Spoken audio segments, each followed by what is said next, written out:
Hello everyone, and welcome to another exciting episode of A Realm Reread. In our last episode, our last adventure, we completed the main leveling story of Limsa Lominsa, and were granted leave by the Admiral Merlywib to travel to other city-states. And in this episode, that is what we will be doing. And chances are, we will probably be doing nothing but just reading shit in Ul'dah and Gridania, the two city-states we can now visit. A couple of things I just want to throw out there before we get too far forwards. Number one, of course, I have a guest with me today, whom I will introduce in just a moment. Second, we now have subscriber badges, only up to 3 months at the moment, courtesy of my dear internet mother, Sammy LaBelle, at Sammy LaBelle Art on Twitter. Her link is in the description of my channel now if you would like to give her money and buy things from her. More of them will be on the way, as well as other emotes, but of course everybody's working at their own pace, so we'll get those eventually, but we will have more eventually. Third thing is I've made a little bit of a change to the way that I'm going to be taking on quests in these city-states. Initially, my thing that I was going to do is I was only going to have this one class, Arcanist, available to me, taking up all these level 1 quests and stuff that we were going to be picking up in the city-states. However, I deemed that to be inefficient and a bad use of time. So, what we're going to do is each time we go to a new city-state, we're going to pick up one of the available level 1 jobs from that city-state and do the surrounding quests in that area on that job, just so we get a little bit more effective use out of the EXP that we have available. But other than that, please, it is my greatest pleasure to announce my guest for today, my good friend, Gecko. Gecko, say hello. Hello. Everybody, this is Gecko, the greatest black mage of all time, legend, by the way, good friend of mine, and it's 10 p.m. for them right now. Isn't that right? Or later than that, even? It's like nearly 10:30. Yeah, there you go. That's, it's pretty reasonable. Mm-hmm. But yeah, thank you for joining me today, Gecko. It's a pleasure to be here. All right, well, without further ado, let me just really quick turn down my own volume here, because I'm a little loud, I think. Let's see, where's me? There's me. Turn me down. There we go. All right, let's talk to Lenoflo. Greetings, madam. This is the counter for passengers traveling to Gridania. Wait, aren't you that famous adventurer? It's Rouge Lorelei, isn't it? I thought I recognized you. You are an inspiration to us all, madam. Highwind Skyways is at your disposal. Will you be traveling with us today? And yes, we will. Oh, you're right, the stream starting soon text is still up, because I didn't switch the scenes, like I was supposed to do there. As you can see, I also have a cool little box up, telling us who our guest is, and what their pronouns is, because that's important. But thank you for that, Pia, for reminding me. Let's see, anything to say over here? Nope. Alright, let's embark on an adventure. They're a silent lot in Lominsa.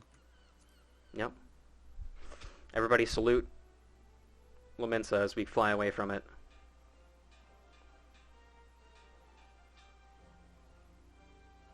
Happy Pride Month indeed. Hello! Hello, Peepo. Welcome.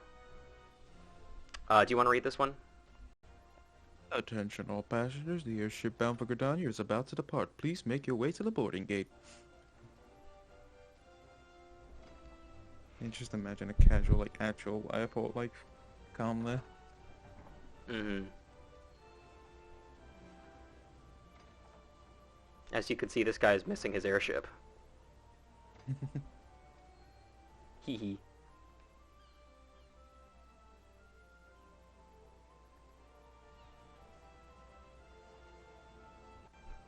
We should probably, like, sit down or put on, like, a seatbelt or something. It's kind of dangerous to stand up like that, you know? I mean, if they think we're gonna be safe, then Yeah, Y'shtola doesn't care. She's leaving.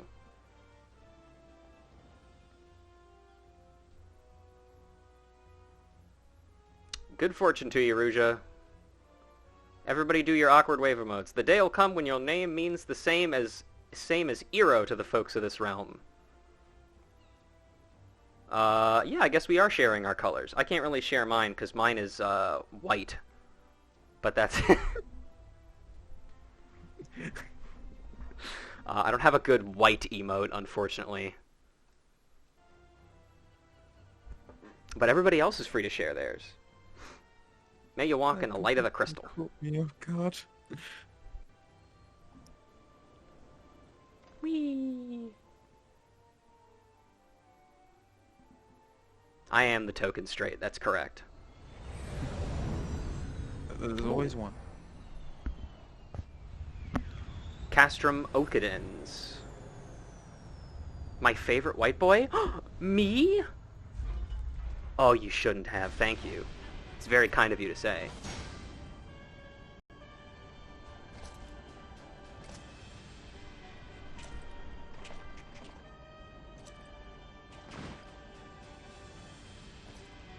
I forget, is this one voice? The four heavenly kings. 15 years, but the bitter taste of defeat lingers still.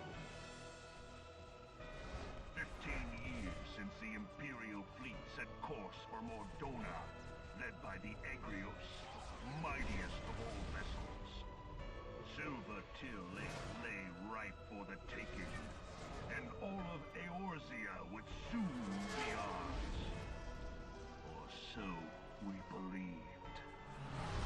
But an innumerable host of dragons met us that day, at the heart of which flew the great Midgard Zormer.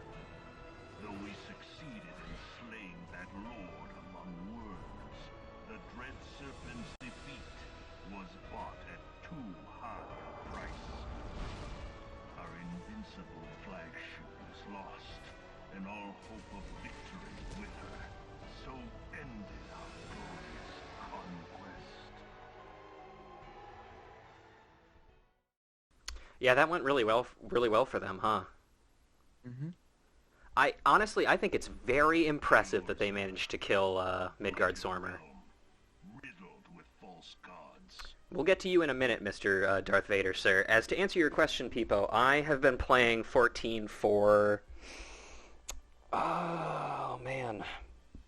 Technically, I first started playing in Stormblood, but then I fell off the game and didn't really get too far into it until Shadowbringers maybe 5.1 was happening, and then I just kind of played through the entire thing.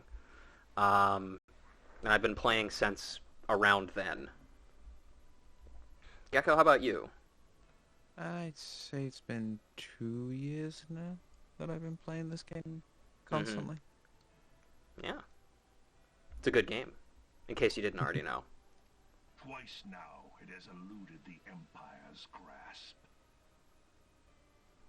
Played it for a long time, but your PC was bad. Yeah, that's... I mean, I guess the good news about that is if you happen to have a PS4 or a PS5, I guess, then you can also play on that. But otherwise, yeah. For all the destruction it wrought, even Meteor, the great sin, failed to yield us control over it. And for this failure, the realm has sunk deeper into depravity. It is twisted beyond all reckoning, rotten nigh to the core. Gaius, who are you talking to? Must be saved. Is he just talking to himself here, do you think? He's talking to the air, but like no one can say anything. Like Nobody can could... feel. Nobody could hear him through the helmet. He didn't turn the speakers on. He's just like... And everybody's just like, okay, just nod. Only Garlean Just keep the salute up. bring order to Eorzea. It falls to us to deliver the misguided masses from their ignorance. We are of one mind, Lord Van Balthar. I totally forgot that they had a voiced line here. I completely forgot the entire scene was voiced in general. Yeah, me too, actually, but at the same time, you know. Oh, that's neat. What's that? That's a funny looking thing. Funny looking lizard. Hmm. I'm sure that's not important. Senior engineers, please report to Magitech research following scheduled inspection.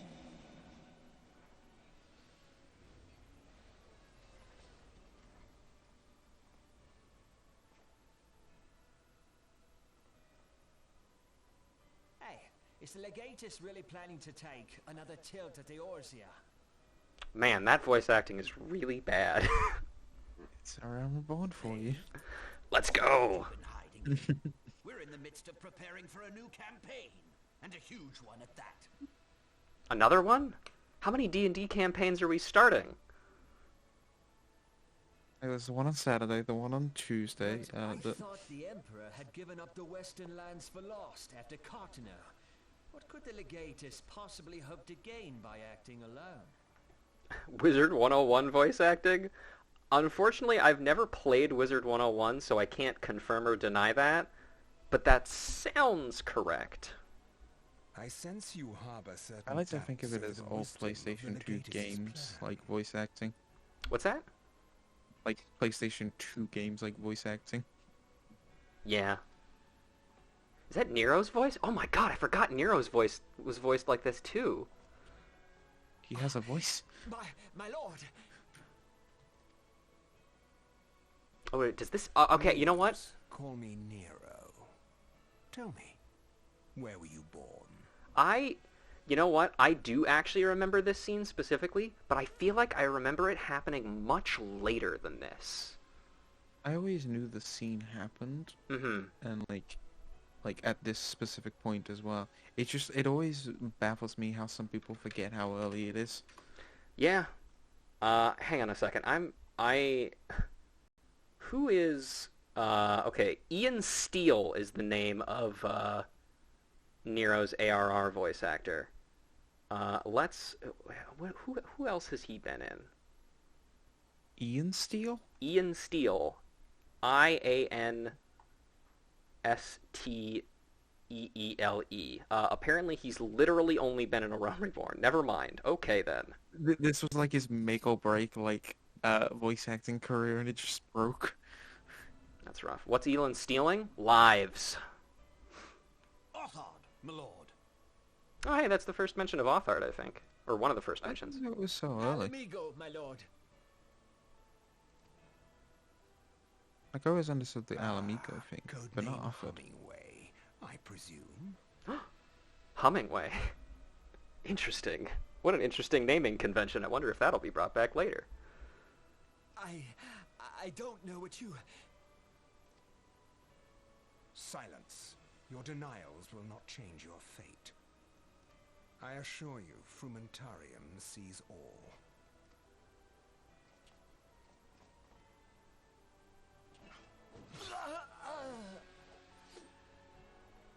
That was a clean cut. Not even any blood. Well, I'm the Clean sort- up this yes. mess, and do not miss any, or I shall be most displeased. At once, my lord.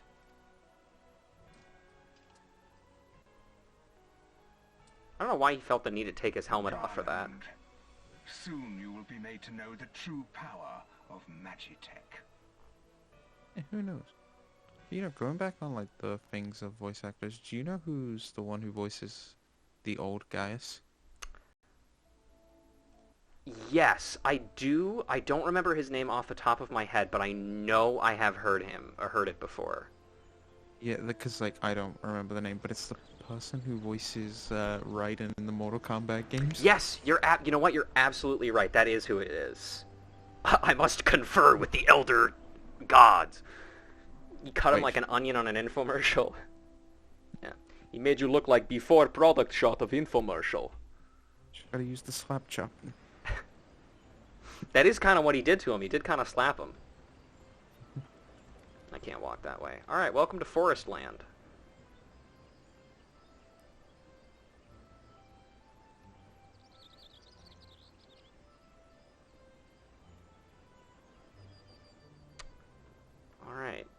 I don't even remember who did voices last, so I'll do this one. Ah, you must be the envoy from Limsa Lominsa. Welcome to Gridania, madam. The Elder Seedseer awaits your arrival.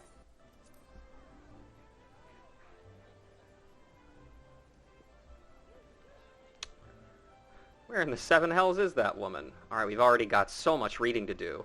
Oh, I'm so excited. No. Alright, here's you. Welcome to the airship landing. Excellent. Oh, great. Yep. Allow me to assist you, good sir. I need to be back in Limsa by sundown. Me and Fluff are watching Naruto from the beginning, and hearing Quentin Flynn scares me. Who does Quentin Flynn voice?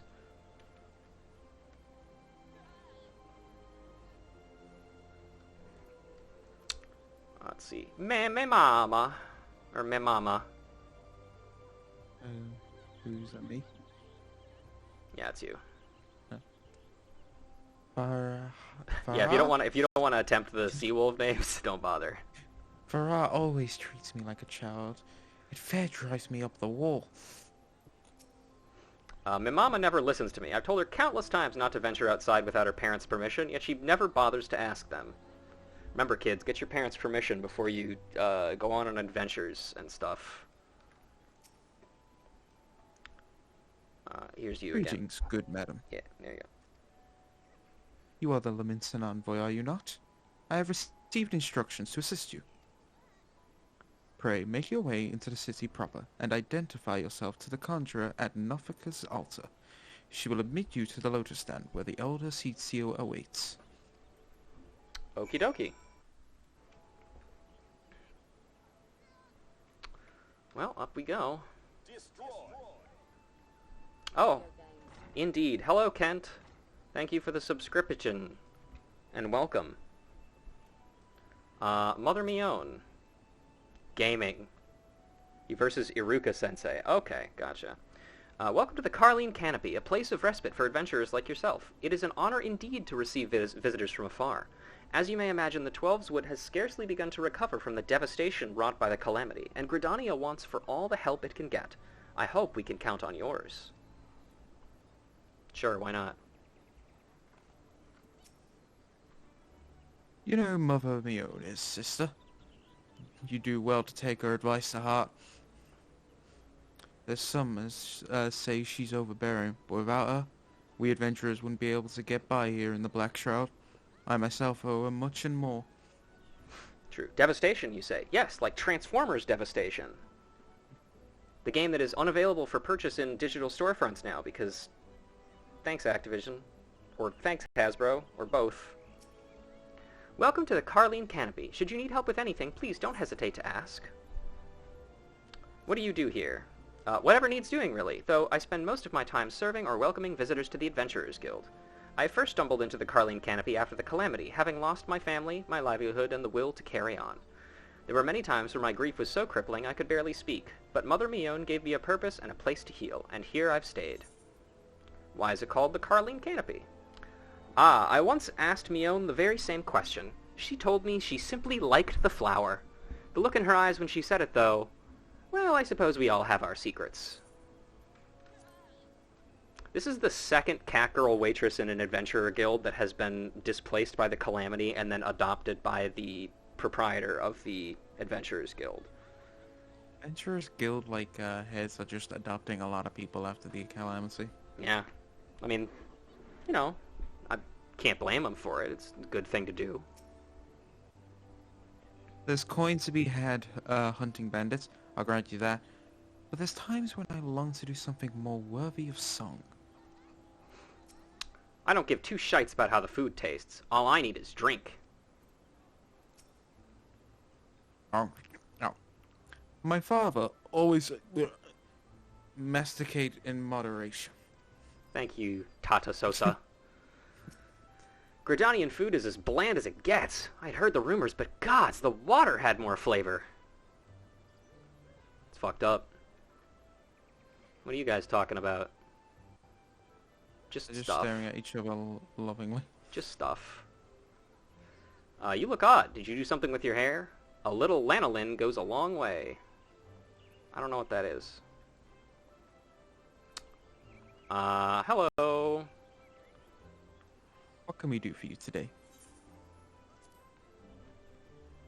Visitors to our fair city invariably seek lodgings at the Roost. Keen to sample our famous hospitality? Adventurers, you see, are as migratory birds in need of a place to rest their weary wings. Whether you desire a quiet moment for reflection or to forget your burdens in a soft bed, I'm confident our rooms will meet your approval. Adventurers are by their nature a restless breed, loath to see so much as a single moment go to waste, but know that repose is essential to one's continued well-being. Very true. Alright, let's see. Nojiro Marujiro. I had heard that the elementals show themselves when enraged. Call me reckless, but I'd love to see one in the flesh, or whatever the hells it is they're made of. Errol has noticed a bit of excitement within the serene city-state and would share with you what he knows. I made no secret about my disinclination towards Gridanians, as you may know, but I just saw a rare sight that I would be remiss not to share with a fellow adventurer. Just over yonder, in the acorn orchard, I saw a comely maiden, new to these benighted parts. I'd wager dancing with a gaggle of younglings. 'Twas a dance I'd not seen before, and I've seen my fair share. Do they perhaps ready themselves for some fresh rite? After so much doom and gloom, I shouldn't mind a day of merrymaking. Ah, just the thought excites me. Would you see that what it's all about? Sure, man. Anything else to say? You can take this one again, because it's the same guy. I don't understand these Gridanians. They make great show of doubting us adventurers, yet place their trust in beings they can't even see. Where is the reason in any of that, I ask? I don't know. Let's see. The wood. It's watching, you know. Thanks, man. That was really ominous. One day, all this'll be mine. And that's the start of Amazon. Yep. The Amazon rainforest. Alright, let's see. So, before I go a little too far, there are 3 classes available for us to unlock, or 3 combat classes available for us to unlock in this city. That being Archer, Lancer, and Conjurer. Is there any classes that people would like to see me pick up? Because I have my own idea of which one I would like to pick up, but if there is one particular story that people would like to see through first, that might be interesting to petition people for. Certainly, I know that, okay, Conjurer. I know that there's all 3 of the jobs there have do some pretty good, like, world building specifically for this area, albeit in different ways. Conjurers are going to be kind of focused around the whole elementals thing that we've heard mentioned. Lancers are going to be focused on some of the tensions between the different clans of Elysin, the Wildwood and the Duskwhite, and the Archer is going to be on just kind of Gridanian culture and views on adventures in general, which is always interesting. You're one of them adventurers, ain't you? Gridania fair swarms with outsiders elate. Can't block 10 bloody alms without bumping into one of you. Don't be taking this the wrong way. We appreciate the hard work you do and all, but 'tis hard to be at ease when scores of strangers walk through your home every day. Whatever, French person. Get fucked. It's the best insult you've got.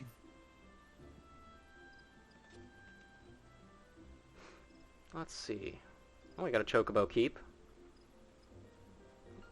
Somebody's playing some music. That's nice. Let's see. Those are some right fine birds. Yeah. Look at him. Eye. He's beautiful.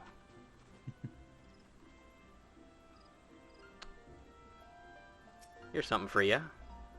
I recall the face of every adventurer who has passed my post. but my duty extends beyond merely monitoring the movements of strangers. As a member of the God's Quiver, I am also charged with identifying those men and women possessed of potentially useful talent. Interesting. Oh, that's well. Alright, well, hopefully I don't get DMCA'd for this.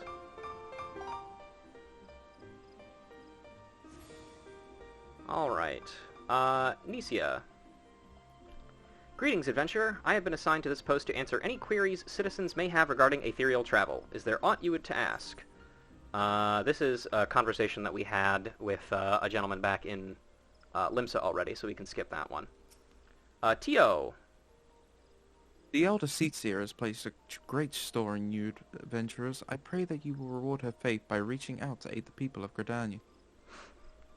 I'll think about it. Alright, let's take a quick trip to the Archers Guild real quick. Hello. Ahead lies the Quiver's Hold, home to the God's Quiver, the defenders of Gridania. It also houses the Archers Guild, if you seek training in the ways of the bow.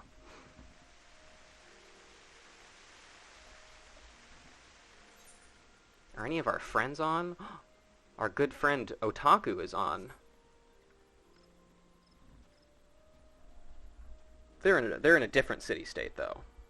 And we might get to that city-state today. I don't know, depending... It took us like 2 hours to read through everything in Limsa last time, so... Salutations from the Forbidden Land. Not saying the actual area name since it's spoilers. How we doing? Doing good, Nico. Thanks for dropping by. I'm glad to hear that the Forbidden Landing is going well. I saw you progressed like 2 areas. That's frightening, but anyway. We're discussing how best to deal with the XIV threat. Perhaps an adventurer such as you could offer a fresh perspective on the matter. No.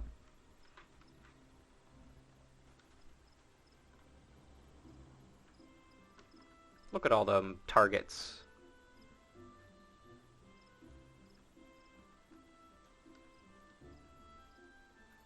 Chanstaloo. Have you perhaps heard mention of the XIV tribe of beastmen? Long beaks, sharp talons. They are a brutal race, preying on both man and beast with equal savagery. It is not an exaggeration to call them our most bitter enemies. And now we have frequent reports of the birdmen seen not a stone's throw away from the city, walls. Have a care not to end up in one of their stew pots. Stripling? Yeah, stripling. It's a weird, like, insult for, like, hey, you're new. Famibas. Famibas of the Archers Guild wishes you to deliver a sealed message to the markets. Hail, adventurer, might you have a moment? I am in need of a trustworthy soul to deliver a missive to Parnell. You can find her in the Shaded Bower, in the midst of the markets. Why would I simply not go and speak with her myself? Well, as I'm sure you have observed, Gridanians have a tendency to be rather... I mean, in person they can be, well, a little on the prickly side. The matter is not urgent. Simply hand the missive over the next time you find yourself in the markets. Please, as a favor from one adventurer to another. Why the Archers Guild, you ask? Perchance you are familiar with the popular saying about keeping one's friends close and so on? Yes, well, I strongly disagree with its sentiments on enemies. Fair enough. Also, we have 3 letters in our inventory. Let's read those real quick. Letter to the Elder. A letter addressed to Gridanian Elder Seedseer Khan-e Senna. Letter to the General. A letter addressed to Ul'don's Flame General Rauban al-Din. And Famibas's sealed messages. A sealed message. A message entrusted to you at the Archers Guild by an adventurer calling herself Famibas. Greetings, adventurer, and welcome to the Archers Guild. It is here that archers, the realms over, gather to master the bow. We engage the enemy from a distance, ever seeking to alter the course of a battle with a single, well-placed arrow. If you have a mind to become an archer, then you have come to the right place. Do you wish to join our ranks? Not right now. A pity. You might do well among us. Among us. Sorry. I knew it. No doubt you wish to focus on your current discipline, a commendable attitude. Should you ever crave a new challenge, though, know that you are always welcome here. Well, thanks. Alright, what do we got in here? Le Aliapo. The world can seem clear when viewed down an arrow's shaft, but an archer must think of more than just the target. That person's naked. Greetings, adventurer. Is that all you wish to know? I am the master of this guild, appointed to my post by Bulward Lewin of the God's Quiver. Amongst my many duties, it is my privilege to oversee the training of these who would master the bow. I also provide such aid to the townsfolk as I am able, lending an ear to their woes and dispatching archers to put down unruly fauna.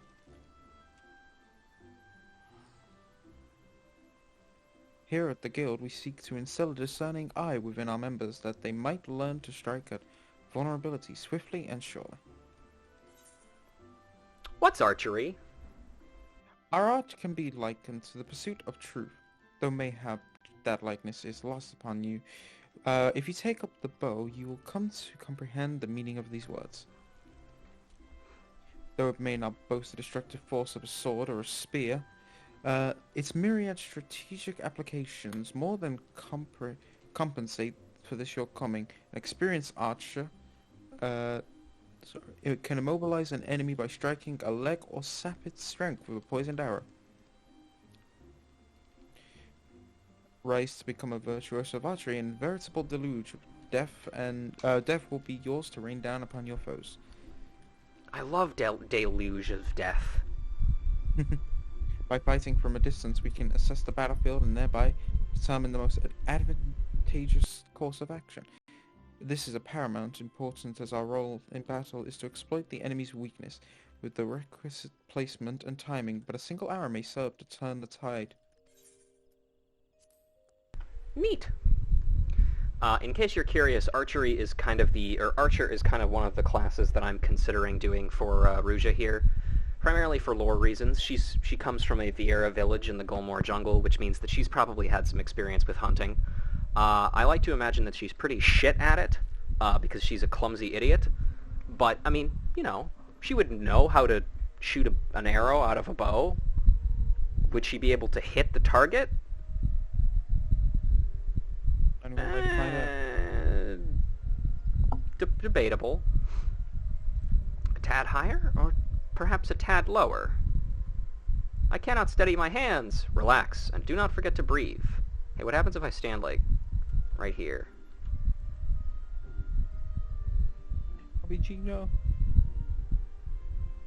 Where did she get that arrow from? Did you see that? It just popped into existence.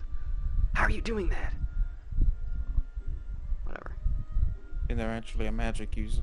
Probably, yeah. It was my people, the Elezen, who gave rise to the noble tradition of archery. To see it thus parodied by outsiders, it is an outrage. I'm sure this guy's... he seems very friendly. Fun to be around. Yeah. Only those of the God's Quiver are permitted past this point. I suggest you step away from the doors. None but authorized personnel may enter. Fine. Ah. All right.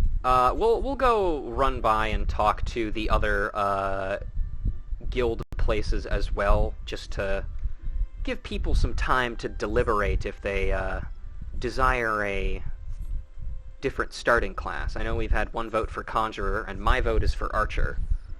I don't know if anybody else has any inclinations towards one or the other. Oh god, that was loud. Okay. Elezen men and punchable attitudes. Name a more iconic duo. I can't. Your words are my sustenance, master. I can't talk to that guy. I'm not cool enough yet. And greetings, adventurer, and welcome to the forest nation of Gridania. Do you seek greater intimacy with the elementals? If so, it would be my pleasure to assist you. Among the ranks of conjurers, there are those who possess the ability to commune with the elementals. These individuals are known as hearers, and I am one of their number. With my gift of hearing, I guide the citizens of Gridania According to the will of the elementals, such as the part I play, in ensuring that harmony ever reigns in the Twelveswood. It's really funny to me that you, of all people, are reading the lines of a hearer. Isn't that right, my friend Gecko? It's funny because Gecko is half deaf. That's the joke. The elementals are the eternal guardians of the Twelveswood. Since time immemorial, they have watched over the forest and all life within it, ensuring that the balance of nature is preserved. By an ancient covenant, man was permitted to reside in the Twelveswood. Thus was the nation of Gridania born some 5 centuries ago. Alas, the elementals were gravely weakened during the calamitous events that ushered in the 7th umbral calamity. Mere mortals though we be, it now falls to us to protect the forest with body, mind, and spirit. Though our trials and tribulations never be Though our trials and tribulations be endless, never must we allow ourselves to become lost to hope. But as the elder CTA teaches, ever do the elementals watch over us, so long as we trust them and each to do our part, all shall be well. That's nice, I guess, dude. You have fun with that. Let's see. Hello there. Have you business with me, adventurer? My center of black rabbit traders at your service. I welcome opportunities for profit and mutual benefit, but I'm afraid you appear to offer neither. Alright, well, from her you can buy, I don't know, stuff. Race gear, if ever Yeah, you fancy race gear, yeah. on it. Continue down this path if you wish to enter Old Gridania.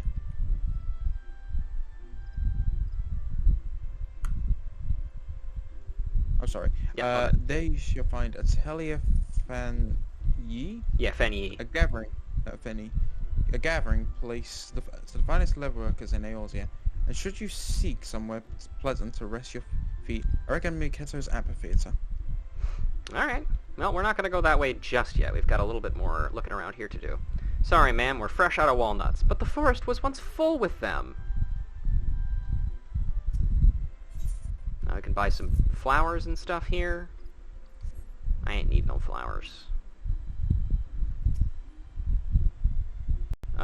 Let's see. No, we've already done that line. That's the same Skywatcher line everywhere, I think.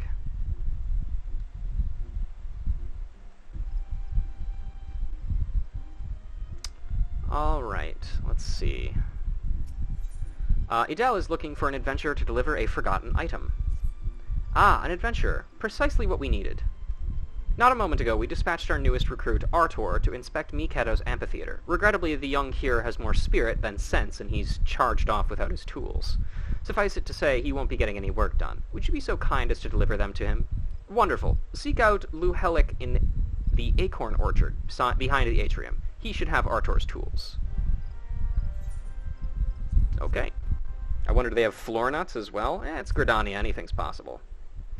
What are you, ma'am? Nuts? Welcome to the Oak Atrium, headquarters of the Carpenters Guild. Perhaps you glimpsed the giant water wheel on the path from the Blue Badger Gate? That would be Figaga's gift, a triumph of engineering and the pride of our guild.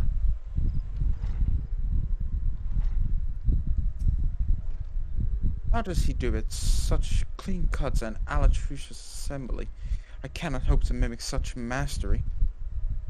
Well, that person's having a mental breakdown. That's probably fine. Best to leave them be.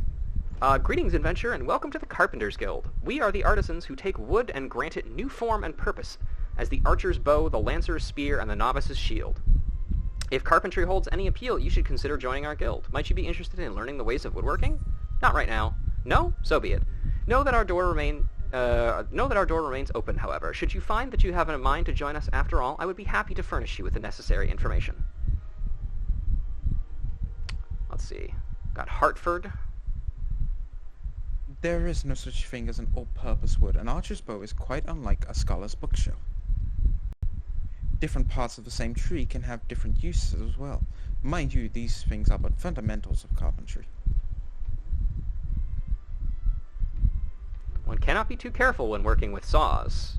Very true. Always follow OSHA regulations, everybody. Oh, A little off here, and a little off there.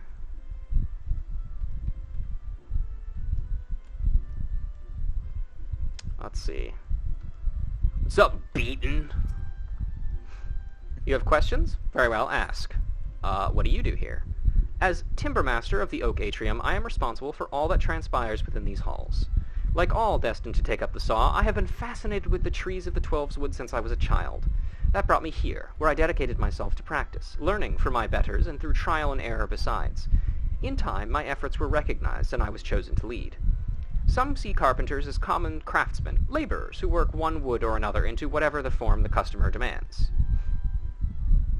But a carpenter must be more discerning than that. To read the lines in lumber, to know the character of a tree that birthed it, that is what it means to be a carpenter. Also, it seems Mario is beside us. That's interesting. I presume you are asking in a philosophical sense. Very well. Carpentry is, at its core, an expression of love. A love of wood. And of what it may become. To address your question more directly, carpentry is the origin of the bow, the lance, the shield, tools of any self-respecting adventurer should know. All were creations of master carpenters. A master understands that the myriad characteristics of every tree in the Twelveswood. He knows the ideal wood for any given task, and has perfected the techniques needed to utilize the unique strengths of that wood. Of course, such knowledge and skill would count for little without a ready supply of quality lumber, and we have the Great Loam Growery to thank for that. Were it not for the botanists, there would be no Oak Atrium, just a rabble of carpenters pining for want of a straight stick. But thanks to our friends at the Growery, we can freely choose our materials and craft goods needed by the people of Gridania, to proudly serve. That is the soul of carpentry. That's cool, bro. Once again, we'll deal with, cramfters and gamtherers later. That's gonna be a fun, couple of streams to do.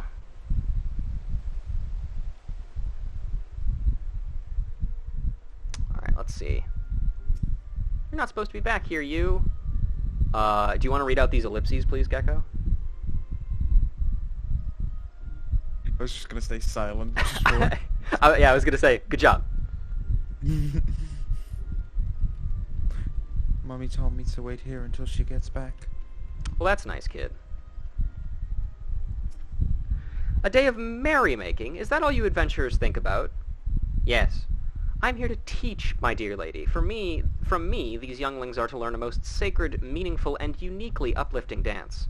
Now, I realize full well that tradition may not hold much allure for the young, but I didn't think they would up and run away. This manner of disobedience is unprecedented, and it's all the more surprising considering they obey the Timbermaster without demur. What I wouldn't give to know his secrets, but I must wait here for my unruly charges. I wonder, though, might you ask the man how he tamed them? Maybe you just tame children. Yeah, just, how do you tame children? How is it that Timbermaster Beaton can get the children to obey him? We'll talk to Nikki here in a moment, but first, let's get this. Adele sent you. Give me a moment. Here they are, still fresh and unused as the day he got them. Daddy's even realized he left the bloody things behind. First day and he forgets his tool. Daft sod. Needs to kick up the... That guy's nice. Recruit's toolbox. A sturdy box filled with a set of pristine carpentry tools.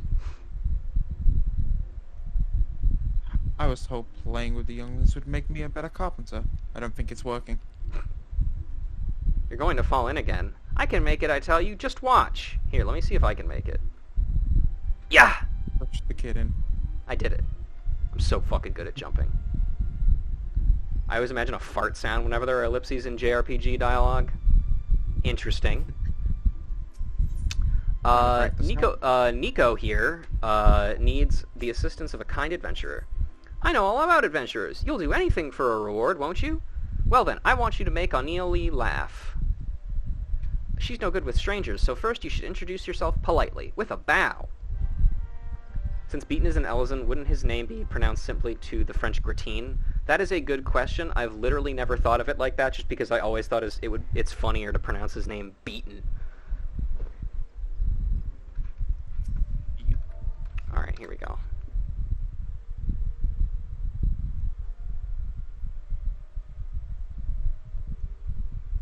Hi. Okay, now what do I do? This is the funniest quest ever, because you're just like, does one thing, runs back over, okay, what do I do now? It's like a thing of like with like actual kids when, you know, it's just be like, alright, go, make friends, alright, hi. That seemed to work, but she still looks sad. Try sharing the joy in your heart with her. That'll prove how nice you are. / joy. Very subdued. Good job, Vieira. You're odd. Hey, fuck you. Nicolo, this kid's being mean to me. I think she's starting to like you. Good. Now that you've broken the ice, I bet if you surprise her and just start dancing, she'll laugh her head off. Time to dance, dance, dance till you're dead.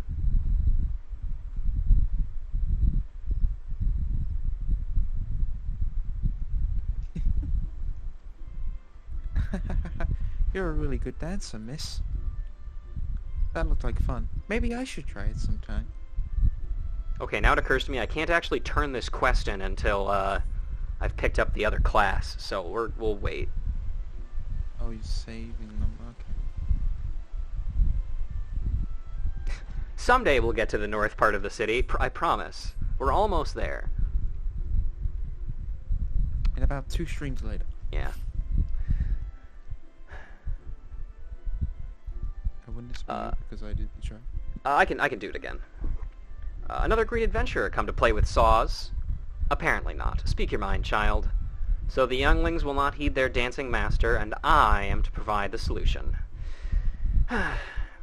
Master Yedith seems able enough, but having no generosity towards herself, she has none for her charges. Give the younglings these on her behalf, and bid them return to their lesson.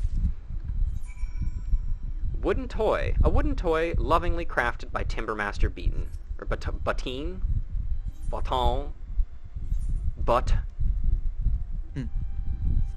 That sounds about right. Timbermaster Butt. Yep. We'll just call him Tim. Here's Scoosh. Here he is. You stand before the Adder's Nest, the headquarters of the Order of the Twin Adder, Gridania's own grand company. It is here that our nation draws together its military, economic, and technological resources, that we may bring their combined might to bear against our foes. That's cool. Hello, Scarlet.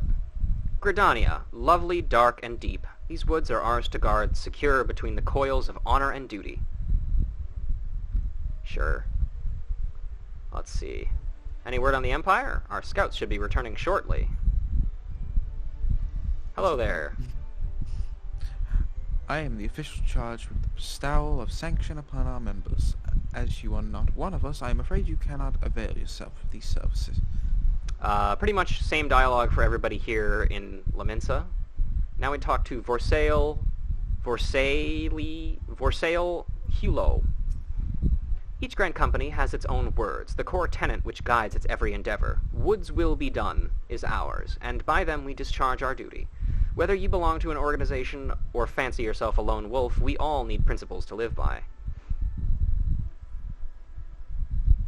You do kind of be spittin'.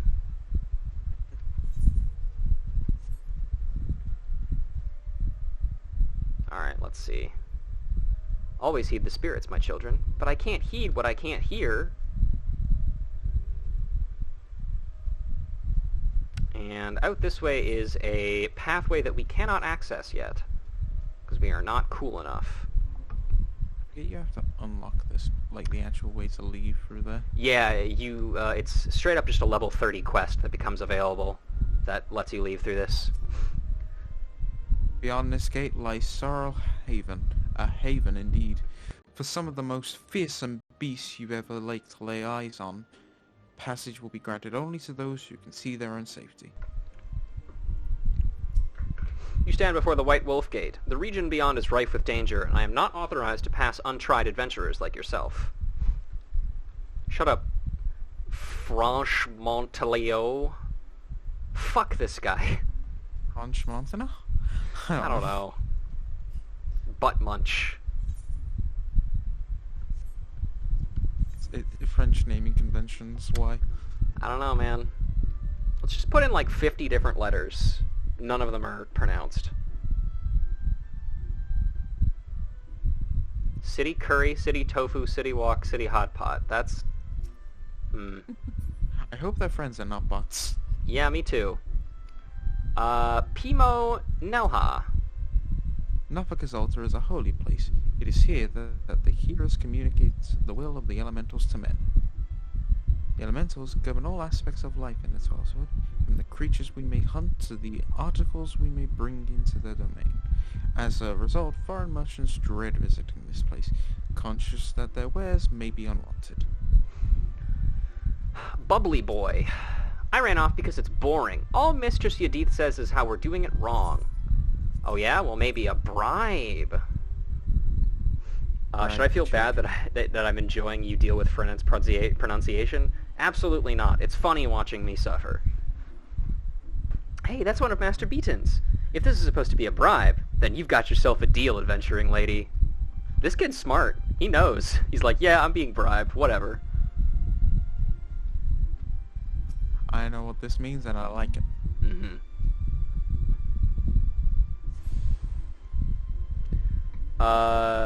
The girl's only seen 12 summers. Please, you must do something. Such is the will of the forest. But that's not right. Would the spirits bless me business?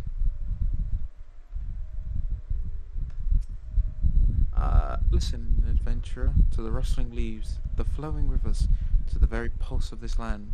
We conjurers of Stillglade Fane interpret these whispers of the elementals and convey them to the people of Gridania. Betting all me earnings on the auguries I am. Can I take another bad harvest? Ahead you shall find Stillglade Fane, where the conjurers conduct their meditations. If you have business with them, you may proceed. Nafaka's altar is a place of contemplation. Visitors are asked to refrain from creating a disturbance. You are the Laminson envoy? Begging your pardons, madam, but I might inspect the Mississippi Bear. Sure. Here you go. Verily, this is the seal of the Admiral of Laminsa. Please, come with me. This little girl is going to die. The energy of the leaves say they don't giveth a fuck. Yep. Pretty much. The energy of the leaves says, what has this little girl done for me lately? Is this voiced? I can't remember. It is. So you are the Laminson envoy. Thank you for answering my question. And an adventurer besides. The realm owes much to you and yours. On behalf of our fair nation, I bid you welcome. Please. Please what? Allow me to introduce myself. Side note, interesting how they often use Lalafels as stand-ins for children. One of my favorite things was during the Little Ladies' Day, one of the Little Ladies' Day events where, like, you helped out, like, an orphanage or whatever. There was a Lalafell who was meant to be a child there, but I literally could not tell because they were the same size as a normal Lalafell. And there's times where it's just like you get like an elder like Lalafell. It's just like, this here is me daughter. Yep. And it's just like the same like size Lalafell. What? How did you? Do you guys like? Are you just like? I think they're in like in terms of like asexual reproduction somewhat. I don't know. They just multiply. It's not worth getting into. The only thing I can say is that I'm pretty sure there are no such thing as Rogadin children. They just emerge from the ground as like out of rocks, fully grown. I am Khan A. Senna, Elder Seed Seer of Gridania, and leader of the Order of the Twin Adder, our nation's grand company. I understand you bear a message from the Admiral.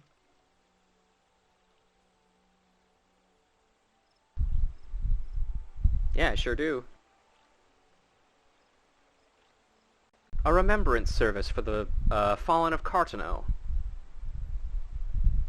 To think that 5 years have already come and gone. It seems like only yesterday that the Garlean Empire attempted to seize all that we hold dear. Rising in resistance, the city-states of Eorzea formed the Grand Companies and joined hands in alliance. but unbeknownst to us, the Garleans sought not only to best us in battle, but moved instead to enact a terrible plot, the Meteor Project, by which the lesser moon, Dalamud, would be torn down from the heavens to annihilate all life below. In a desperate bid to save the realm from certain destructions, our forces marched for the Carteneau Flats, and there met with the 7th Imperial Legion. Is that 7th? I think it's 7th. VIIth? Yeah. Yeah, that's 7. Good. More bloody a battle I have never seen, and would never wish to see again, yet the carnage was but a prelude to the atrocity which followed. For despite our best efforts, Dalamud continued its descent, and from it emerged the elder primal Bahamut, who proceeded to rain fire upon Eorzea, among other elements. The 7th Imperial Legion was consumed in the blinking of an eye, while our own forces fared little better. Yeah, that kind of sucked for everybody, didn't it? That any among us were spared defies explanation. All seemed sure to perish. As the flames converged upon us, I prepared myself for death, only for a brilliant light to envelop me, relieving me of my senses. When at last I awoke, Bahamut was gone, and the land, which had but moments before been aflame, now seemed to me a place unknown, not simply ruined, but changed, perhaps even reborn. Archon Louis Sois may well have been able to shed light upon these mysteries, but he, like so many, never returned from Carteneau. And so we were left with countless questions, and no prospect of an answer. Yet such matters did not long occupy our thoughts, for we had far greater concerns. The calamity, as the devastation wrought by Bahamut had come to be known, laid our nations nigh to waste, and to this day we struggle to rebuild our lives and homes. Lore side note, I believe the 7th Legion was part of the invading force of Othard. That is correct, it is. The 7th Legion is the primary legion that you go up against during the events of Stormblood. Probably got a little bit rebuilt after the total vaporization of everybody in it, but it is still the 7th Legion. To compound matters, the beast tribes continue to summon their primals, while the Empire encroaches upon our borders, consolidating its foothold in Eorzea. The outlook, in short, is bleak. In wake of the calamity, it has been all each nation could do to nurse its own wounds. That does not seem like a correct sentence. Maybe I'm just stupid, but that does not seem like a proper sentence. I agree with you there. Well, whatever. Yet if we are to weather the coming storm, we must needs stand united once more. Our remembered servants may well present an opportunity to rekindle the spirit of unity which first gave rise to the alliance. I wholeheartedly approve of the Admiral's proposal. The necessary provisions shall be made for a service here in Gridania.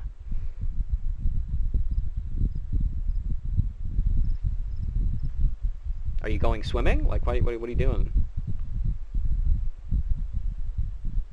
Oh, wow, she really is going swimming. Oh, never mind. No swimming. No swimming. What was she... Was there a table there that she was writing on, or was she just writing on... That's the table there. It's like very like low Oh, down that is a table. Okay, yeah. I thought it's really kind of weirdly positioned. I thought it was just like a piece of the ground. But yeah, you're right. It is a table. It is a very like, in terms of things, like a low down table compared to your height. Mm-hmm. As well. Though I think the 4th was just the spearhead. At least they were the ones to take Dalmasca. Yes, I do believe the 4th was involved a little bit in the running over of Othard. But yeah, the 4th was more heavily deployed in Dalmasca and the surrounding areas. You've done the people of Eorzea a fine service this day, and I would not put you to further trouble. I shall see that my reply reaches the Admiral anon. You, meanwhile, are bound next for Ul'dah, are you not? Please send the Flame General my regards. And if you would be so kind, I should appreciate if you would inform him a pet of mine has been ill-behaved of late. My wolf, to be precise. Needless to say, he must be brought to heel, and I would very much welcome the General's counsel on how this might be achieved. I thank you for coming. May the 12 see you safe to Ul'dah and beyond.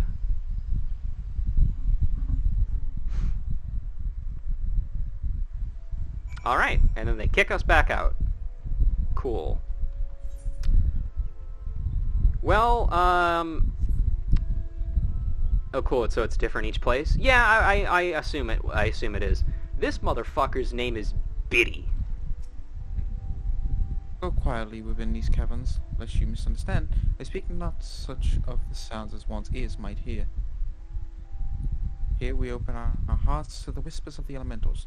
Take care that you do not disturb this communion by bringing tumultuous thoughts. Tumultuous? Tumultuous, yeah, that's the one. Yeah. It's a fun word. Thank you, milady. May your wounds be healed. What say the spirits of the harvest?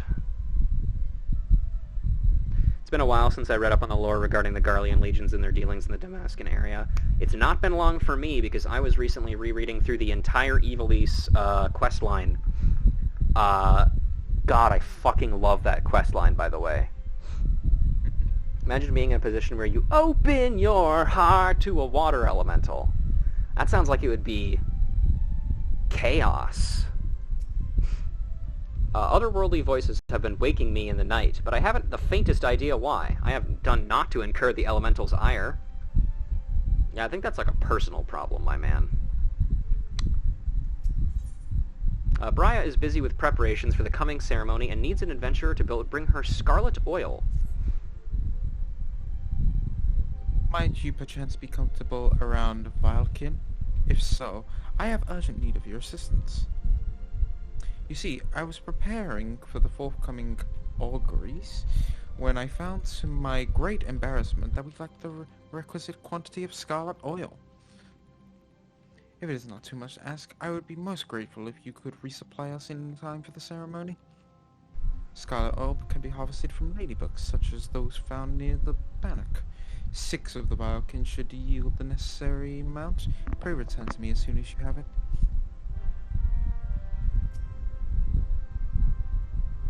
As an apprentice, I assist the conjurers in all manner of work, from the treatment of visitors to the observations of auguries. There is no greater honor than to serve the people of Gridania. Alright. Madel. Well met, adventurer. You are come to Stillglade Fane, home of the Conjurers Guild. We conjurers harness the powers of earth, wind, and water. Unfortunately not earth, wind, and fire, that abound in nature, and thereby weave spells of healing and protection. Ever do we seek noble souls to initiate into our mysteries. Might you be such a soul, come to join the guild? Not right now. My apologies. No doubt you wish to remain wholly dedicated to your current pursuit. Yet should you ever long to become one with all creation, I invite you to return here. It is never too late to learn about the forces that surround us.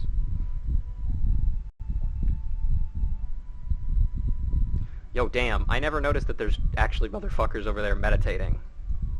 Oh, God.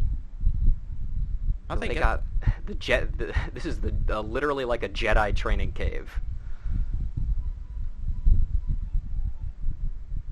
I don't like them. They're creepy looking. Hey guys. He's asleep. Just sleeping. He's also asleep. He's just not snoring. Yeah.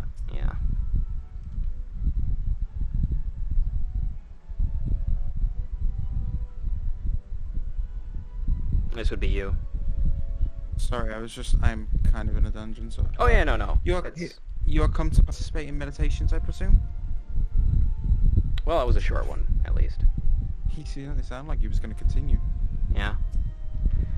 Greetings, adventurer. You stand within Stillglade Fane, home of the Conjurers Guild. How may I be of service? What the fuck are you? I am Brother Isumi Yan, master of this guild. It is my duty and privilege to provide guidance to those who would walk the path of the conjurer. Even as I strive to ensure our art's survival for future generations, I commune with the elementals that I might convey their will to the people of Gridania. Perchance my childlike appearance gives you cause to doubt my words. It is only natural. Why, to you I must seem to be your junior by no small number of years. Know, however, that I have seen more summers than all but a handful of souls in this great nation. What's conjury? Conjury is an art that takes life and the living for its domain.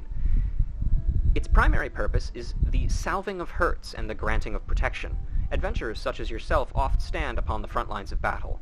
Owing to this, you are like to find yourself in many situations wherein a capacity for healing would be advantageous. Mind you, there is more to conjury than that. By harnessing the power of earth, wind, and water, conjurers are also capable of weaving spells that wreak havoc. In terms of sheer destructive power, conjuring may pale in comparison to thaumaturgy, but its capacity to defend one against aggression more than compensates for this relative shortcoming.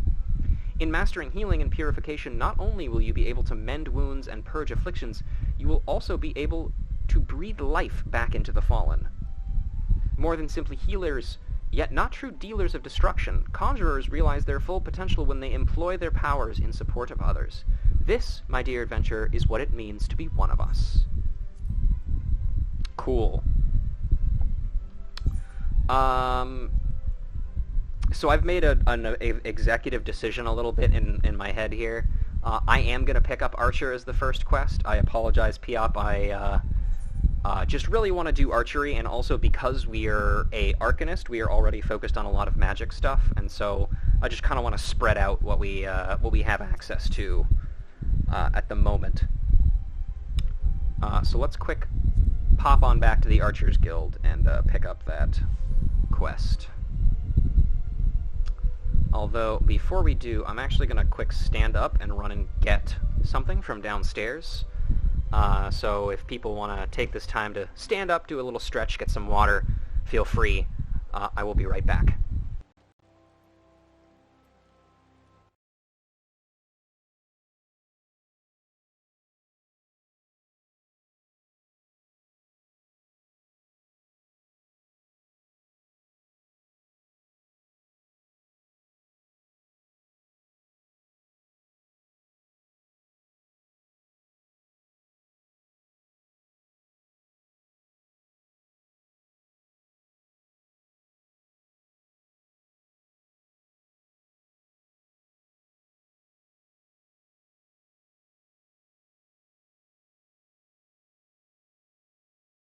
Ah, damn. I really thought they would be able to handle the ice sprites. What is that emote?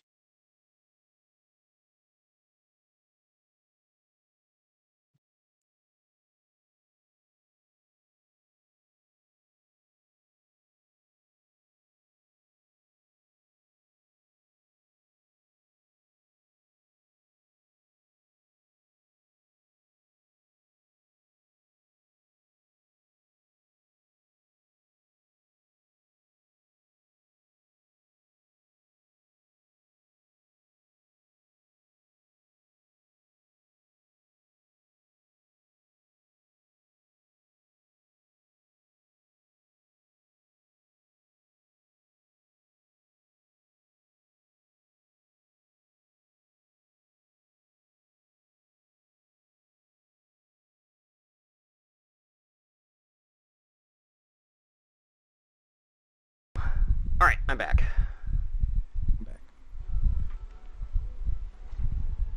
Alright, we've already read through this, so yes, we will join the Archers Guild, and I think you were reading this character before, so you can keep doing this one. Marvelous, then allow me to enlighten you on the history of both our art and the guild. The bow is an ancient tool that has existed since before our fair nation came into being, as an implement of war and hunting both, protects us from our enemies and even keeps us fed and clothed. Archery, as practiced in Gridania, was born of two distinct styles of bowmanship. The first was devised by the longbow sentries of the Ellison, who once ruled the lower lands, while the second belonging to the shortbow hunters of the formerly Normandic Mkote. As you will doubtless be aware, both races... Oh. Sorry, the rest of the text is in here, by the way, if you need to read it, if I accidentally skip it. As you will doubtless be aware, both races ultimately came to the call the Twelveswood home. Though the two peoples began as rivals, they gradually learned to live together in harmony. During this time, they learned from one another. Their two schools of archery intermingling give birth to the art that is known today. But this wouldn't have been possible were it not for those Trappers' League. The guild was established in order to promote sustainable hunting and cooperation within the hunting fraternity at large. As a happy consequence of this union, the guild's members came to engage in friendly contests of skill. Inspired by some such competitions, a handful of their number began to focus on perfection as opposed to mere practicality, transforming a skill into what may be termed an art. These individuals would go on to form a guild of their own. The Archers Guild, where men and women gather to attain mystery over the bow. More than a few members of the God's Quiver lose their first arrow in these very halls. And that, my friend, is a brief history of archery in Gridania. Doubtless you are ever more eager ever to take up the bow.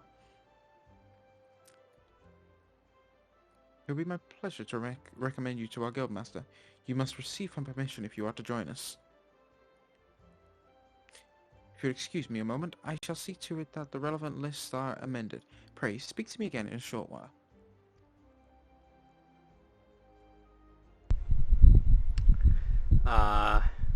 Yeah, well, there we go. So are you resolved to join the Archers Guild? Yeah, I sure am. Look in your eye bespeaks your determination. It would be my pleasure to refer you to the Guildmaster Lucienne. Lest you worry unduly, Lucienne is an affable and kind-hearted woman. Even those not of the guild have been known to seek her counsel on various matters, and ever have they been given fair hearing. Luciana awaits you in the training area yonder. Present yourself before her and impress upon her your desire to join the guild. 1 second, someone's knocking at my door. Yeah, no problem. I'll probably handle the next talking anyway. Oh, Otaku has some stuff for us, apparently. Well, we'll deal with that in a bit. Greetings, adventurer. Oh, god damn it. Greetings, adventurer. I am told you wish to join our ranks. I am Lucienne, the master of the Archers Guild, and I would bid you welcome. Our doors are open to all who have the will to learn. Allow me to explain the basics of our art, and offer yourself a foretaste of which we teach the members of our guild. The bow's greatest advantage is its range. Unlike those arms used in other disciplines of war, it allows one to strike at the enemy from afar. Though the bow may not boast the destructive force of a sword or spear, its myriad strategic applications more than compensate for this shortcoming. An experienced archer can immobilize an enemy by striking a leg, or sap its strength with a poisoned arrow. We've actually already read that one. By fighting from a distance, we can better assess the battlefield and thereby determine the most advantageous course of action. This is of paramount import, as our role in battle is to exploit the enemy's weakness. Without the requisite placement and timing, but a single arrow may serve to turn the tide. Or with requisite placement and timing, rather. To this end, the guild seeks to instill a discerning eye within its members, that they might learn to strike at vulnerabilities swiftly and surely. Now, any half-wit can bend a bow, but it is no simple undertaking to become a skilled archer. You must be prepared for a long and arduous journey. Are you resolved to complete that journey? Yeah. That is well. From this moment forth, you may consider yourself one of our number. Now, lend me your hunting log, if you will. I shall add to it the names of such creatures as would provide a fitting challenge to an archer. And to help you on your way, I bestow upon you this short bow. Arm yourself with your new weapon, and then speak to me again. I would have you undertake a trial to gauge your fitness to join the guild. We did it. I'm back, by the way. Sorry about that. All good. So let's go ahead and make a new gear set. We'll call this one Clumsy. And we're also going to stick our Nerd gear set and then our Clumsy gear sets here. Nobody look. Our character's going to be naked for just a second. Nobody look, nobody look, nobody look, nobody look. Okay, well that's actually not better because it's Viera starting gear. But anyway. Anyway, here we are. We are an archer. It's no small task to learn to do archer things well. That's why all of them take up music shortly thereafter. It's true.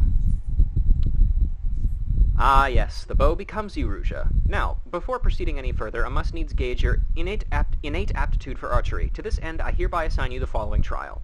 Slay the squirrels, ladybugs, and funguars that roam just beyond the city gates. 3 of each should suffice. In so doing, you will prove your fitness to join the Archers Guild. It goes without saying that you must do so using your bow. Report back to me when the task is accomplished. Go now, Ruja. Earn your place within these halls. Okay. Cool. So now we are an archer. We can now arch. I actually used to do archery when I was younger. I even got a certificate in it. What was that? I was saying when I was younger I used to do archery. I even got a certificate in it. Really? Yeah. Cool.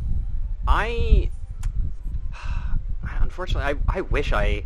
You know what? No, I think I did, like, at one point during, like, a summer camp thing, do, like, some kind of archery-related thing.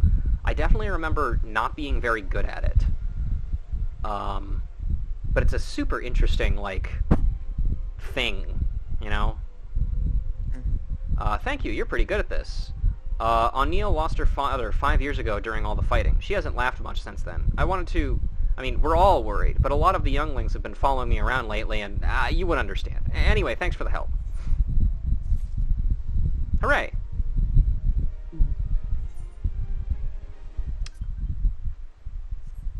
Oh? What have I been... I've got a ping type thing. You got mail. Wahapa.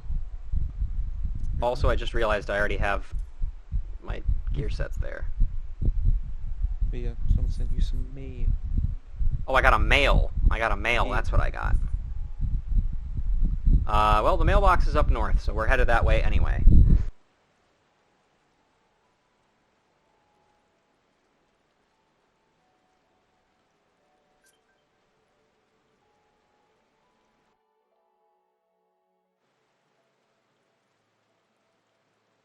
Also, I just realized that because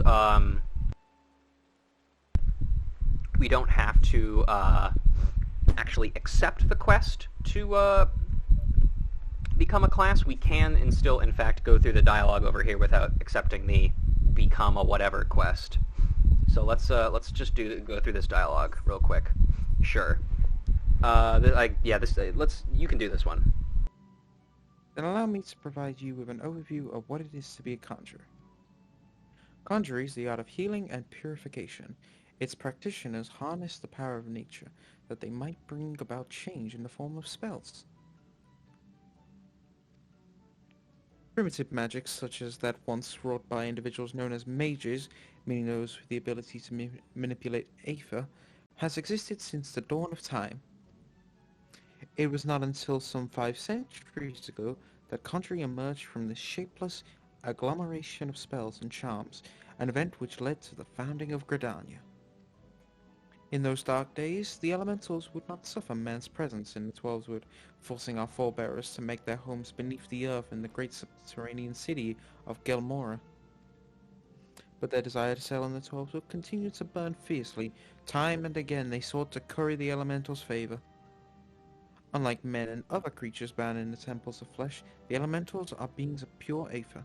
Recognizing this, the mages of Eld reasoned with their talent for etheric manipulation might allow them to commune with these, theretofore... Sorry. Oh, I gotta find where that was. Theretofore enigmatic entities. It took 5 long decades, but our forebearers finally succeeded. The reward, the elementals' permission to dwell in the Twelveswood. So it was that the nation of Gridania was born. Since that time, the elementals have taught us to live as one with nature, speaking to all Gridanians through the heroes, those mages who are able to commune with them. And for their intimacy with the elementals, the heroes would go on to attain greater mastery over the forces of nature. Thus did they conceive the art of conjuring. And that, my most attentive listener, is a brief history of conjuring. If you have a mind to walk our path, I wholeheartedly recommend you to join our guild. It would be my pleasure to explain the initiation process to you. Pray, speak with me again when you are ready. Cool, I won't be doing that. Goodbye. You got that hoops up and everything. Yep. Now sprint, gotta get out of here. Alright, hopefully we can get our girl in some decent clothes here in a bit. I don't think we have too much, It's raining, she's gotta be cold. I know, right? Need a parasol. Let's see. Got Clementine. Nah, he's got nothing to say. Barnabatant. These gates lead outside the city. Take the road north if you seek Hurst Mill, and keep west if you're headed toward to Fallgord Float. I was always full ground. I always did too.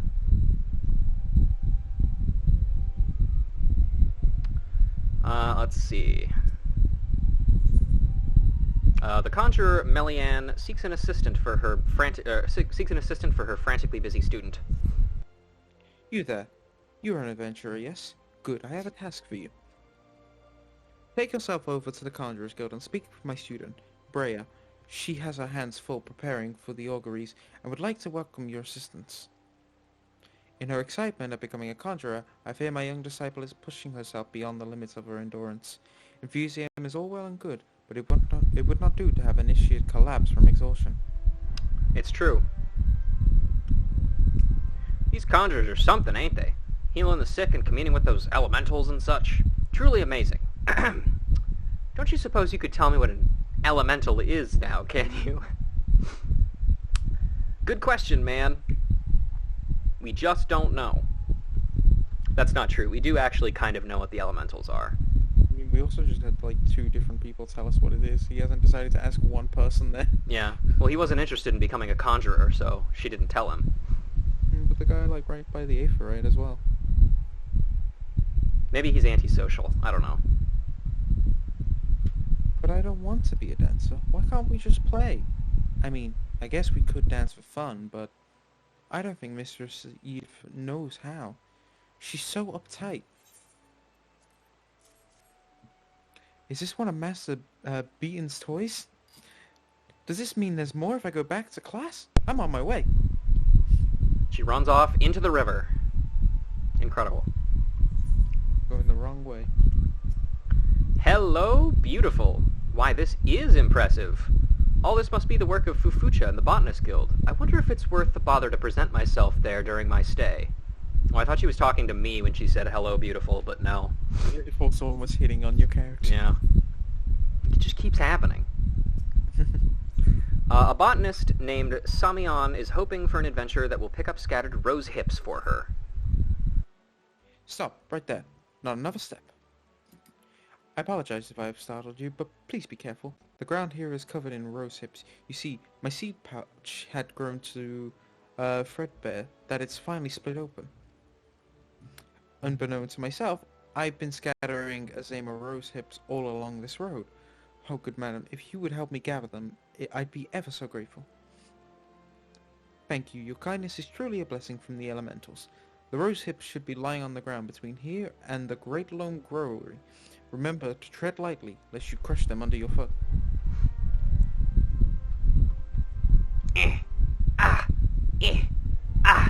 It's not working. How rude you'll be. Azema rose hip, the bitter fruit of an Azema rose. If you remember, Azema is one of the 12. How the fuck did they drop these seeds? They're fucking gigantic. They're just Maybe onions. they tried to take them in like one setting and it's just like they were just towering in our hands. Yeah. As Kent says, those rose hips do, in fact, lie on the ground.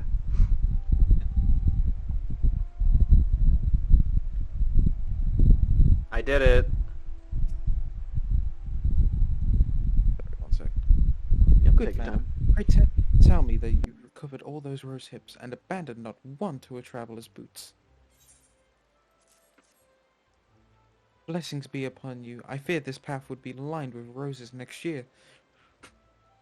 Not that such a wondrous sight would be wholly objectionable, but as Azema roses are ill-suited for this location, as a botanist it is my responsibility to see Gridania's plants grow and thrive in the most ideal conditions. A place for every seed and every seed in its place, you might say. 'Twas most gracious of you to aid me in my time of need. I pray the elementals extend you the same kindness.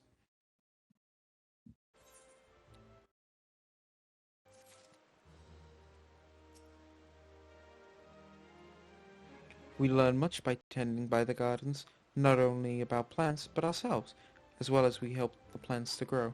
So too do they help us. Neat way to think things.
OPG, you there? Because I think you might have muted yourself. Oh shit. Have I been muted that entire time? Shit. Yeah. Oops. Well, let me just read through everything. I feel silly. I apologize. I'm eating chips at the same time, and sometimes I just it's hard for me to keep track of when I'm muted and when I'm not. Okay, let me read through everything else first. These plots are tended by the Botanist Guild. A splendid sight, is it not? My name is Fufucha, and I have the pleasure of overseeing the good works of the Botanist Guild. It is my duty to nurture the budding botanists of our guild, that they might in turn nurture the life that flourishes here in the Twelveswood. The land whence I hail is a barren place, you see, and ever has it been my dream to live and work amid such verdant abundance. Like plants, dream require nurturing. Tend yours well, and they will one day bear fruit. Man owes both his life and livelihood to nature. Without her bounty, man would have neither food to fill his belly, clothes to keep him warm, nor arms to protect him from harm. There exists a number of disciplines through which man avails himself of nature's bounty. Botany is one of them. In botany, one acquires the knowledge needed to receive the gift of plant life. At the same time, one learns to understand nature and accord her the respect she is due. There we go. Here at the Botanist Guild, those who whack our path gather to hone their skills while striving for greater intimacy with the forest.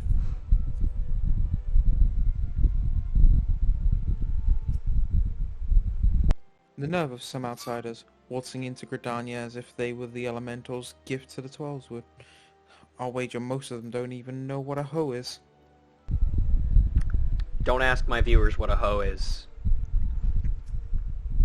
Mind the flower pots. You break it, you bought it. Hello there, and welcome to the Botanist Guild. What brings you here today? Interested in becoming a botanist, are you? Now you come to the right place. At our guild, you can study under some of the finest botanists in all the realm. An enticing proposition, is it not? So, what say you? Would you like to add your name to our roll? Well, I'm gonna hit no, because I gotta read this dialogue first, you see. Oh well, that's a shame. I'm sure you'd find botany a singularly rewarding pursuit. I know I do. If you ever have a change of heart, feel free to return here. The guild is ever looking to welcome new members into its ranks. Hey, I've had a change of heart. That was quick. Excellent. Now, you're doubtless eager to dive headlong into the nearest shrubbery, but first, a brief explanation on the origins of the Botanist Guild. Our guild boasts a long history. Its roots can be traced back to some 500 years to when our nation was still in its infancy. It was around that time that a precursor organization to our now established, to our own was established to facilitate communion with the elementals. But I suspect you're already confused, not being forest-born. Let me put it in a way that your kind would understand. My kind? Excuse you. Don't worry, casual racist. The Twelveswood doesn't belong to man, but almighty beings known as the elementals. It is by their leave that we Gridanians dwell here in the forest, and it is by their leave that we receive of its bounty. Haha, leave. Ever since mankind settled in the Twelveswood, it has been necessary for us to obtain the elementals' permission prior to taking aught from their domain. Historically, this was a rather involved process, in that only a precious few could actually commune with them, specifically those conjurers blessed with the ability to hear the elementals, aptly known as hearers. In order to relate to the elementals, to the botanists in a more timely manner, a new organization was formed with a hearer as its mouth and ears. This organization would have eventually evolved to become the Botanist Guild. To this day, the guild employs the service of a hearer who offers guidance to our members, yet this is no longer our organization's sole concern. We also seek to promulgate? Promulgify.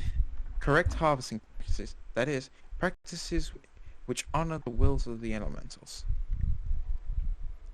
And that, my friend, is the story of how our guild came to be. I trust you have a newfound appreciation for the work we do. Now, with all this talk of elementals and communing, mayhap you're wondering whether you're fit to join us. Well, you may cast such doubts aside. You don't need to have been raised as a good little forest-born girl to be a botanist. Nor do you need to know the secret of forest monger. Salute, I jest. You just need a healthy respect for nature, and the will to learn. If you honestly believe you possess these things, it would be my pleasure to recommend you to our guildmaster. Please, wait a moment while I cease the formalities. Speak to me again when you are ready to begin the enrollment procedures. Okay, bye-bye. Promulgate. Promulgate. Okay. What to plant next?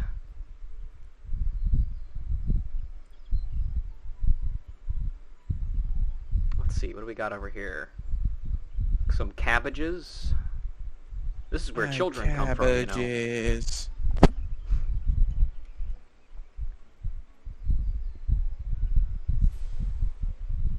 Oh, pardon me. Botanist Guild. Pumpkin.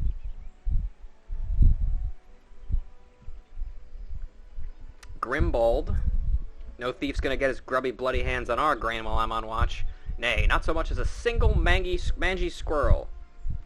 What is a plant? A miserable pile of secrets. It's a Belmont cabbage. This season I switched formulas. Beta works far better than an alpha. I knew the leaves looked greener.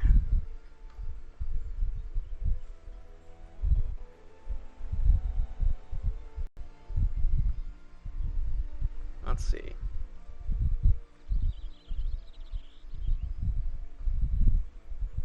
I think you've had enough rest today. Who is she talking to? Oh, this guy. Just another half bell, I swear. What was that, Gecko? I was just saying, I don't think there's a lot of, like, NPCs really in that area. Yeah, but, you know, I don't know if you had a chance to catch the previous stream, but I did find a couple of NPCs with quest or talk dialogue kind of hidden in, like, an alleyway near the Morrowby Dry Docks. It was a pair of women asking a Seawolf Rogadin to see if the secret about Rogadin's golden scepters were true. Oh.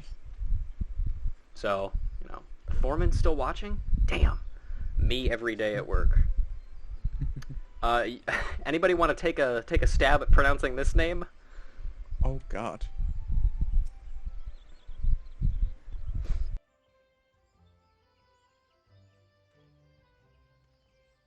Sorry. What is today? A tiny sprout may one day grow into a mighty oak and spread its seeds throughout the land. It is no different with men. We are equals in the circle of life, seeking only to survive. True.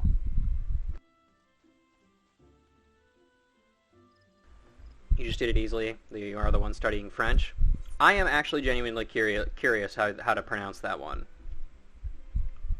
If you could type it out phonetically, that would be cool.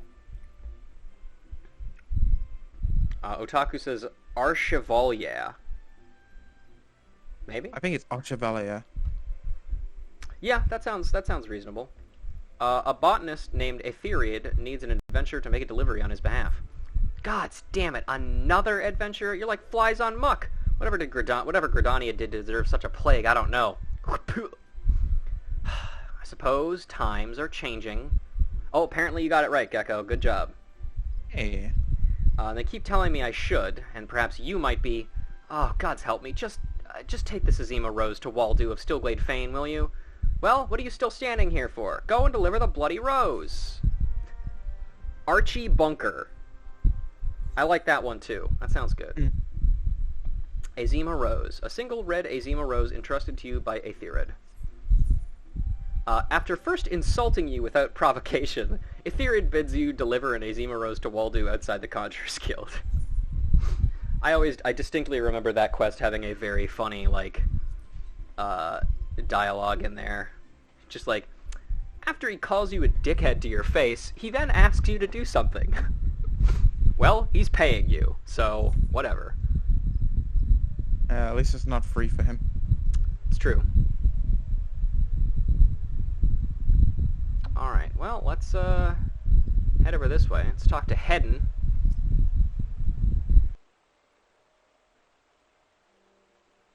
Were I to substitute the Aether value in accordance with the professor's law of conversion, that would produce a theoretical limit of 10 score 5 and 50. Or should there be no limit? Oh, I didn't notice you there. So utterly engrossed was I in my calculations, lest you wonder I am a student of the esteemed Professor Lam... I'm just going to call him Professor Lam. The leading authority in the field of... You weren't wondering at all, were you?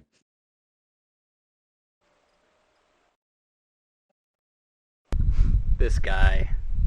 Hang on, I'm trying to find a very specific image. There we go. Let's see.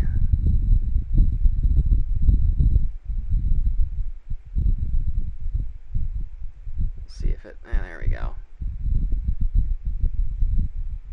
Why am I laughing? Apologies, my friend. It's just that as an INTJ, these illogical actions of yours, well, I find them to be amusing. What's that? A free sample of your store's new crispened potato snacks? Not necessary. I've already calculated its flavor in my head. Perhaps a little more sodium chloride next time. What?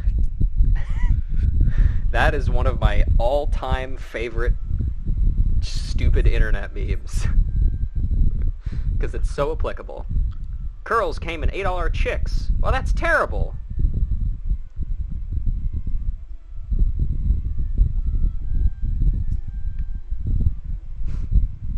Also, as you can see, there's an event going on right now in Final Fantasy XIV. Perhaps we will get around to reading it eventually, but if we don't, I don't fucking care.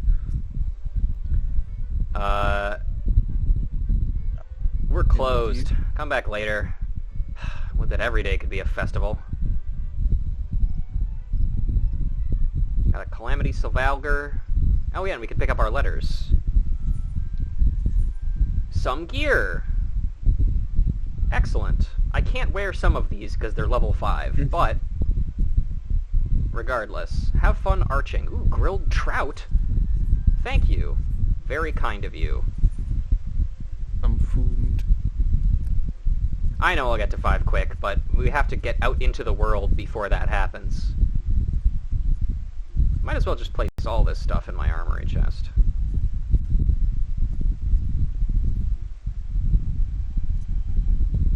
A fresh princess trout sprinkled with salt and grilled over an open flame. I might have read that one already, I can't remember. Franquet.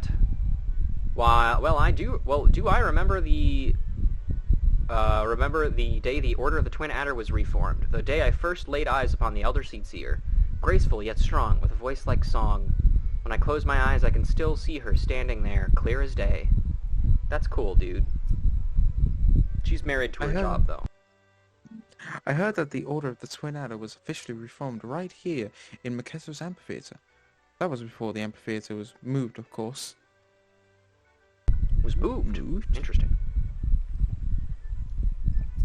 Hello. Estain, the caretaker of Miketo's amphitheater, needs an adventurer to help her tidy up. Greetings, traveler. Come to see Miketo's famed amphitheater, have you? I am Estain, caretaker of this fine centerpiece of Gridanian culture, and I fear I must needs trouble you for your assistance. You see, it is not only well-meaning women like yourself who are drawn to this place. The sylphs often visit in the dead of night, long after our citizens have gone to bed. We have no particular objection to their presence, and they seem grateful for the accommodation. So much so, in fact, that they last night left us a token of their appreciation, in the form of vegetables. I know you said that people should give points when they want to do talking on stream, but most of my points are either so specific, sporadic, or far away.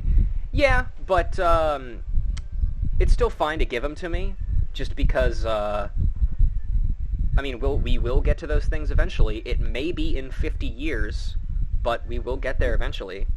I mean, these specifically requested to be there for at literally any point in Stormblood. So, I mean, they'll be getting priority for that. However, that's going to be a while, we'll say. And I know Otaku was interested in doing Hauke Manor.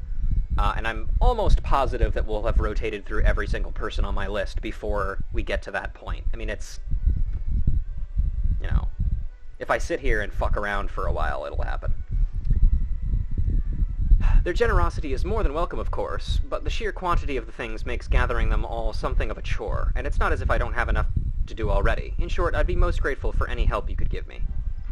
Alright, let's go pick up the vegetables. Do they actually go into our inventory? No, they don't for some reason. That's interesting. What are we doing with them, then? Fuck around and find out, if one is to say? Correct. Also, Kent, I was actually very specifically thinking about, like, should I have Kent around for when I do the, Kent on stream when I do the Pugilist and Monk quests? And the answer is yes.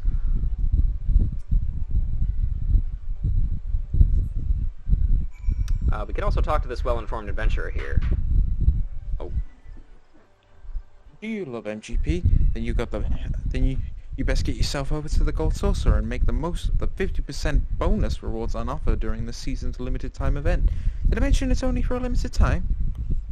That's it nice. sounds like a gacha-like sort of... Yeah, literally.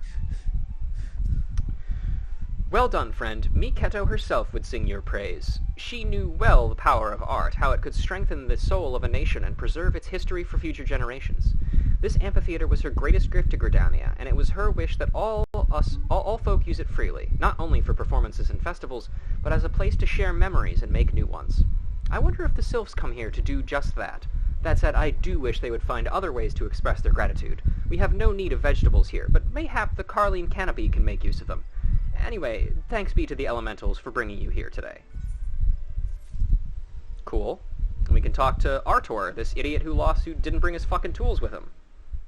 Did I mention the free trial for Final Fantasy XIV goes up to level 60, including content from 2 expansions, both ARR and Heavensward? That's correct, P-Hop. You did... Actually, no, you didn't get a chance to mention that the free trial for Final Fantasy XIV goes up to level 60, including content from 2 expansions, both A Realm Reborn and Heavensward. What? I'm terribly busy right now, and would thank you not to bother me. I'm carpenter of the prestigious Oak Art Atrium, and I have repairs to... Forgot your tools, dipshit. Where did I put my... Oh gods, I take it you're from the guild too, then. What's that? Idel sent you? With my tools? Yes. I was actually just about to go and, This is so embarrassing. My apologies. It's just... I've been so focused on the task at hand. You know, it's a miracle this amphitheater even survived the calamity. It was the Carpenters Guild that saved it, moving it piece by piece and rebuilding it. Changing the subject, I see, buddy. Ooh, I saw what they had done for Gridania. I knew what I wanted to be, but gods, when they told me my first task was to come here.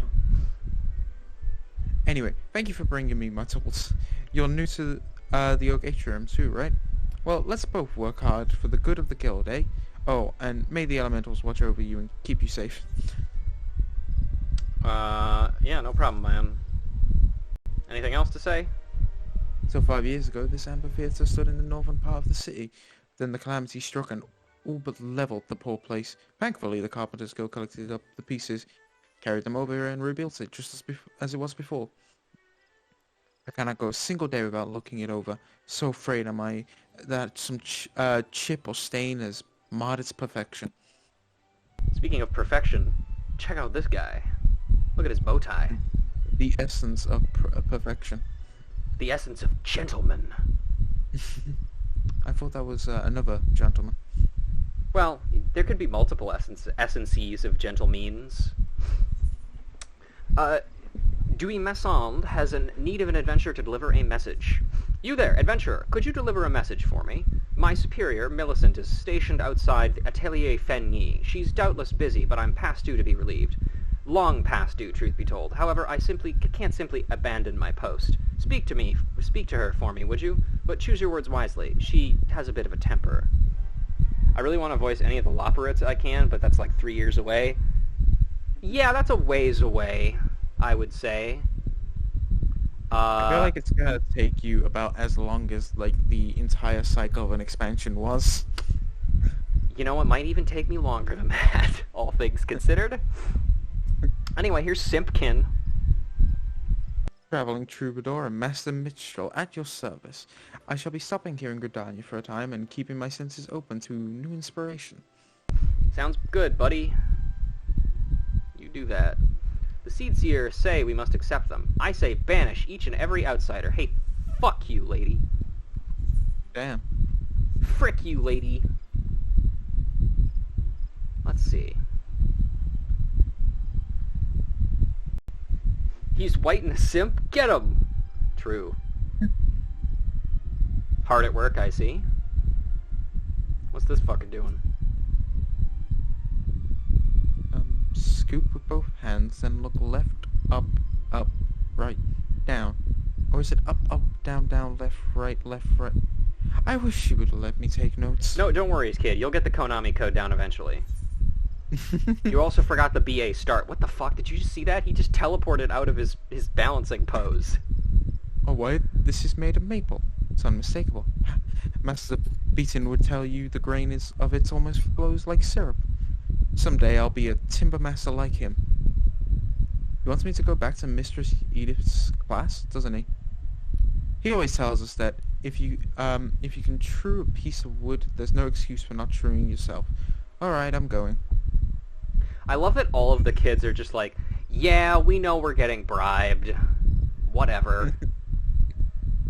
It's cool. They get a toy out of it. Like, they know what's happening. We met our end of the bargain. Now you have your guild. Now where is it? All in good time, my friends.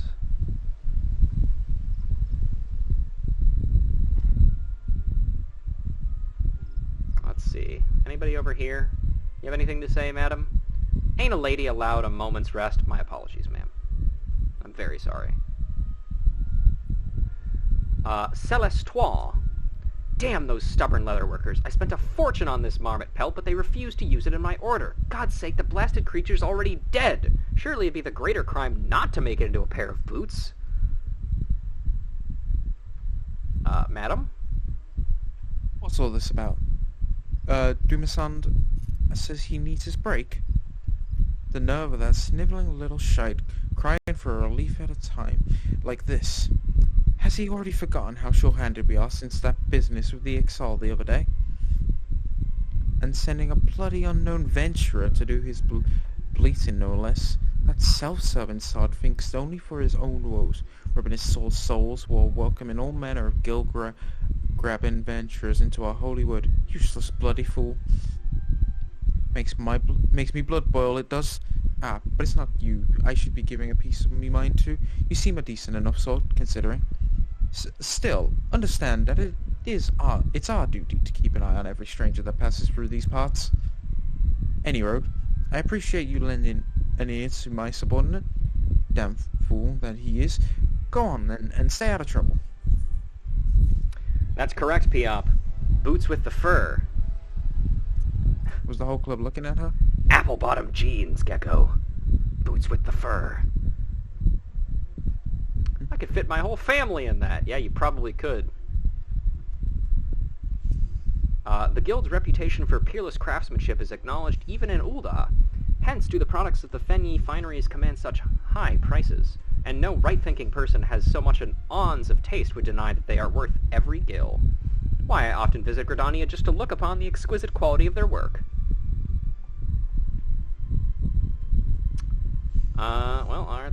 Hey, Randall. Greetings and welcomes to the Leather Workers Guild. Here we produce the finest leather goods, taking care to honor the lives which were sacrificed for their creation.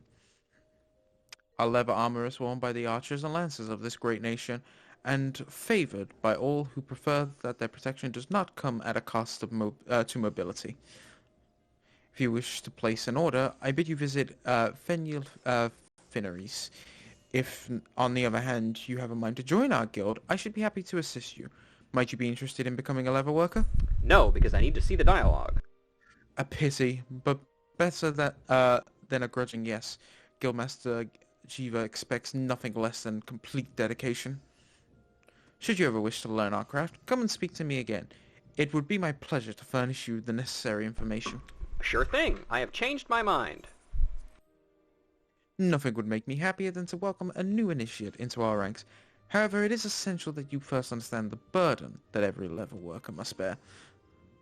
As you cannot have failed to notice, the 12th Wood is blessed with an abundance of life, and we Gridanians have long hunted the forest creatures for both nourishment and clothing. But Gridania is unlike any other place. The elementals that watch over the 12th Wood have never looked kindly on the taking of life, and those who flout their governance do so at their own peril. The elementals decreed that life not be taken without due necessity, and so the Trappers' League was formed to regulate the hunting of animals. The Leatherworkers' Guild was subsequently founded to manage the fair and equitable distribution of pelts.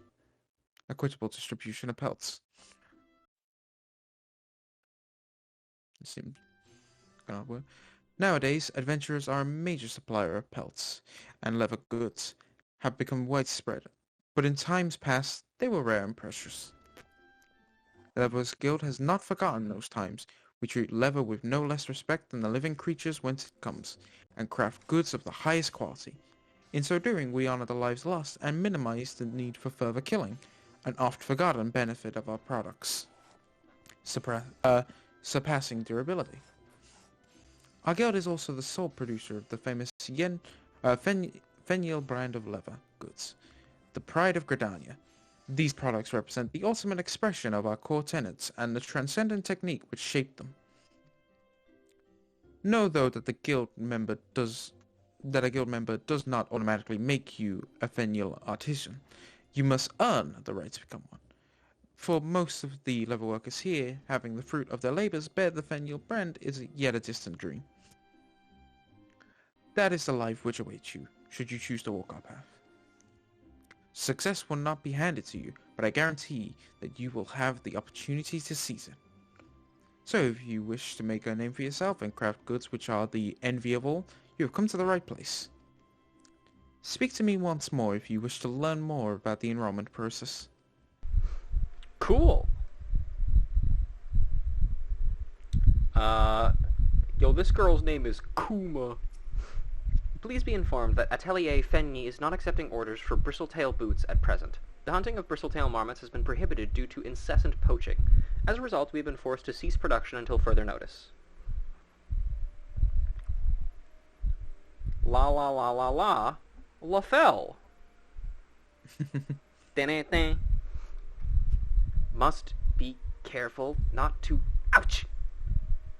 Yeah, I know that feeling. It is seldom acknowledged, but leatherworkers shoulder a heavy responsibility. Our raw materials come at the price of an animal's life, after all. Some of our crafters even give up the trade, unable to bear the guilt. Of course, rather more of our crafters give up the trade because they are unable to bear our master's scorn. Well, that sounds like fun. Let's talk to her. Do you have something to say, or are you just here to gob? Well, speak up. What do you do here? I'm in charge around here. The chief, or the guild master, or whatever you prefer to call it. The Leatherworkers Guild was moderately famous before I took over, but it was under my direction that it became Eorzea's premier source of leather goods. Mayhap you imagine that I toiled tirelessly to achieve this, that I endured innumerable trials and tribulations, and that the story of my personal journey would move an amphitheater audience to tears. Well, I'm sorry to disappoint you, but it was actually quite easy. The secret to our success is simple. We craft superior goods that exceed expectations, and we do so by paying due respect to both our materials and our customers. As to how we go about this, I would say it is by focusing on the fundamentals. It's common sense, really. If you strive for perfection and always give your best, fame and fortune will naturally follow. What's leatherworking? Leatherworking is about respect. A leatherworker must remember the lives sacrificed for his materials, and honor them by crafting quality goods that will stand the test of time. As an adventurer, mayhap you have worn leather jackets, boots, belts, or other such equipment. If so, these items were, I hope, crafted with care and respect by a dedicated leatherworker. It is a regrettable truth, but leatherworking, by its nature, requires the taking of life. It can be difficult for some to come to terms with this, but until they have, they cannot claim to have given their materials the respect they are due. Of course, respect must also be given to our customers, for they are the ones who will ultimately judge if our work is wanting. It is the duty of every leatherworker to embrace his personal responsibility to the creature sacrificed and the customer served. He who fails in this is a butcher and a charlatan. Fun fact about Geva, she is a mother of, like, 2 or 3. I learned she's this a mother? because the 14 Twitter posted about her on Mother's Day. Yeah, that makes sense. Geva MILF moments. God damn it. As the 12 which changes, so too must we change. To evolve and grow is the nature of life. We endure the calamity not by fearing the forest, but by following its example and adapting to survive. That's nice. Anything going on up here, bud? Everything seems in order today. Sounds good. Now, actually, I have a question for Kent, if he's still here. I hope he is. Kent, you played in 1.0. Did you ever have to equip more bags to increase your inventory carrying capacity in 1.0? Or did you always just have this full kind of inventory to make do with? You found Commander Shepherd? Well, that's good. I like that one. I hope their search info says, I should go. Or something of the many Shepherd lines that are famous.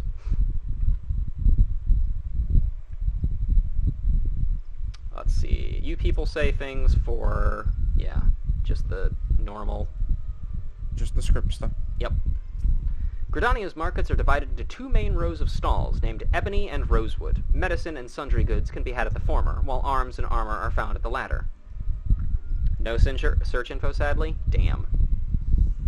Unfortunate. Parnell. Greetings, madam. Might you be looking to secure the services of a retainer? What's this? A missive from Milbus, you say? Whatever could it be about? Let me see now. She wants to know about the available stock of potions at the markets? Hardly a matter that warrants a letter, much less the hiring of a courier. Why could she not ask the question in person? I sense that adventurers from beyond our borders find Gridania somewhat difficult to deal with. Very astute. As we truly so devoid of warmth, if we mistrust outsiders, it is only because of so many of them have brought chaos into our work, and such sins as theirs are not soon forgotten. I suppose we might endeavor to be a little less cold. Progress. Ooh, they're lying. Greetings, I take it you've come to see me about a retainer? Retainers are hard-working lads and lasses who will help you to manage those spoils earned while off-slaying dragons, or whatever it is you adventurers do. Unfortunately, you do not appear you could even slay an eft, let alone a dragon. Therefore, I must decline any petition you may have to take a retainer into your employ. Build yourself a reputation in the city, however, and I shall provide you with the whatever it is you need. Might I suggest you start by heading back to the Adventurers Guild and seeing if someone there has work for you? I'll have you know, I have slain at least 2 efts. There's Impressive. Seriously Small is that guy's name. Anyway, here's Elizin Hulk Hogan. The master of the markets, Parsamontre, is willing to permit an adventurer to assist him in fulfilling an order for the Lancers Guild. Lost, are we? Unsure how to navigate the Rosewood and Ebony stalls? Very well, if you wish to know more of the markets, I shall give you a practical education free of charge. As master of the markets, I entertain many requests. This order from the Whalers, for example, but I delegate their fulfillment to my hirelings, that I might tend to such task as I am alone am capable of performing. For your personal betterment, I shall delegate the fulfillment of this particular request to you. I bid you search the stalls for a bone spearhead, a pot of beeswax oil, and a length of bramblewood rope, and deliver them to Sane Gould of the Lancers Guild. Yes, you did have. If you start in Gridania, you have to bribe this guy with a pie in order to talk to you. There's much and more to be found in these stalls, if you have the dedication to seek and the coin to procure it. However, as my representative, you need only offer my name as payment. None will deny me. In fact, many will be all too eager to part with their wares. So numerous are the debts as I am owed. A fine proposition, I am not. Is it not? I am spared a simple task, and you gain priceless mercantile experience. Why, I should rightly charge you for such an opportunity.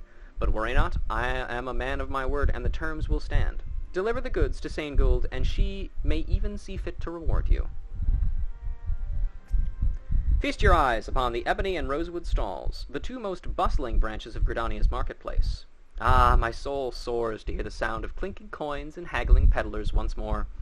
In the dark days after the calamity, so many merchants gave up the trade that I feared my ears would never hear its like again. Hello. Okay.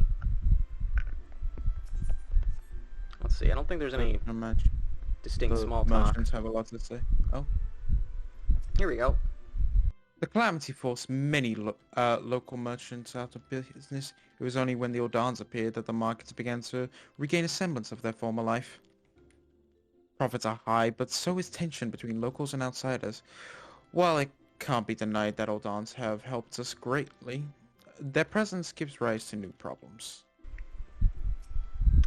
My brother Haderfort and I oversee the rosewood stalls, while that Uldan merchant Rishushu is responsible for the ebony stalls. Of course, Master Parsermontre holds the real power in the markets. Haderfort thinks Rishushu is a decent enough lass, but I say that Uldan wench can't be trusted. She's always dealt fairly with me, but it doesn't pay to ignore one's instincts in business. This guy hates women. Girth Sid.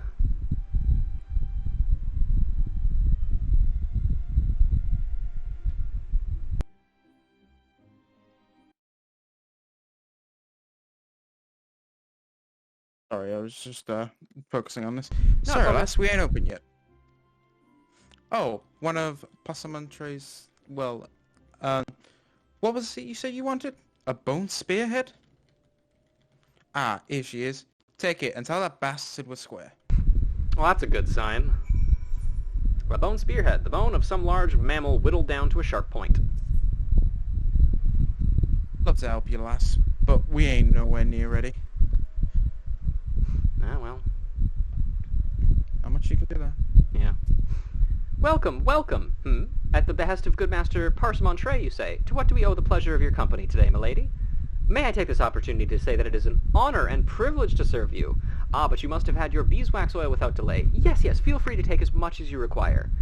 And you will inform Master Parsemontre that I was only too happy to accommodate to his needs, yes? Yes, certainly. Beeswax oil. 1 part softened beeswax mixed with 2 parts olive oil, used to treat leather. I can't believe we stole this wax from bees. They're not even here to defend their honor. Let's just hope they don't find about it. Yeah, I don't think they're here, so they don't need to know. Let's see. That goddamn merchant from Uldar. I wish she'd bugger off back to where she came from. I swear, every time she opens her mouth, it's about coin, coin, and more bloody coin. Racism count 3. I don't actually know if it's at 3. It's probably more than that. I don't think that really counts much of like racism. That's just an annoyance of an Uldan merchant. We have the best prices in the Like, realm. it's- Come one, come all. Yeah, hating Uldans isn't racist. It's like hating white people. No, I mean in the fact more of like, put it this way, it's like Lolorito's an Uldan merchant. We all bloody hate him. That's true. Also xenophobia. Yeah, you got discerning eyes, miss. The craftsmanship's truly something, ain't it? Perfect for securing any manner of Parsemontre. Gods, if I never hear that bloody name again, it'll be too soon. And there I was thinking I might make a gill today. Here, take the damn brambleweed rope and bugger off. I see. Thick, Not sturdy happy rope, about that. twisted from common brambleweed. You obtain the items... actually, Parsemontre, the master of the markets, bids you fulfill an order from the Lancers Guild.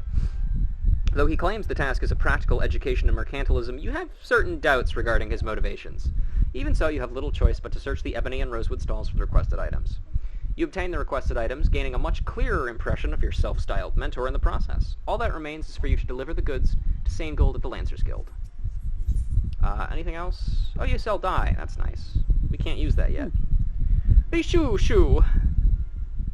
I came all the way from Uldar to sell my wares, but the locals are proving an unreceptive lot.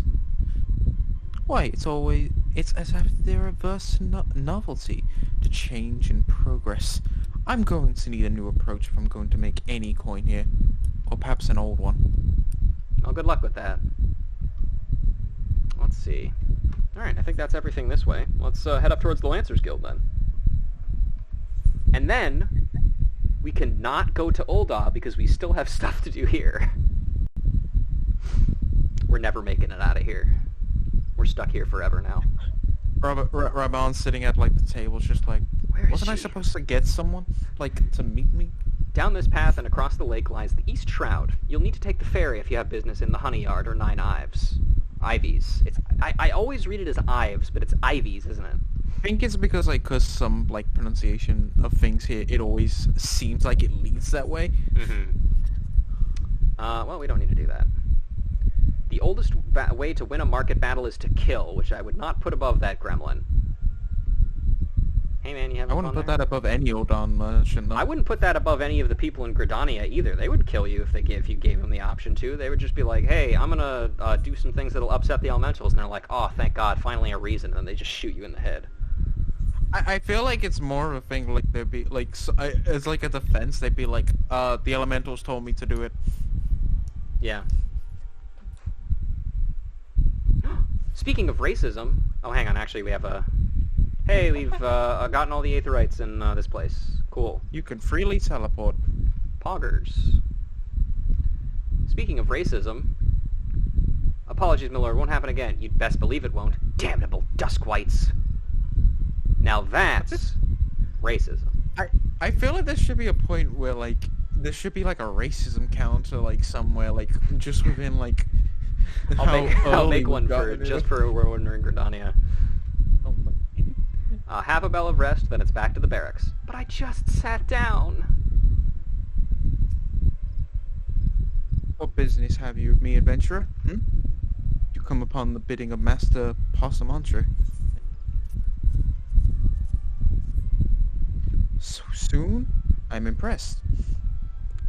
I placed my order only a short time ago, yet here are all the items I requested. Truly, Master Possamontre is every bit as resourceful as they say. You are fortunate to work under such a man.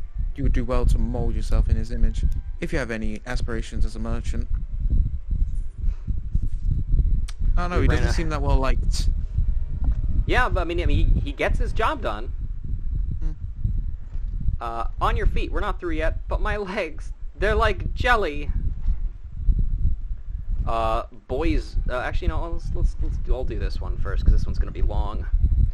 Welcome to the Lancers Guild, adventurer. If you seek to refine your skills with the polearm, then you've come to the right place. Here at the Lancers Guild, spear wielders gather to train with one another and further hone their abilities under the tutelage of our fine instructors. Do you seek membership with us? No. I see. It would seem you are already occupied with other pursuits. In which case, if you have no further business here, please be on your way. Just kidding, alright? Made it a funny joke.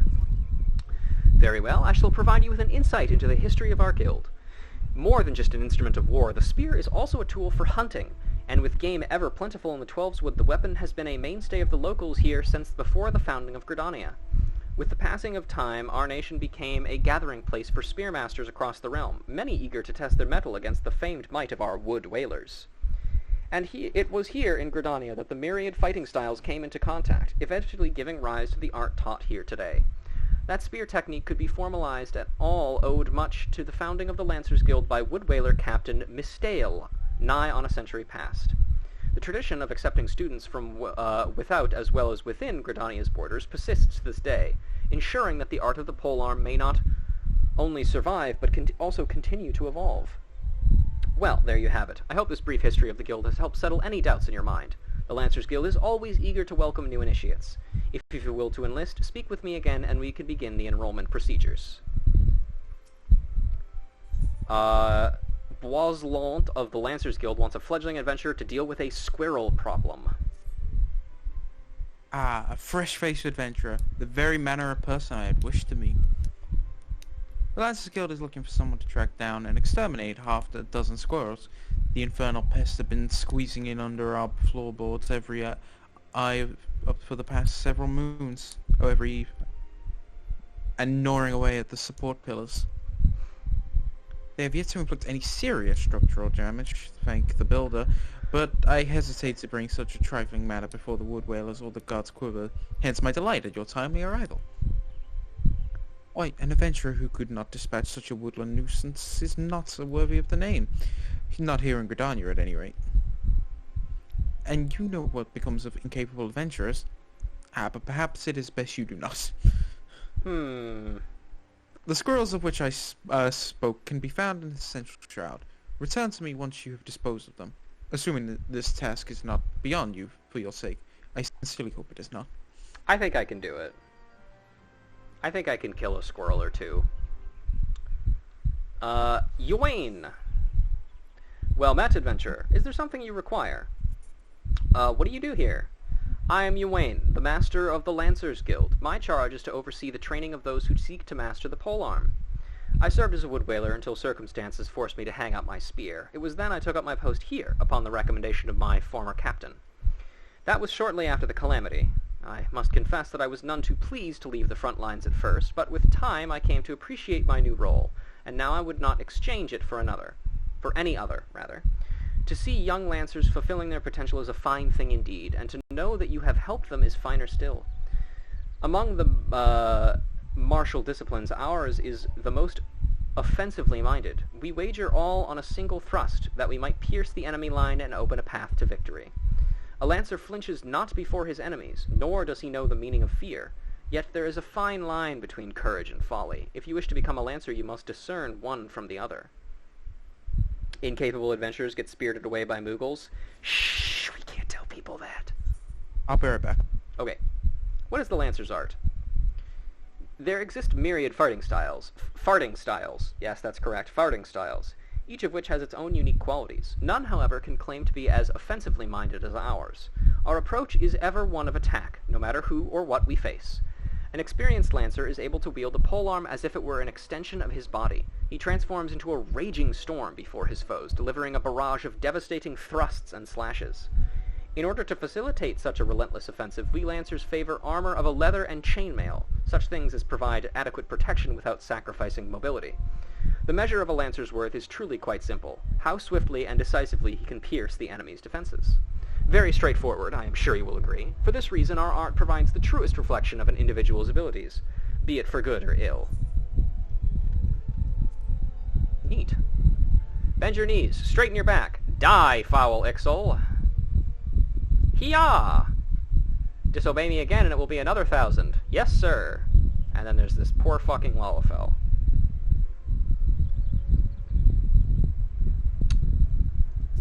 The Wailing Barracks lie beyond. If you have no business here, I would thank you to return to whence you came. The new recruits are quite promising. If they continue to hone their skills, who knows how strong they will become. And here we have Harchifont. Just kidding, it's, Hartifert. The Wood Whalers were wise to allow the Lancers Guild to their use of their facilities. Training together can only lead to mutual improvement, and better qualified recruits for the Order of the Twin Adder.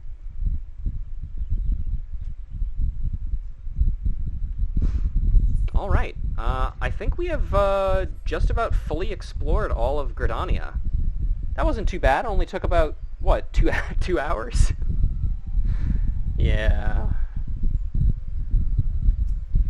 These gates are to remain closed until further notice. If you wish to venture outside the walls, you can ride the ferry from West Shore Pier, south of the Lancers Guild. Where does the Black Boar Gate lead, I wonder? Because there's nothing north of Gridania. I can only assume maybe it leads to or it used to lead towards East Shroud or something, but I'm not sure. Oh, hang on. You, could you possibly be... No, forget I said anything. My mistake.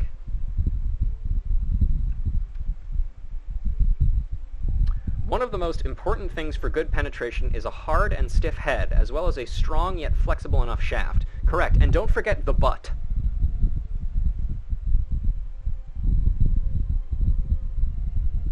The butt is very important.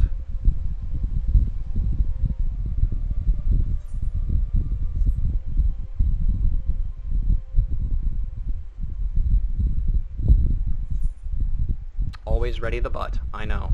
I agree. Now, let's see. Our job. We have to go... Especially if the butt is spiked? Exactly. Let me just make sure. Are all these in the same place? Yes, they are all in the same place. Hello. Siveraint. The district beyond is home to distinguished Gridanians. Commoners may not enter. That includes you, adventurer. Go back whence you came, or I will be forced to remind you of your place. Too bad we literally never get to go in there. Ursandel. The manor I once served in was no less magnificent than those found in Gentry's ward yonder. And magnificent it should be, for it was formerly home to a generation of seedseers. However, the elder seedseers before the last declared that he needed not such extravagance, and the abode came into the ownership of the Dantancourt family. Interesting. I'm sure that knowledge will come up never. Okay, one last area, then we're going to go turn in the quests, then we're going to go hit things with our bow. I still don't know if we're actually going to be able to leave Gridania today, but, you know. Knows, my wife and child, the men and women with whom I shared a stage, they're gone, every last one of them. There's nothing left in my life worth a damn. Damn, bro, that sucks. Bye. Millilith. The name's Ironheart. Millilith Ironheart. I don't mean to brag, but I come from a line of renowned explorers. My ancestors strode into the unknown, that they might commit to their parchment the lay of the land and curve of the shores for all mankind. Like all adventurers, you doubtless carry a map of Eorzea, yes? Well, that, my friend, is the work of an Ironheart. My grandpapa, Rodard, to be precise. His descendants have since followed in his pioneering footsteps, my brother Nedrick and I, and myself included. You know why this place is called Apkalu Falls? Someone once tried to breed Apkalus here, or so the story goes. Looks like it didn't go too well, unless they're really good at hiding. Ymitra. My name is Ymitra. I am affiliated with the Sons of St. Koinak, a research organization comprised of Sharlayan scholars and Eorzean sages. I suppose you might say our focus is on ancient history. My colleagues and I seek to piece together the lost knowledge and technology of the long-buried Allagan Empire. Due to a number of fascinating finds, it is the ruins of Mordona that presently command the bulk of our attention. I am here, however, to conduct some preliminary research. The tales my sister wove of the wild realm of Eorzea were what first encouraged me to visit. But beyond that initial curiosity, there is much in this land of interest to an avid scholar. Her sister, huh? I'm sure that won't come up later. Yushu Wahe. Some 5 years ago, a great scholar stood vigil before these waters. It said he came here to rally all of Eorzea in the fight against the Garlean Empire. I do wonder what came of that man. I should like the chance to meet him in person.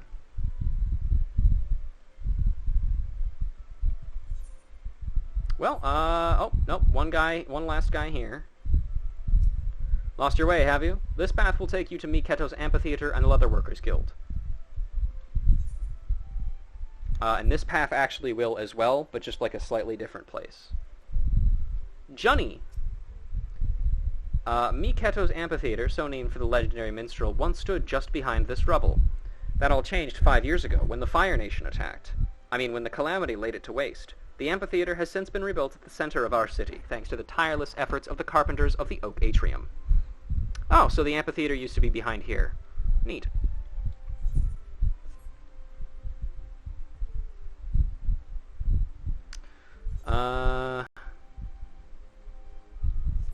Alright. Let's get started turning in quests.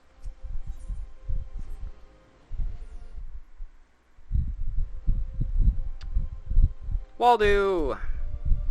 Welcome, adventurer, to the Conjurer's Guild. Here we must commune with the elementals and heed their guidance. Yet, I must confess the elementals did not whisper of your coming.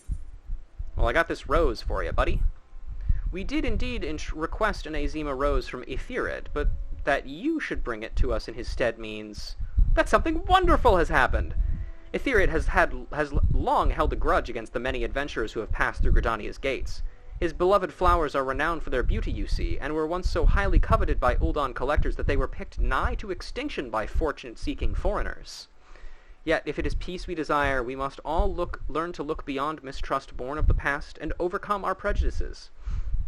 So has the Elder Seedseer taught us, and so do we live. I doubt it was easy for Etherid to entrust this Azima Rose to you. When he hears we have received it, he will come to know that not all outsiders are deserving of scorn. Truly, it was by the will of the elementals that you came to us this day. Please, accept this token as gratitude. Damn. Guy hates foreigners because they picked all his flowers. Sounds like the lead up to a, what would it be? Like a Balan Wonderworld level. Yes, yes, I am Briah, but I am also awfully big. Oh, you say Lady Milian asked you, Milian herself asked you to assist me.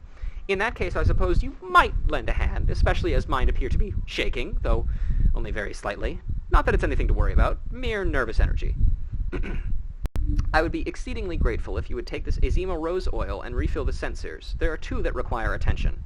Please have care not to disturb the conjurers amid their meditations. You must be as quiet and unobtrusive as possible. I'm back, by the way. Welcome back. Azima Rose Oil, a fragrant oil pressed from freshly harvested Azima rose hips. Yeah.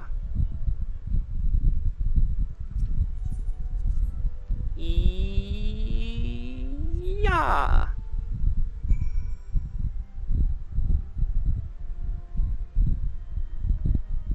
Dot dot dot. My thanks. I must admit to being rather impressed by how faithfully you followed my instructions.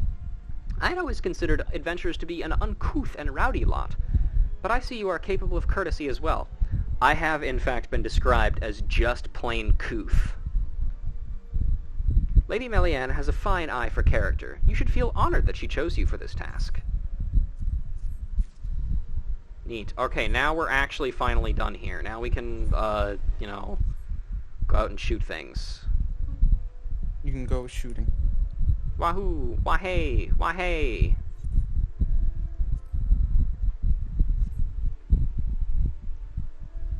Great news, Gecko. It's 2 hours and 30 minutes into the stream, and we're finally not in Gridania anymore. You've left the city-state, but you're not at Uldan. Yeah, I know. Look at all this shit we gotta shoot. Yeah. That should be no problem for you. Yeah. Already level 3.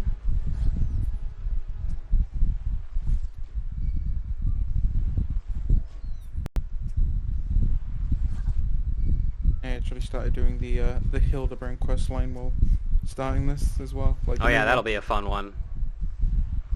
I think I'm probably going to be hard-pressed to find somebody who wants to read through that one with me. Oh, what, the, like, original, like, Around Reborn Hildebrand stuff? Yeah. I feel like that in itself is going to be, like, just one whole stream for all of Around Reborn's one. Oh yeah, certainly. The way that I imagine it is, like, I'm going to try and get through all of, like, an entire raid series in one day. Or, like, an entire quest line in one day kind of thing. Like, any Chronicles of the New Era stuff and Hildebrand in, like, one stream. Yeah. So, does that mean you're going to do the Around Reborn raids? Yes. I will need people to help me unsync through the coils. Mm-hmm. And my question for that is, would it be all of them or just the last ones in the raid tiers? Because I don't remember which ones have cutscenes in them, because I know there are some in-between ones that have cutscenes. I think they all do, but like I don't know which ones really matter the most. Yeah, So I'll have to like probably watch through a couple of like I'll make like a list of the ones that I want to do, and I will try and make sure they are ones that are doable, like without undue effort, if that makes any sense. Mm-hmm. Oh yeah, also we're level 5 now, so we can equip some of the gear that we have been given. All the free gear. Yes, poggers.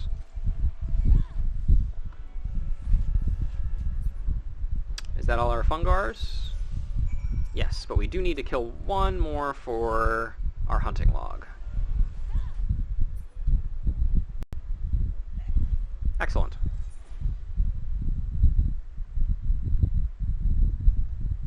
Alright. Well, let's head back in and pick up our next quest. Man, I can't wait for Interdata Center travel. Yeah, me too. It's going to be exciting. I'm interested to see how it changes kind of like the economy of just like Party Finder and stuff like that. I feel like there's gonna be a lot of segregation in Party Finder. Oh, certainly. Like, but don't want people from this data center in this party. Here's you, by the way. Oh, yeah, sorry. Yep. This Okay. is one of the gates of Gridania, the Blue Badger Gate. A wise novice knows not to wander too far beyond these portals. You stand before the thresholds of the city of Gridania. Here, your status as an adventurer counts for naught, a fact you would do well to remember. Be fairly warned, outsider. If you foment trouble within our walls, you will never leave them. Oh, that's the most frightening thing ever. Yeah. You never want to deal with Balmung? I can deal with Balmung. I just don't know if I can deal with Balmung on stream. You'd be surprised. Someone I know, like a rating streamer, he has his crystal at Balmung, and he's literally is there in Oldar with all of it around him. Huh. Hmm. Well, yeah, fair enough. I think it's just because most of it's just the shout chat stuff, if anything. Mm-hmm. Yeah, Balmung's not the worst. Let's also switch back. We gotta switch back to turn this quest in here. The children are back.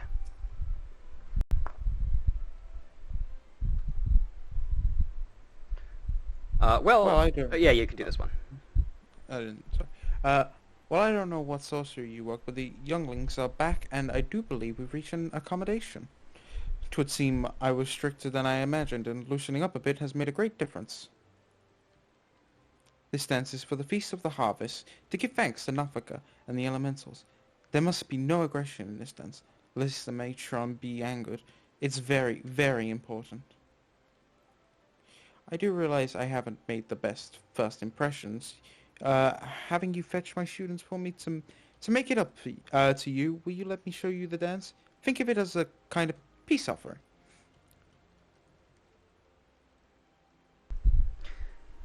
And here we go! Dance emotes!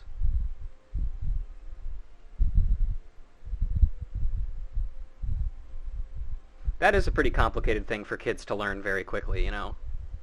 Mm-hmm.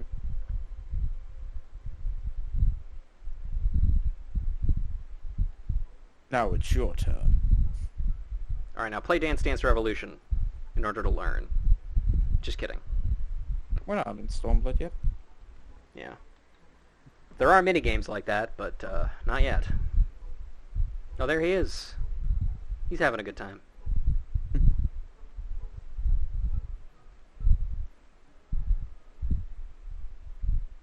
Why, you were a born dancer, dear lady. Actually, I'm not. I'm not level 60 yet. And so say we, and so say we. Oh god, he's come to kill. Comes a sailor from the sea to show the laddies how it's done, and so say we, and so say we. Swings his axe and says, remember, shiver, shiver me timbers, and so say we, and so say we.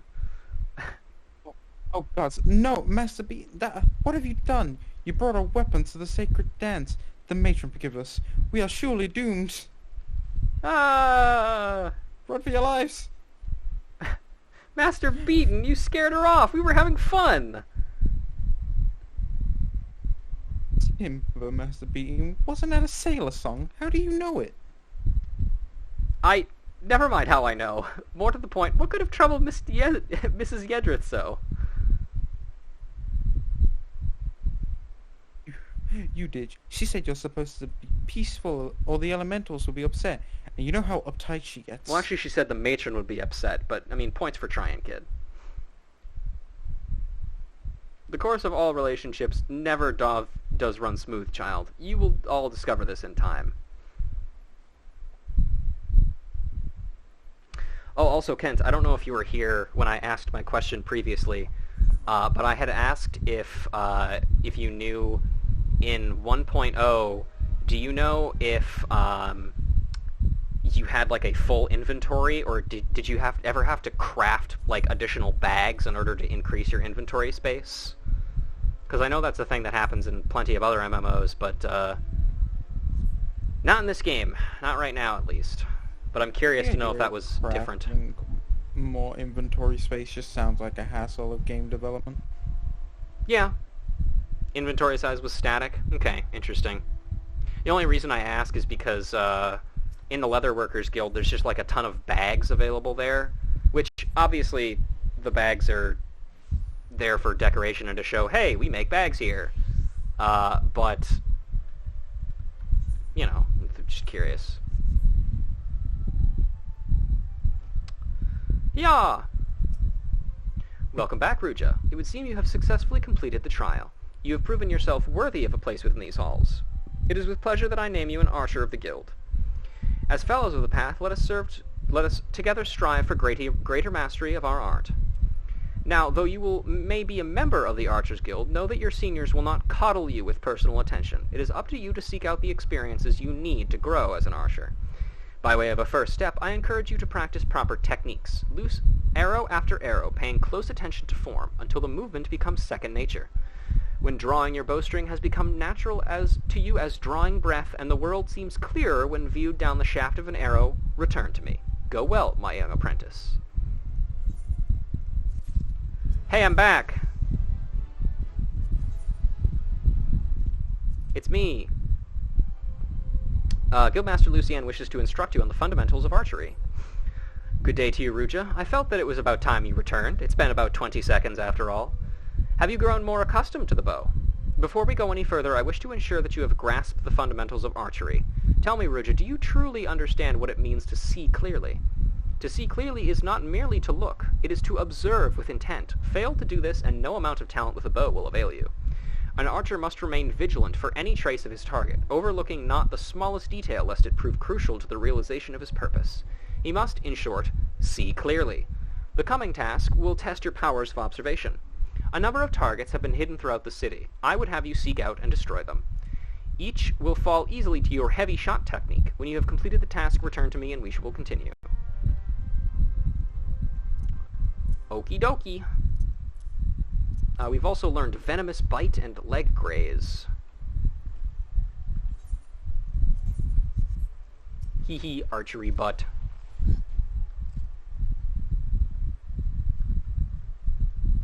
Alright, let's look for butts.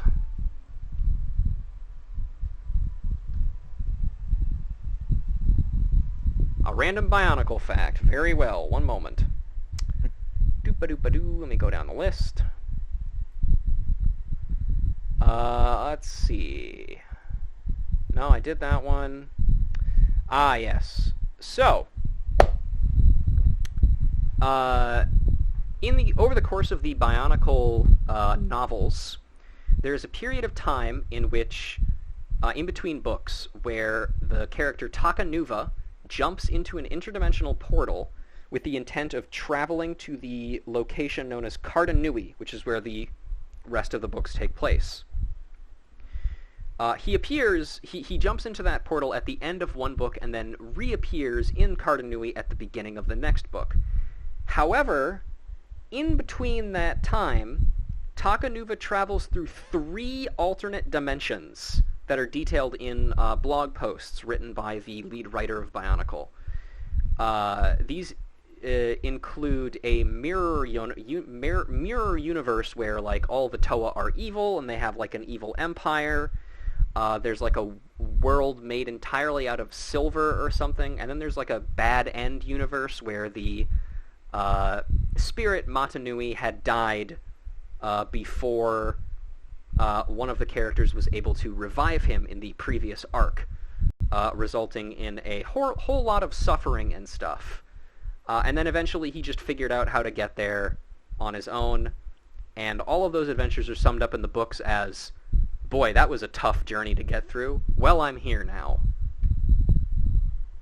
And I just think that's one of the stupidest, like, funny details about the books is, like, hey, there's, like, 15 different things that happen in between these two stories. Weird. Alright, back to butts. Combaticus Wombat.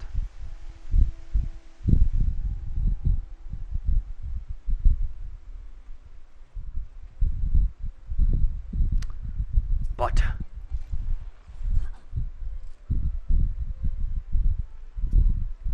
Kill. And the guy got an amplifier staff that he dishes for 2 weaker ones. Yeah, something like that.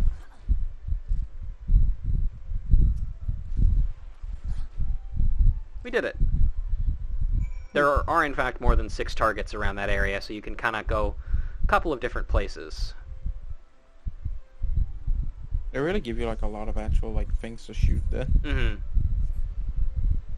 It's very generous. Hmm. When do I get Peloton? Like level 20? Awesome. Oh, yeah. It's very late. I forget how late that is. Yep. Ah, you've returned. I trust you've been to comprehend the crucial importance of seeing clearly. The next trial will test your powers of observation in battle. Travel to the North Shroud, and there put down eight micro-chews and 8 opa-opos. In contrast to the inanimate and wholly unthreatening targets of the previous trial, these creatures may be relied upon to move around and fight back. Nor are those the only differences. Being comparatively numerous, micro-chews and opa-opos are anything but difficult to find. And yet you may be assured that this task will test your powers of observation, albeit in a different manner. This time you will need to evaluate the abilities of your opponent. In so doing, you will learn, amongst other things, that the micro-chews produce a poison that can quickly sap one's strength, while opa-opos, like archers, possess the advantage of range. Knowing their strengths, how will you go about mitigating them? If you commence your attack before identifying an effective strategy, you will soon be made to regret your folly. But if you take the time to observe your targets from afar, you will surely glean the knowledge necessary to defeat them. I look forward to hearing of your success, Ruja. Okay, let's go shoot some monkeys. Monkey. Monkey. Alright, off to North Shroud. We did it! We discovered North Shroud. You discovered it, walked in Christopher Columbus style. Yep. You, sir, anything to say?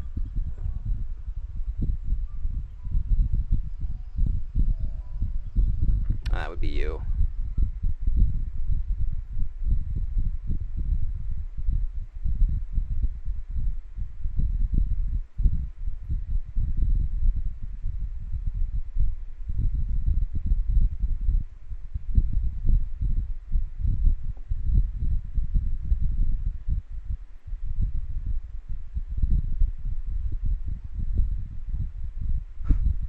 Sorry, I was focusing on this. I'm tanking, so... No, all good. This is the Yellow Serpent Gate, raised after the calamity to serve as a new portal to Gridania. Neat. Oh, it's Caitlin, but spelled like a white person would spell it. The depths of the Twelves would hold many dangers for the unwary. To the northwest lies the territory of the XIV, whose borders even our soldiers are loath to cross.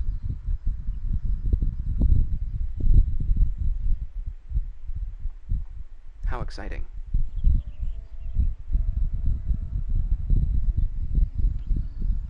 There's a tree and sapling. What a beautiful forest.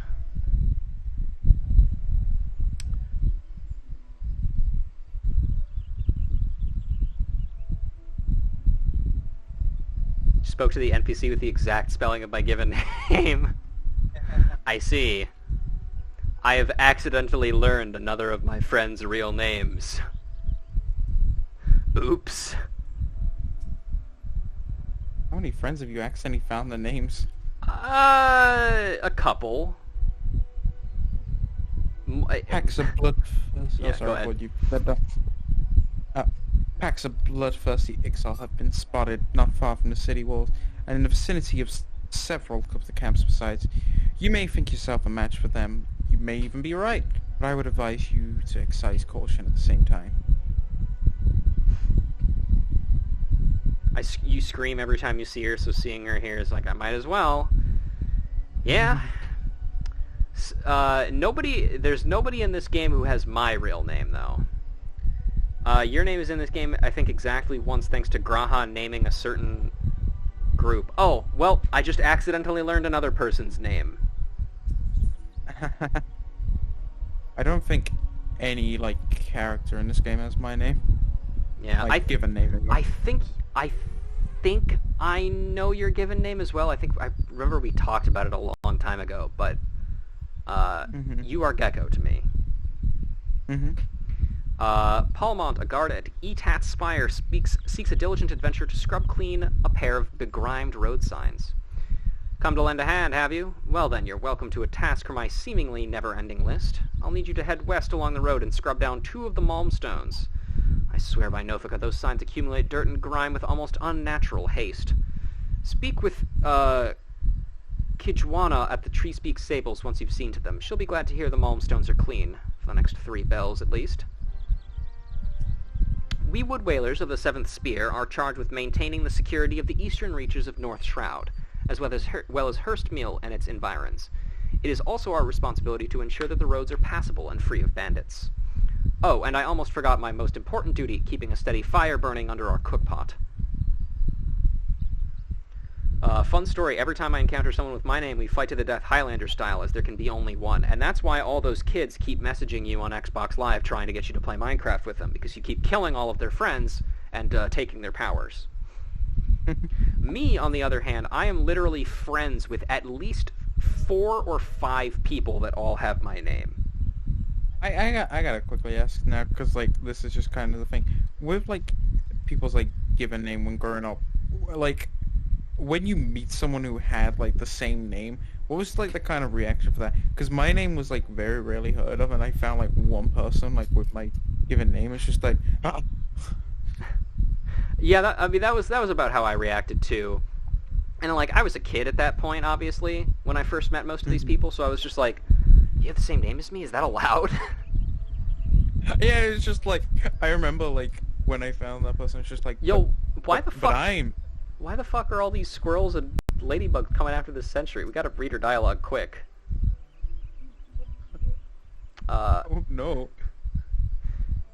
It'd be so kind not to go poking into things. Training is a delicate time for chocobos. Oh, look, she's off again. Yeah! I think she's the one instigating the battle here. Yeah. Welcome to Tree Speak Stables. This is where most of Gridania's chocobos are broken in for riding prior to beginning their working lives as rental birds or twin adder mounts. Also, fun story, OPG has met the only other person I've met that has my name as they joined our team at work briefly. I think you mean the only person you've met that has your name that survived meeting you.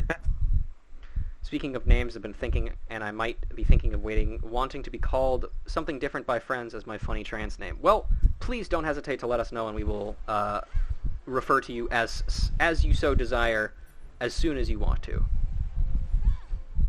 I don't think there's anybody here that would deny you that. And if they do, I will kill them myself. Bring out the shovel. Yeah. A lot of girls with my name growing up, so my reaction was the school spelled my name wrong again every time something had my last name but not the correct spelling of my first name. There's really only one way to spell my name, in English at least, so I never really had that problem, but I can understand how it could be a problem for many such people. Anyway, like, the spelling of my name is just like such a minor, like, when it's said, it's just like, oh, everyone knows it. It's just a matter of, like, the amount of S's and L's in there that get mixed up. Mm-hmm. Like my last name. I have a friend who also has that name, and I remember getting his name, or messing up spelling his name fairly often when I was, like, sending him messages and stuff, but I kind of got into the rhythm of it, basically.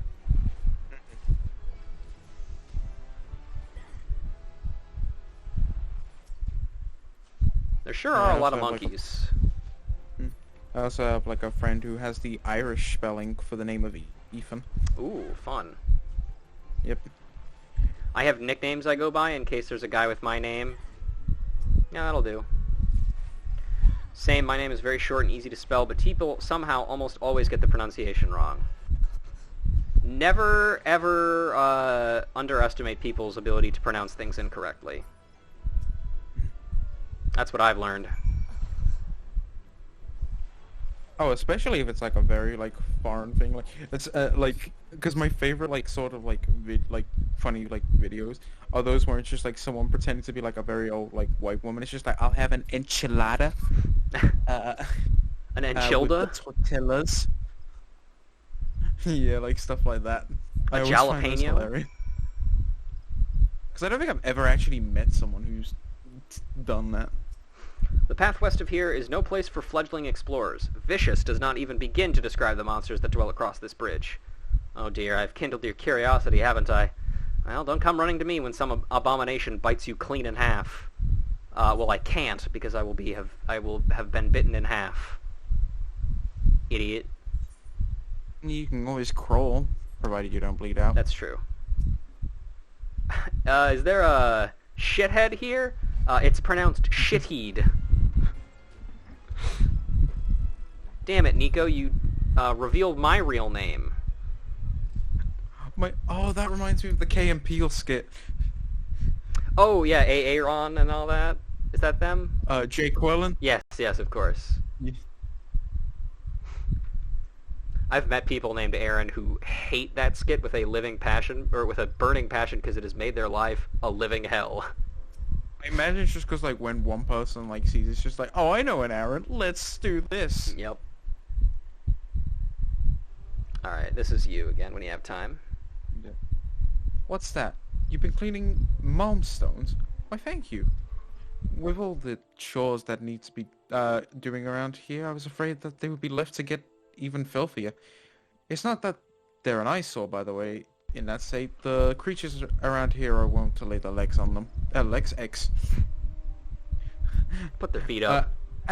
As to why, well, I can only assume their preferred nesting trees are in short... Oh, hang on, the thing's gone very fuzzy for me. Oh, all good, sorry. In short supply these days. Be that as it may, we can't have monsters hatching from roadside signs. These paths are dangerous enough as it is.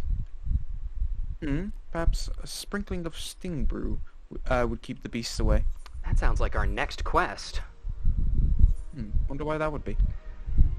Treespeak Stables needs someone to slay Opa-Opos and receive property stolen from Hurstmill. Did you hear about Demeter of Hissmill? Apparently, Opa-Opos crept into her stores and made off with her Muntoy beans. Yeah. Ordinarily, Opa-Opos wouldn't go near them, what with their foul odor and even fouler taste, but food has become scarce of late. Truth be told, a good many of us are glad to be rid of that stench. Still, I can't stand to see Demeter so dispirited. Would you track down those thieving Opa-Opos and recover the Montoy beans? I'm told 6 bags were taken, all told. Demeter is well respected, all the women of his mill, so it would do you well to earn her favor. So be polite, smile, and don't interrupt if she goes off on one of her tangents. His mill lies just to the north of here. You like to run into Opa-Opos on the way. With luck, you may even encounter the bean thieves themselves. Why is she only respected by the women of Hurstmill? Why is specific... whatever. Lesbians. Okay, yeah, there you go. You know what? I don't even know why I asked. You can keep going on this If one. it's her smell you want, then head north. If you simply wish to stretch your legs, I suggest doing it somewhere safer. Take a leisurely stroll. Take a leisurely stroll around those parts, and you'll like to end up fodder for slavering beasts. Love a good slavering beast. Vion. Hello. There we go. Vion is searching for an adventurer to deliver an item. If you want for work, I have need of an adventurer willing to dirty our hands. No, no, I speak not of dark deeds. I mean only to have you deliver something. I myself would not dare venture deep into the Twelveswood, but you seem more than capable of defending yourself. My colleague Gillian will furnish you with the item in question and provide all the necessary directions. She should be somewhere behind the stables, supervising the field hands. Let's see.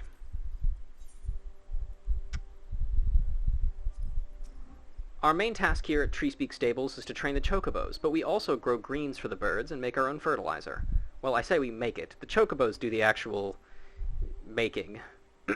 It's high-quality stuff, anyway. We receive orders from botanists as far afield as Hurstmill and the city of Gridania. You mean the city of Gridania that's like 20 feet that way? Whatever. Not that far. Yeah, I don't know. Chocobos are sensitive and timid creatures by nature, but they are more than capable of defending themselves if they must. Why, just the other day I carelessly trod on a bird's toe and received a nasty peck on the rear for my trouble. Thankfully, my levers prevented serious injury, but sitting is still rather painful. And it's not just pecking. Some of them can even summon fucking meteors somehow. That's the red kind. It's still a chocobo, right? Hmm. Let's see. Hello. Hello, birds. Hello, friendly birds. Look at them. So adorable. I love chocobos. They're so cool. So cute.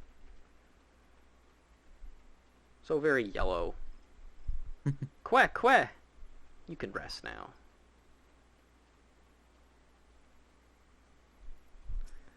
Greetings! The crafting facility here at Treespeak Stables is primarily for the purpose of forging tools for the stable hands, but our doors, assuming we had any, are open to all. I'm sure that'll be useful later. Baudouin. Baudouin is looking for an adventurer to help with a pest problem. If you've got mind to make yourself useful, why don't you call some Midlands for us? Mitlands for us. We train a lot of chocobos here, see, and the young ones go wild when they get a sniff of Mitland. Some even throw their bloomin' riders. Let me tell you, it ain't easy training a chocobo when she drops you on your head. Every time she sees a shadow, we've been getting nowhere with the birds. We've been getting nowhere with the birds lately. If you could rid us of a few Mitlands, we'd be in your debt. Have your travels taken you to Brent Branch Meadows out in the Central Shroud? They're part of the Moogle's Gifts family of stables, just as we are. If you haven't already, you might go and offer them a helping hand. I'm certain they'd have a use for an adventurer who ain't afraid to muddy your boots. Perhaps. Alright, now let's head back around to pick up the other stuff that we need for the quest. She's got the blight, I tell ya. Well, I see nothing wrong with her. Yeah, she looks healthy. Look at those eyes. Beautiful eyes. You're turning your head towards me. I can't look at you. Whatever. Let's see. Prime Rain. Welcome to Treespeak Stables. This is where we train the chocobos that will bred out at Bent Branch Meadows in the Central Shroud. By all means, have a look around, but I would ask that you refrain from entering the stables proper. Too late. The younger birds take fright easily enough without an unrelenting, unending procession of adventurers gaping at them. But I want to look at the funny birds. Pretty. Yeah. A fine crop we'll have this season. Holy crop! Oh. My whole body reeks of gyashi greens.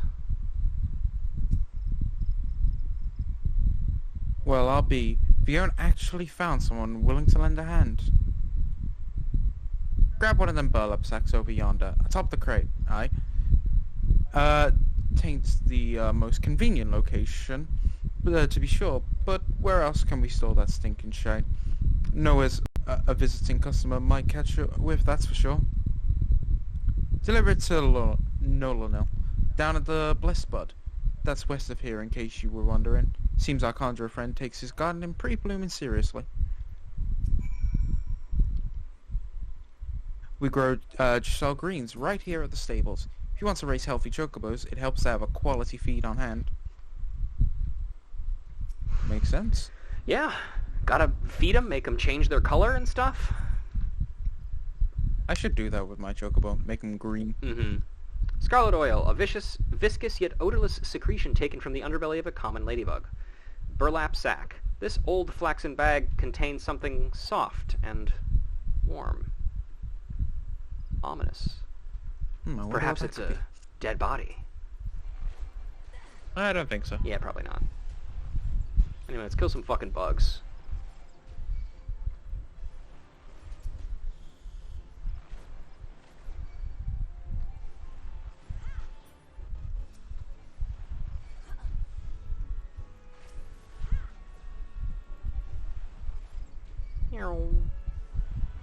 One more.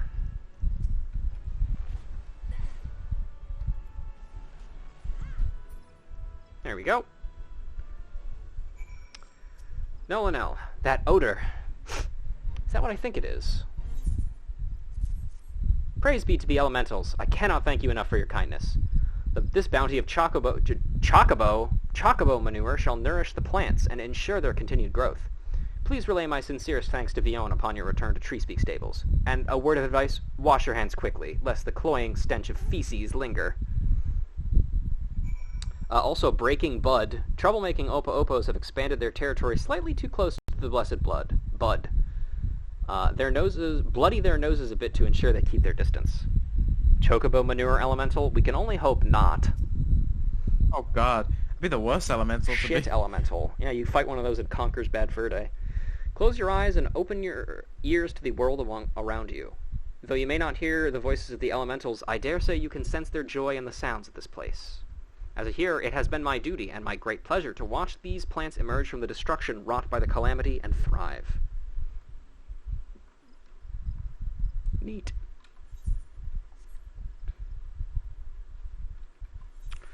All right.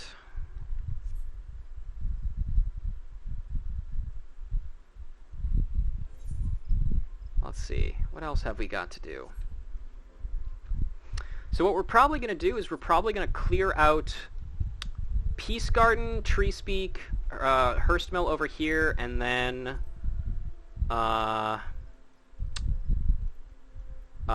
Bent Branch and Green Tier, this kind of area down here. We're going to clear that out of quests. And then we'll move on. If there's still time in the stream, we'll move on to Ulba.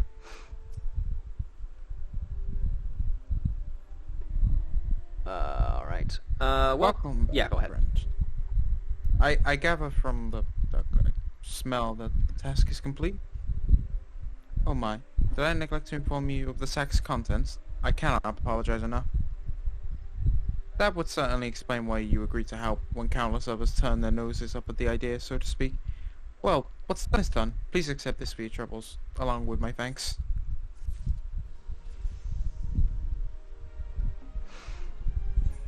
Classic. Just not telling us that we're carrying shit around.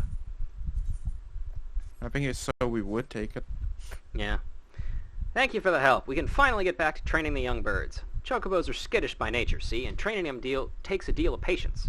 It don't make the task any easier that soldiers and adventurers tend to ride them towards danger rather than away from it. Any road, we're grateful for the help. Here's a small token of our gratitude. Oh, and you've got another one for me. What's up, bud? Bodwine is seeking an adventurer to make a delivery.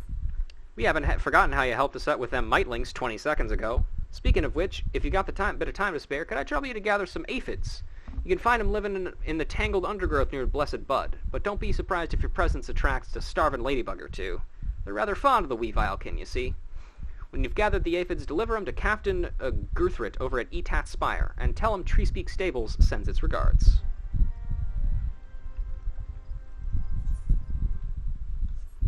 Alright. I can get some aphids.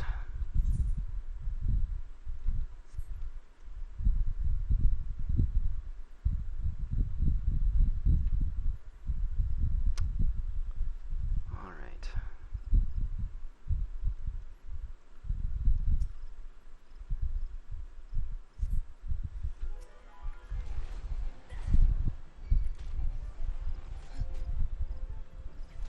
Yeah, okay. Oh, I still have to do it again. Oops. Aphids! These tiny vile can gather on the young leaves of various forest foliage to feed. Oh, also, it looks like we got some shriek shroom, which is the underdeveloped sporling of a funguar. More like an unfunguar, because those guys aren't very fun to be around.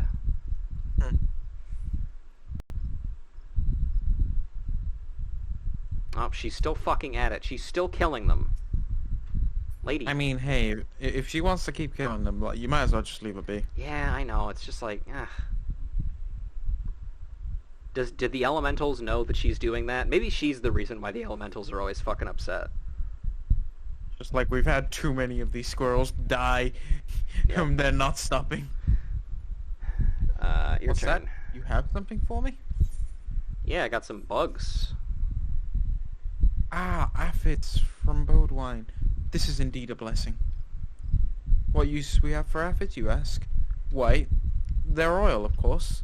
There is naught better for maintaining our weapons. Were it not for your timely delivery, I would have been forced to send a sentry to replenish our dwindling supplies. I'll have to thank Bodewine personally. And thanks to you as well, friend.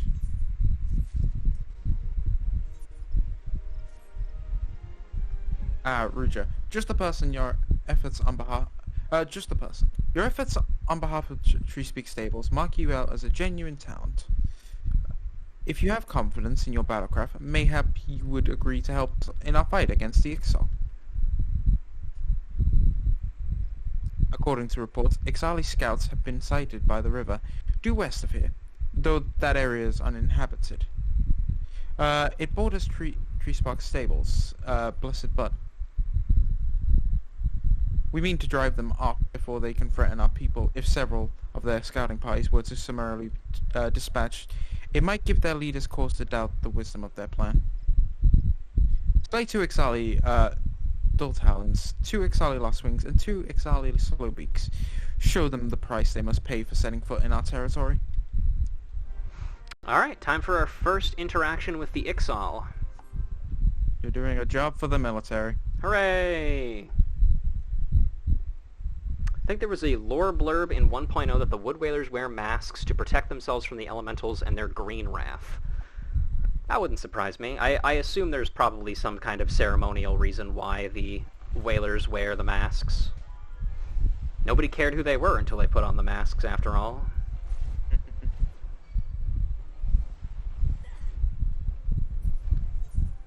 Also, we got a stolen Muntui beans.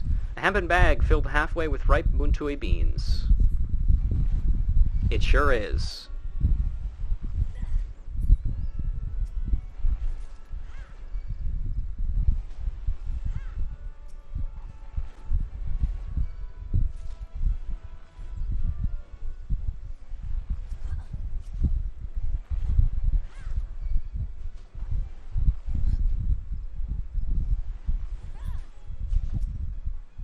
One more of these guys, and we will be done.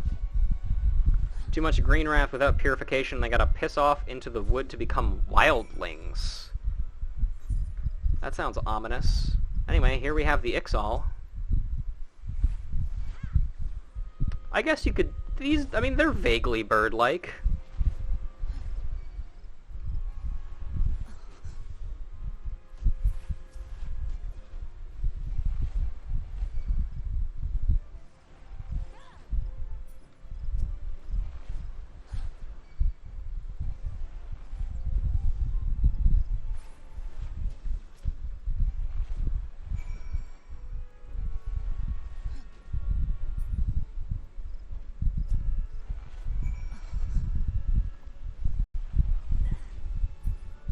And that should be all the Ixal. And back up to the dude. We're making good time. I think if we do manage to finish everything I want to do in Gridania, then I'll probably just end the stream there. But until then, it was bloody work, but it had to be done. Your service to Gridania will not be forgotten. Thanks to you, we now have time to plot our next move. We could muster our forces and take the battle to the Birdmen, or consolidate our defenses before they return. I must needs consult with the commander. I just got hit by a train.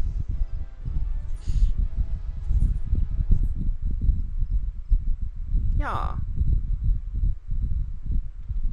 Alright, we still have to kill some micro-chews, and then we'll probably swing by Hurstmill and figure out what the deal is there.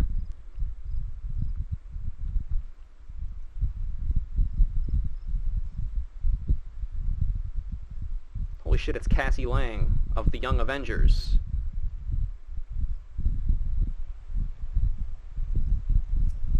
It's a joke for all you comic heads out there.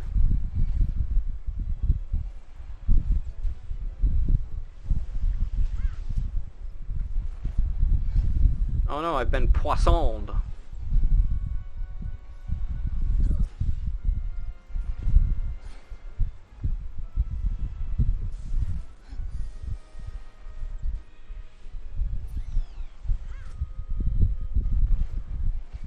Good old leg graze. What an ability you are. I don't think I've ever used any of like those abilities. I Like, can't for- remember. for- Did they Oh, ever not get great. used in like E8S maybe? Not that I remember. No? Okay.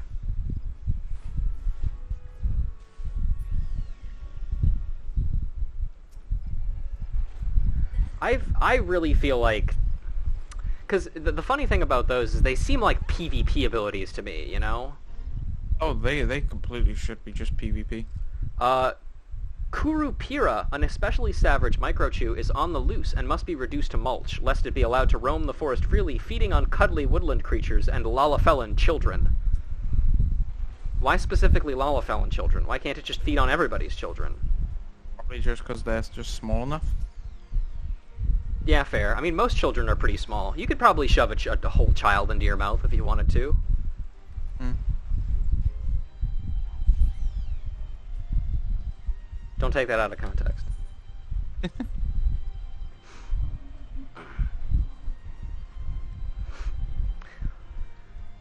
Also, on a slightly related note, if anybody ever does make, like, clips of my stream, please let me know. I want to see them.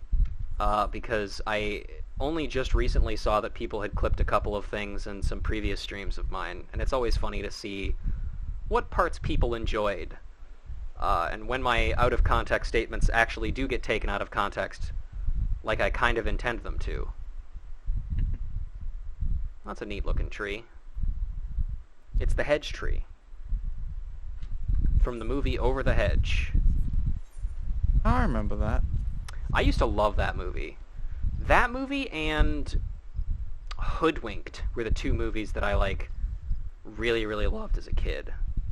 Never heard of Hoodwinked. It's interesting. I don't know if I would say it was good necessarily, but it sure was. You're welcome to the hamlet of Hurstmill. Lest you wonder, our outskirts are tightly patrolled to counter the XIV threat. I may add that those same patrols will not hesitate to deal with any who threaten the peace of our citizens. Do not imagine yourself above our laws. Okay. You also really liked Hoodwinked? Yeah, classic. And we totally will have to watch Hoodwinked together sometime. It'll be fun. Can't be too careful of Ixal around here. It would take much more than a well-aimed peck to take down Hurstmill when it comes down to it. Okay. Hello. Hurstmill may be a quaint village compared to the great cities, but this simple settlement is no less precious to those who live here. There's something to be said for having such a comforting place to come home to. True. Hamatophagic harassment. Ain't seen your face round here afore. It's my sworn duty to keep the peace in Hurstmill and protect her from them as what would do people harm. If you mean to stay for a spell, you'll have to prove you can be trusted. Ours ain't a large community, and we've hardly any fightin' folks. There's always a need for battle-savvy types, what with all the beasties lurking hereabouts. As it happens, we've been suffering an outbreak of midges as of late. The buggers are driving our patrols to distraction. Now, if you were to exterminate, say, half a dozen swarms, we'd know you for a friend. A word, adventurer. If you want our trust, you'll have to earn it. And that ain't no mean feat, let me tell ya. 'Tis more worth than the trouble, though. Once you've proven yourself a friend, you'll never want for stauncher allies than us. Sounds good. What are you doing, man? Where in Oshan's name are those damned Ixal? They're literally right here, dude. Like, right there. It's not hard to find them.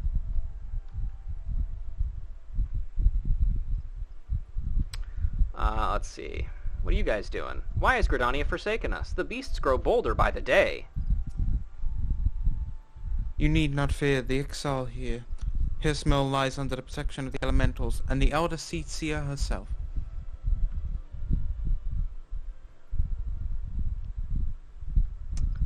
Let's see.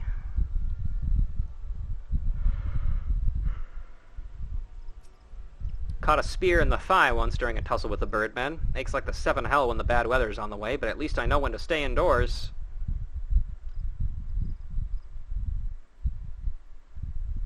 Hey, buddy. The water wheel is the pride of Hismil. Many here would gladly lay down their lives to defend it. It's like the That second... seems a bit much. Yeah. It's like the second time there's been, like, a really cool water wheel, and people are like, we would fucking die to protect this water wheel. You have no idea. I am willing to lay down my own life for this. Liniev, a quartermaster at Hurstmill, needs an adventurer to bring her a glimshroom, a variety of brightly glowing fungus. You have the look of an adventurer. Adventurers love little tasks, do they not? Well, I need you to head into the forest and pick a glimshroom for me. You haven't the faintest what a glimshroom is, do you? Glimshroom is the common name for a variety of fungus with a unique white phosphorescence. What did you say? A glowing mushroom? Yes, I suppose you could put it that way. There is a colony on the rock face southwest of Peace Garden. But do not simply pick the first one you come across, the brightest glowing mushroom you can find, if you please. Well, yes, I would love to be able to harvest glimshrooms for myself, but there is a small matter of Ixali scouts. Not terribly friendly, those chaffs. Up you go, then. This is where we store the Moon Tui beans. Hurstmill is famous for them, you know.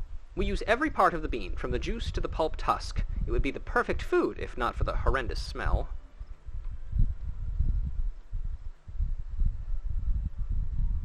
Hello. Hello. Yes, I believe we'll be needing more salt. Hello, ma'am.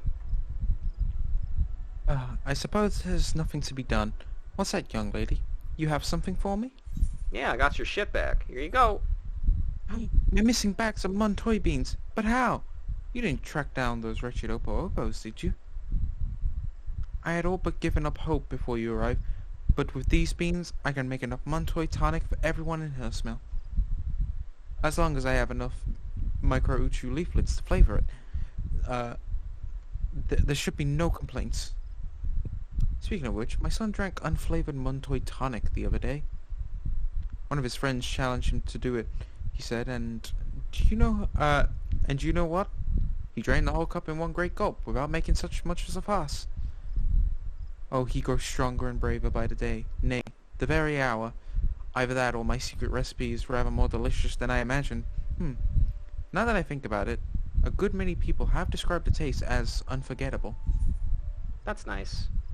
Chanterelle sauté. Wild chanterelles sautéed in butter. Demetta needs someone to gather microchew leaflets for her cooking. Oh dear, if I'm to make this much Montoy tonic, I'll need far more microchew leaflets. Young lady, would you be so kind to fetch me 4 leaflets from the microchews outside the hamlet? I'm whipping up a fresh batch of Montoy tonic, you see. Oh, it's a lovely drink, absolutely bursting with nutrients and goodness. I'll have you know, I always drink at least 1 cup a day. Alas, few people share my passion for healthy living. Truth be told, most won't touch the stuff, not unless you add microchew leaflets. Anyway, apparently the taste and the smell are too distracting, or some such nonsense. Oh, but listen to me prattling on like any Ishgardian priest. True! I shall stop. I shall stop talking and start stirring. Well, don't you just stand there, dear. Run along and fetch me those leaves. This batch will be ready soon, and it'd be such a shame if no one could drink it but me. Let's see. Alright, cool. You guys got anything going on? I told you, no wandering off. But Mother, I want to jump down the well. Actually, that's a really, really shallow well. You can see the bottom right there. It's kind of shit, actually. Oh, that guy looks important. We'll talk to him later, maybe. Chasing an elite mark, I presume. Adventurers hither, adventurers thither. Soon we will have to write you into the Raimdell Codex. Oh, what do you do here? I am the elite mark hunter. I contemplate the Codex, hunt the hideous, and preserve the peace. And of course I bag the bounty of allied seals when I do slay one of those mischief makers.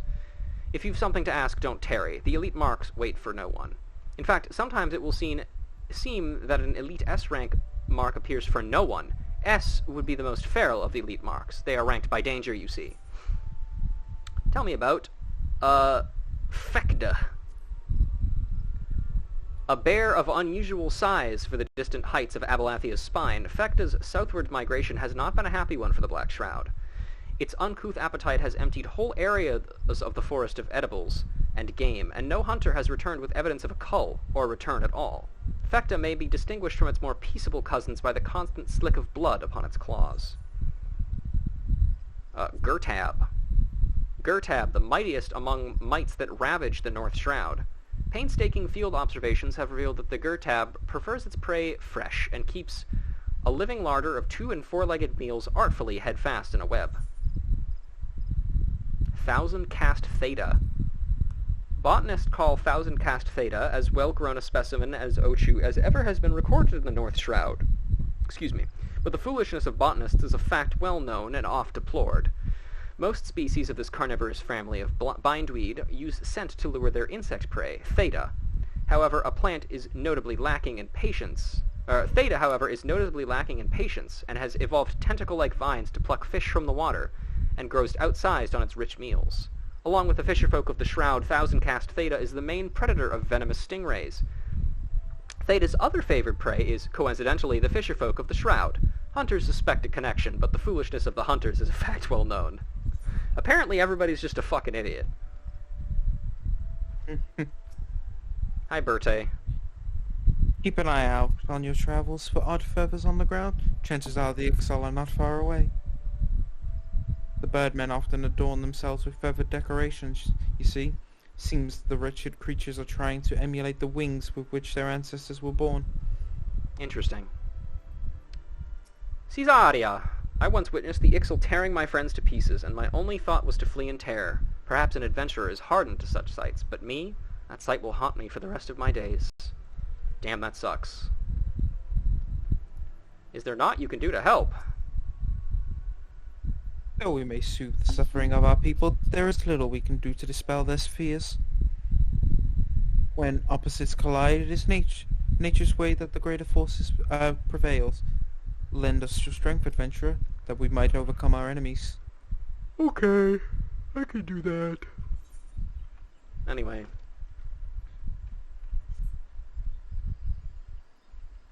Even more questing.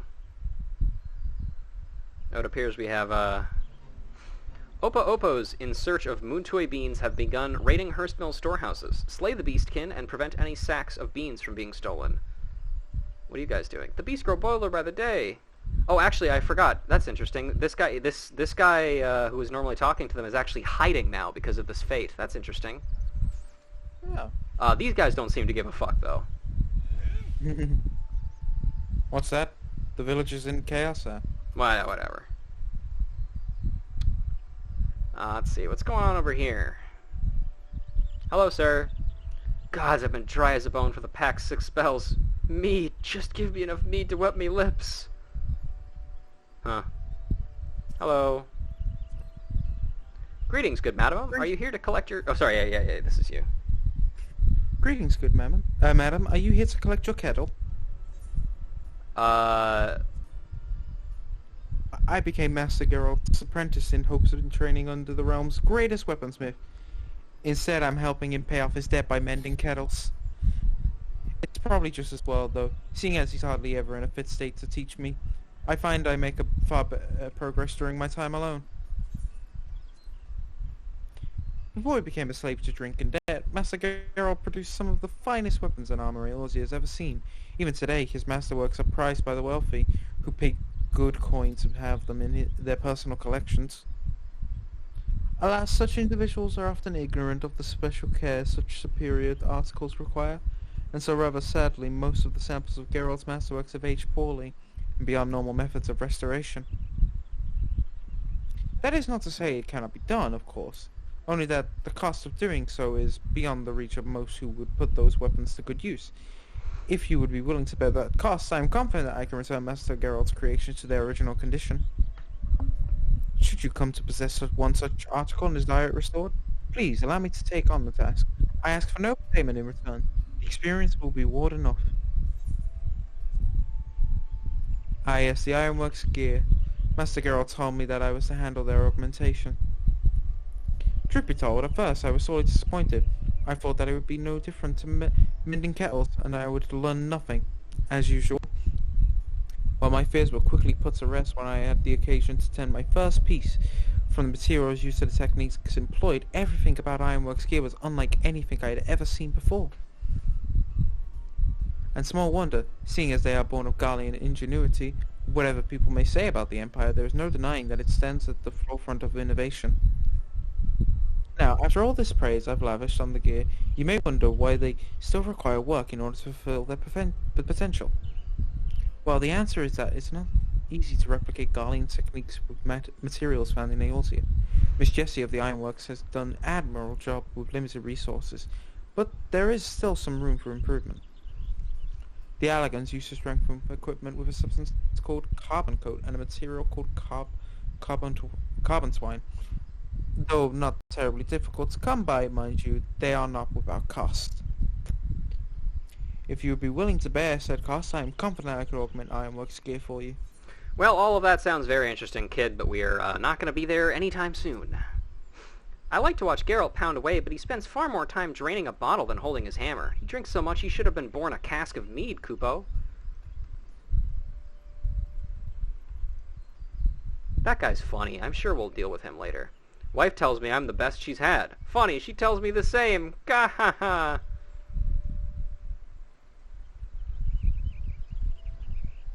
They're, Polly. I don't know. I think that's just general banter. Yeah.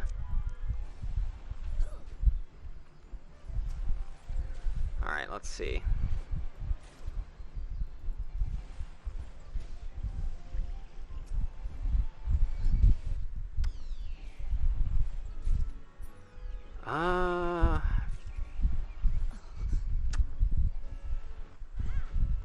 Sadly, there's unfortunately not always a lot to talk about in moments like this where we're just kind of doing quests and killing stuff.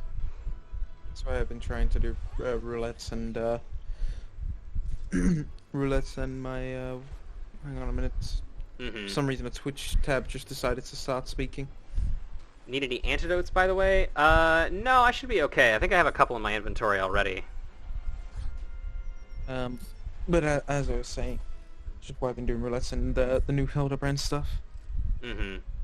Beastkin blood. The warm blood of a beast. For unknown reason, the humors will not coagulate. And yes, Kent, you are helping. I will get to that in just a moment. Microchew leaflet. A tender, fleshy leaflet taken from a microchew? Ew. Fleshy?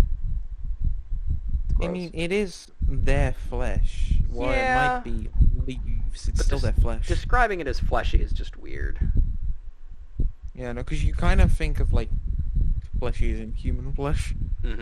Whenever hearing that. Alright, here we go. Transformers fact.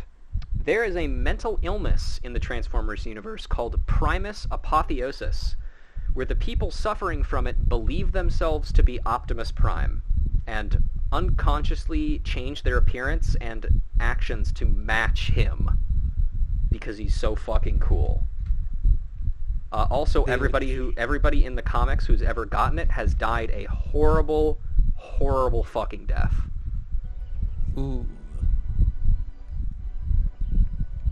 That don't sound good. Yep.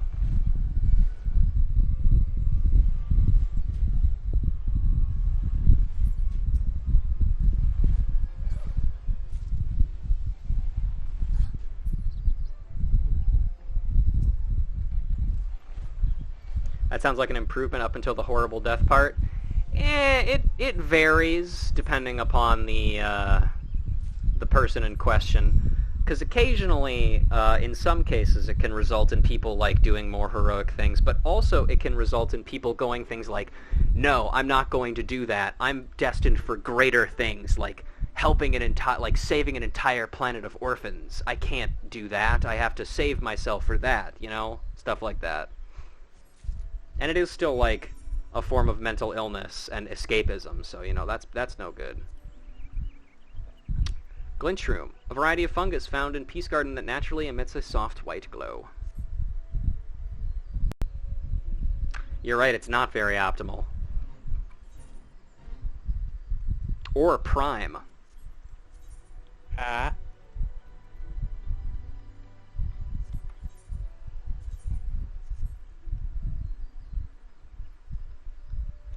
Alright. You've done us a kindness and proven yourself capable besides. Take this with Hurstmill's thanks. Oh, before you go, I thought of something else you could do for us. Ebert needs someone to investigate the area surrounding the hedge tree. Would you mind going to the hedge tree and seeing all's well? Since ancient times, the trees has guarded these woods with her holy presence. Lately, though, we've been hearing reports of Ixal pecking around in her vicinity. No more than scouts, I'd wager, but if they were to lay their filthy hands on the hedge tree, well, don't bear thinking about. So I'd be much obliged if you head southeast to the hedge tree and see that no harm has come to her. Oh, and if you chance to encounter any Ixal, send 'em packing. Be warned, though, the birdmen ain't like to take their leave without a fight. Make sure you go well prepared and keep your eyes peeled, alright? OBKB.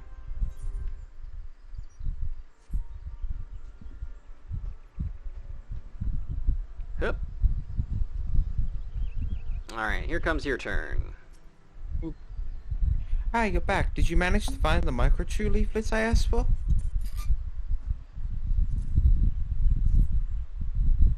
Let's see. Yes, that's 4, right? Ah, such a lovely scent. Now, you gathered only the 4 I asked for, and not one more, yes? Oh, I know I shouldn't have to ask, but these days more and more people forget to take only what they need. If we're to live in harmony with the wood, we must respect life and remember what it means to take it. Never be wasteful. Know the value of life and know the value of our time here in the world. Know the value of our time here in the world. That's why I always live my life to the fullest, wasting nary a moment and nary a word. Not so much as a single one. Uh-huh. Remember, if you mean to remain within the 12's wood, you must ever be mindful to show respect and gratitude to the forest and the elementals. You know, you remind me of my son. He's a good boy, but sometimes forgets what it means to be Gridanian. Why, just the other day I caught him and his friends throwing Muntoy beans at each other. Needless to say, I was terribly cross. Who wouldn't be? And set all to give them a memorable scolding when I noticed they were playing in teams and that my son was leading the winners. Oh, I know I shouldn't have been proud, but when I saw the way he marshaled his troops, by which I mean his friends, it was so clear to me that he was a born leader. Where was I? Oh yes, you see, later that day I was cooking dinner and he was quite, without prompting, offered to wash the vegetables. He's such a good boy, you know. Alright, we gotta run. Let's get out of here. Yeah, please. Alright, we are now level 10. We can now wear this hat that doesn't appear on our head. You have anything else to say? It's right there. No time to prattle. I have meals to prepare and a table to set before the workers come in from the fields. No time to prattle. Sure. I love her. She's such a funny character. Were you able to find the Glimshrooms? Yep, I did find the one. Ah, we should look at that glow. Perfect. This will help me mix a potent remedy for the Creeping Death. To forestall the obvious question, the Creeping Death is a deadly plague that once ravaged the Hurrian population of Gridania. Though it can now be cured through simple conjury, it doesn't hurt to have a ready supply of the medicine. After all, here in Hurstmill, we cannot always rely on a conjurer to be on hand whenever a youngling coughs. I thank the matron, though, for wandering adventurers, though. The creeping death, huh? Yeah, don't think I've heard that before. Yeah. I think, one of the people back in, the stable might have mentioned that as something a chocobo had, but I don't know if that's how that works. I think it might have been like one of the ones that you can't talk to, and it was something, some sort of blight or whatever they were saying. Yeah, you know what, that's probably what it was. I do think I heard somebody mentioning the creeping death at one point, just earlier, though. Hmm.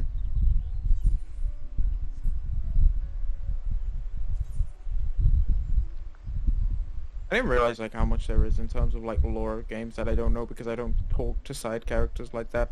Yeah. And that's one of the reasons why I wanted to do this, which I think I bring up every stream. Because, like, God, there's so much, dude. And as we all know, Final Fantasy XIV players can't read.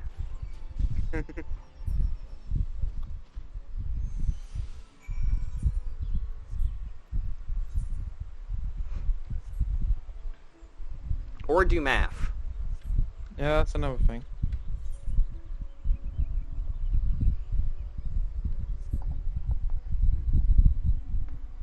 But that's why we're here. I'm not going to do the math for you, though. You guys are going to have to do that on your own. Oh. But you were gonna help me out. Oh, we'll get there. They need to make esoteric puzzles steeped in the lore of random characters giving you pieces of information that you have to piece together with no outside guidance. Yeah, they already do that. I mean, it could be worse. It could be what, like, I forget what some games have done, where they put things into NFTs as lore. Oh, yeah. Ugh, no. Slew an Ixal, did you? Ha! Bloody birds will think twice before coming near our hamlet. The Ixal once dwelt in the Twelveswood, you know, but long ago they woke the Green Wrath and were driven out. Needless to say, they weren't best pleased when us Gridanians took their places here. In fact, it's none other than this resentment which kindled their hatred for us. I expect I'm boring you. By defending the hedge tree, you've once again proven yourself a friend to Hurstmill. If you can spare a moment, I ask that you speak with the others in the hamlet. Many of us here could use a hand, and I can think of none better to assist them. Don't worry, I already did that. I'll just take the money. Oh, never mind, there's one more quest here. God. Emeria of Hurstmill is deeply troubled and could do with the aid of a kindly adventurer. Pardon me, milady. Might you be the adventurer of whom Edelbert speaks so highly? If you could sorry. share a moment. Yeah. I never thought myself a popular girl, and men rarely give me cause to believe otherwise, yet lately I've been the recipient of several gifts. Sparkling jewels and fine silks over which a prouder maid than I would surely swoon. Or from an anonymous admirer. Naturally I was flattered, but I knew nothing of my mysterious benefactor. And so I endeavored to seek him out, only to discover that he is none other than Aelbert. Yeah, Aelbert. And that isn't I.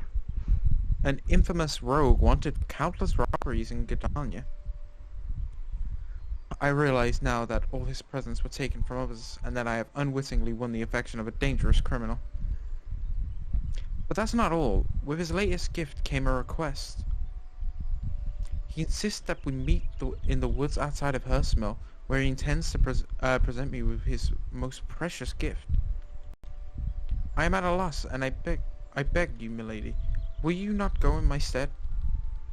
I wish only to be left in peace, but I fear a man such as he may be driven to violence when made to hear such words. I pray no harm comes to you. Nah, we'll kill him. It'll be fine. Don't worry, we'll deal with him. Yep.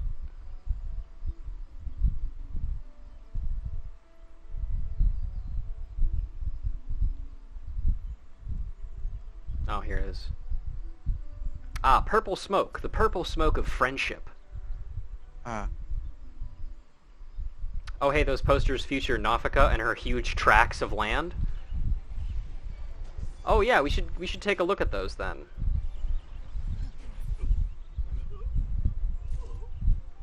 We did it. Scented letter. A sweetly scented letter dropped by Aelbert.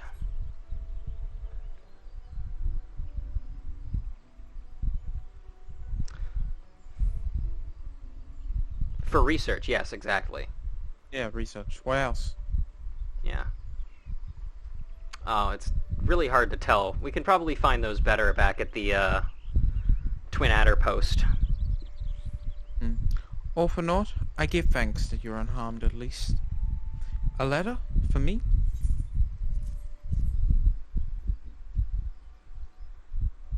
Oh, shit.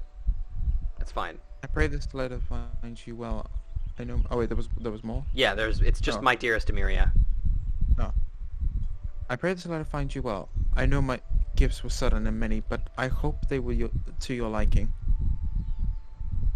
Seeing you in the first summer of your womanhood, I could restrain myself no longer. My thoughts had been only of you these past many moons, of what gifts might bring you happiness. Yet to see you smile from afar is not nearly enough.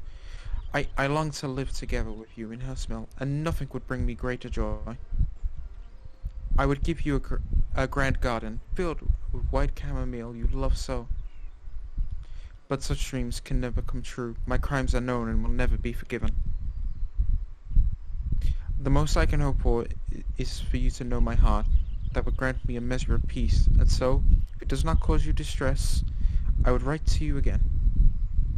Yours ever, Aelbert.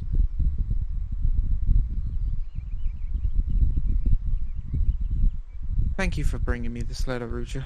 His most precious gift. I understand now. But how did he know my favorite flower? Is Aelbert? No, it can't be. Anyways, we must return the presents to their rightful owners. I know it will not erase this Aelbert's sins, but perhaps the 12 will view him more kindly. Forgive me, this is for this final request, but could you go to Gridania and speak with a woman named Mion? You should find her in the Carline Canopy. Tell her all that transpired here today. She'll know what to do. Stoic nod. As always. Alright, off we go. Let's take a chocobo. I do want to ride your chocobo, sir. Here I go. Onwards. Wahoo! Oh, cool, we're gonna get to read this fate as we pass through it. Here we go, get ready, everybody. No birds allowed. Ixali scouts have been spotted near Treespeak. Locate the invaders and drive them from the forest by any means necessary. Hey guys, I found them. They're right there.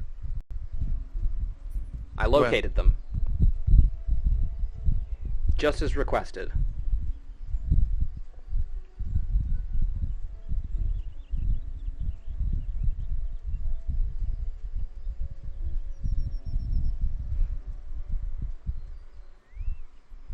In we go.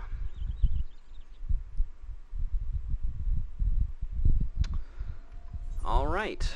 Well, let's swing by the Conjurer's Guild to turn that quest in. We'll swing by the Lancer's Guild to turn that quest in. And then go back to the Archer's Guild. And we'll start the level 10 Archer quest. So much. So much questing, so much reading. I know. How are you doing, Gecko? Are you still feeling alright? Yeah, I've still got my drink, so... Okay, good. Just making sure. I know it's very late for you, but I know you're also used to staying up late. I'm an insomniac. I love that game studio. Yeah. Ah, you are back. Have you procured the scarlet oil as I requested? Yep, here you go. Yes, everything appears to be in order. The ceremony may proceed as planned. I am grateful to the elementals for delivering it to us. Pray accept this small token of our appreciation. Cool. We should also make sure to swing by the Twin Adder Barracks to see if we can find a better version of that picture of Nofika for science.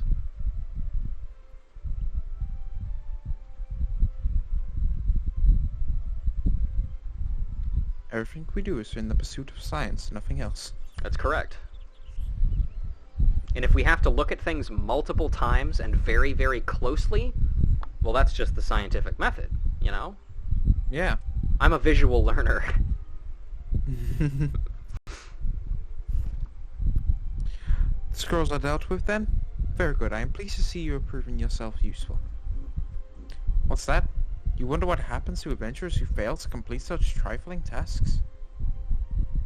Why, such sluggards soon find there is no place for them within the city, and do they end up after leaving Gridania? Well, you shall hear the truth of that before long. Great. Thanks, man. Yeah. Let's see. We gotta go to the Archers Guild.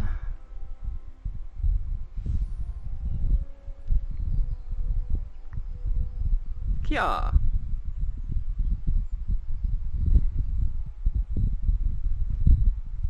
Yeah. Hello. Alright. Ooh, cutscene. Welcome back, young Ruja. Tell me, were you able to put your techniques to good use? When faced with an enemy who can attack from a distance, simply raining arrows upon it is a wasteful and dangerous both. The battle would be not more than a contest of strength. By employing the appropriate technique, however, one may bring down one's foes with greater ease and fewer arrows. For instance, you may choose to prime your weapon well and strike hard, or employ toxins to sap their strength over time. On the assumption that this fact dawned on you prior to the fall of your 16th target, I congratulate you on passing the trial.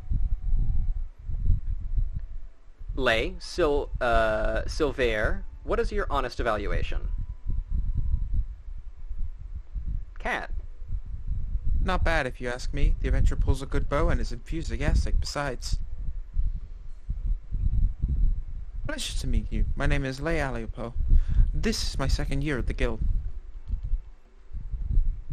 It's quite plain that you have talent with a bow, but you must take care to mind your surroundings when pursuing a target. I had my eye on you for the duration of your trial, but not once did you notice my presence. Mind your surroundings. That is rich coming from you.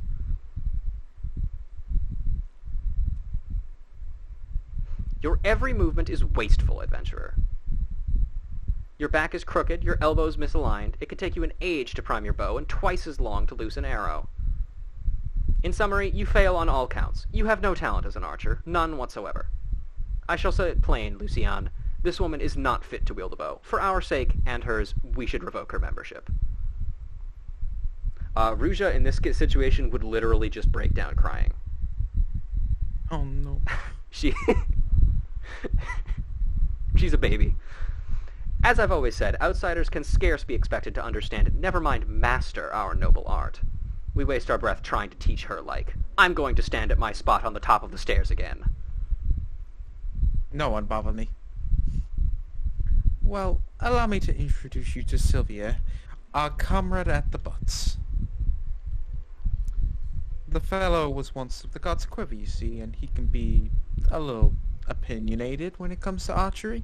Oh, but you mustn't pay him any heed. He's like that to everyone.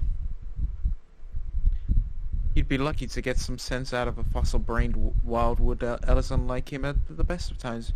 With them, it's always 12 woods this and elementals that, and, oh, no offense intended, Lucien.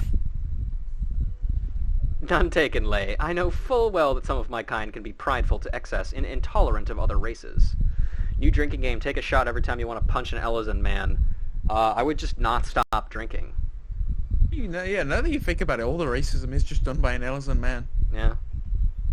And Garleans, which use the same model as Ellison men. They use, Ellison men models. There you go. Although people may behold to the same object, ever will they see different things. There is no right or wrong to it, for it is a question of perspective. What matters is the perspective we choose to adapt. You are possessed of bright eyes, Ruja, eyes that bespeak great understanding. They shan't lead you astray, so trust to them and what they see. Go now and resume your training. I look forward to marking your progress when next we meet.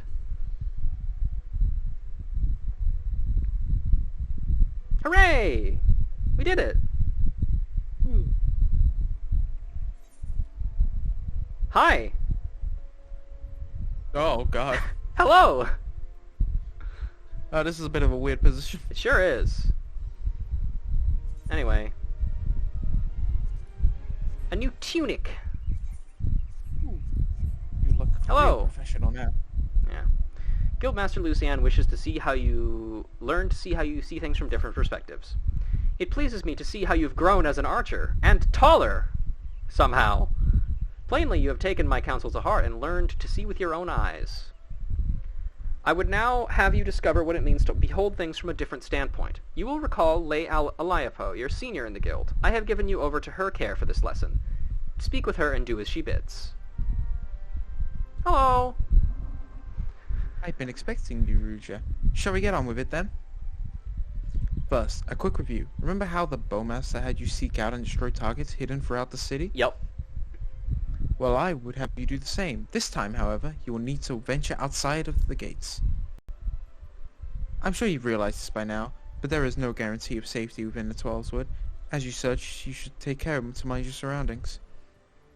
You won't have the luxury of focusing solely on your quarry this time. You'll have to keep your eyes peeled for potential threats as well. That said, your objective is to destroy the targets alone, so avoid unnecessary combat and maintain a safe distance from any hostile creatures you encounter. Should you come under attack, take to your heels, risking direct confrontation only if you can't outrun your pursuers. Targets are hidden in the central shroud. As before, use the heavy shot technique to destroy each one with a single arrow. Go well, Ruja. Alright. I forgot how the early, archer stuff, it's just literally just we put some targets somewhere, go. Yeah, funny thing is that's what the next quest is too, except Silvar puts up the targets, and he's just like, you'll never hit my superior, elegantly placed targets. You're an idiot, and then you do it, and he's like, ha, you've bumbled your way to success. So it's like, okay, buddy, we get it. Shut the fuck up. Alright. The first rule of self-defense, kill your opponent. A message from Emiria of Hurstmill, you say? I see. Oh, Aelbert, you fool. I'll deal with the stolen goods, worry not. Yes, I knew of the boy. And his family. He once lived in this very town. One day he stole a handful of chamanel seeds from an influential merchant in the Ebony Stalls. You see, this boy had a sister, and chamomile... I don't know how to pronounce that fucking word. How did you pronounce it, Gecko? Chamomile, I think it is. Chamomile? That's the one. Yeah. Was her favorite flower. Seeking only to make his sister happy, I doubt he grasped the gravity of his act. Regardless, his parents thought he had brought terrible shame to the family, and so they disowned him. Cast out of hearth and home, he grew desperate, and those who think only of survival think little of law. A common enough tale, perhaps, but no less tragic for it. And now you know the truth. The sister Aelbert loved so dearly is Emiria. Emiria was too young to remember when Aelbert left, so her parents decided to conceal his existence. However, word of the boy's banishment soon spread, and her parents were forced to move to Hurstmill to maintain the fiction. By now, Emiria has surely heard rumors of her long-lost brother, though a gentle girl like her would never question her parents' honesty. Whatever faint memories she may once have had are long gone. But Aelbert had never forgotten Emiria. Despite the danger, I suspect he now keeps close to Gridania, refusing to leave his beloved sister a second time. I'll send Emiria some chamomile... I just fucked it up again. God damn it. Chamomile seeds by way of thanks for helping us to recover the stolen goods. If only it was so simple as returning them to their rightful owners. Sadly, Aelbert's crimes will not be so easily forgiven. But perhaps by the time these seeds have sprouted and the flowers bloomed, he will have found a new path. Oh, that's interesting. So, fun fact, I always thought that we actually just killed him there, and he was just dead. But apparently not. Huh. So, there you go. Okay, let's go look for Nofika's tracts of land, shall we?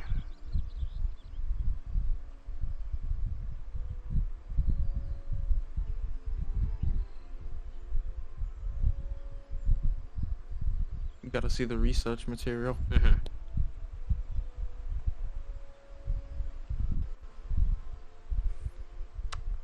Let's see. Ah, damn, you know what? I think it might only be in the barracks. I think that's probably where it is. Darn. Well, research will just have to wait until later. Sorry, folks. Another time, perhaps. Depending upon which grand company you guys vote for us to become, we may have a chance to see those tracts of land and truly get our research underway. But until such a time as then, you know, we got shit to do. We still got all of this. Although, looking at the time, we're probably not going to get to it. What I think we're going to do is I think we're going to finish up this level 10 quest here, turn that in, and save the rest for next time. Because we are reaching the 4-hour mark, which is about the time that I usually like to call these. Much longer than my usual streams, just because I have so much fun with them. Oh, I went right past the quest.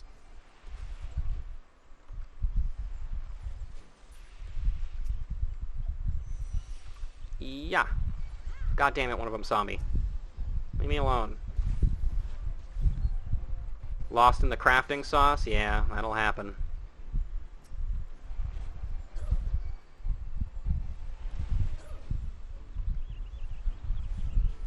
We'll talk to a few people if we see them around, but probably not going to hit everybody.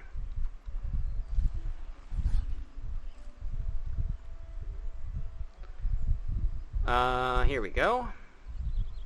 Sinwin. The bannock is to the southeast of here. If it is Bent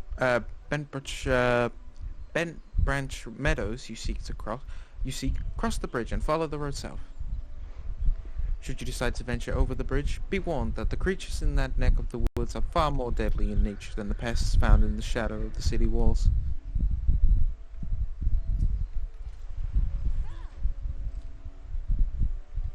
The one thing that I don't like when doing this quest is how it has to do that quick stop of everything. Yeah. To sheath your weapon.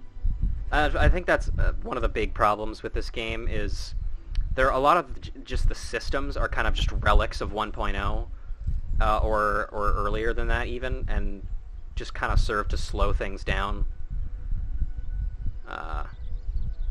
Didn't one of these butts get put under a bridge or something? Yeah, we already got that one. We already shoved our shaft into that butt. Under a bridge.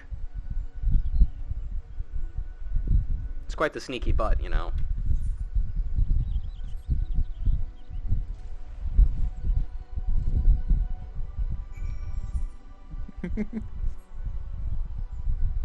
Cool. Let's run to let's make it to Bent Branch Meadows, get all the travel stuff there, and then head back to Gridania. Shaft every last butt of them. Correct. I'm going to hold off on reading everything here until we have more time tomorrow. Or not tomorrow, but next time, rather. I wish I could do this again tomorrow. But no, I have to work.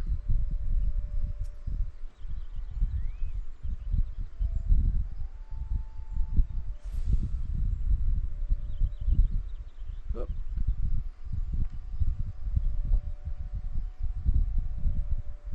Oh, apparently I already have this location discovered. Cool. Back to Gridania. Let's see.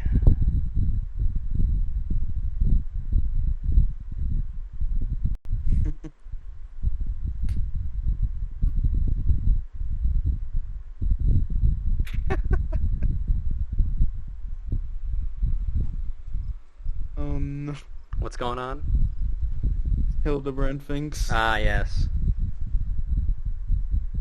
I don't want to say anything, so... Mm-hmm. I'm refraining from mentioning anything, too. But, when people have done it, I do have things to say about it.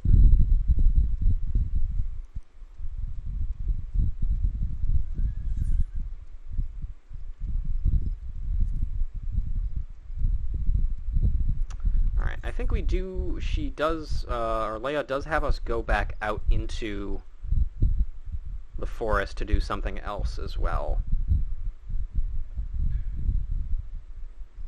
I think that's that is the pattern of the first set of quests. Mm-hmm. Just go shoot some archery butts and then go kill a thing. Unfortunately, always in between those things is you have to go back to the fucking guild before you can do the second part, which is never fun, but, you know. I also did like this new batch of quests. I just have thoughts on specifically the contents and location of where it takes place majorly. But, you know, again, we'll get to that someday. You know, one other thing that's nice about this series taking a really long time is it's probably going to give them enough time to fully implement the duty support system in every single main story dungeon. Alright. You can take this one again just because you had her before. Well, you made short work of those targets. I must say, it seems you've learned to seek your prey without being preyed upon. Let's continue then. I have a mind to give you some more practical experience, and we received a request just recently, which I think will provide the perfect opportunity. It seems tree slugs and vultures have been congregating in ever-increasing numbers in the vicinity of the honey yard, causing no end of trouble for the locals. We have been tasked with culling the beasts.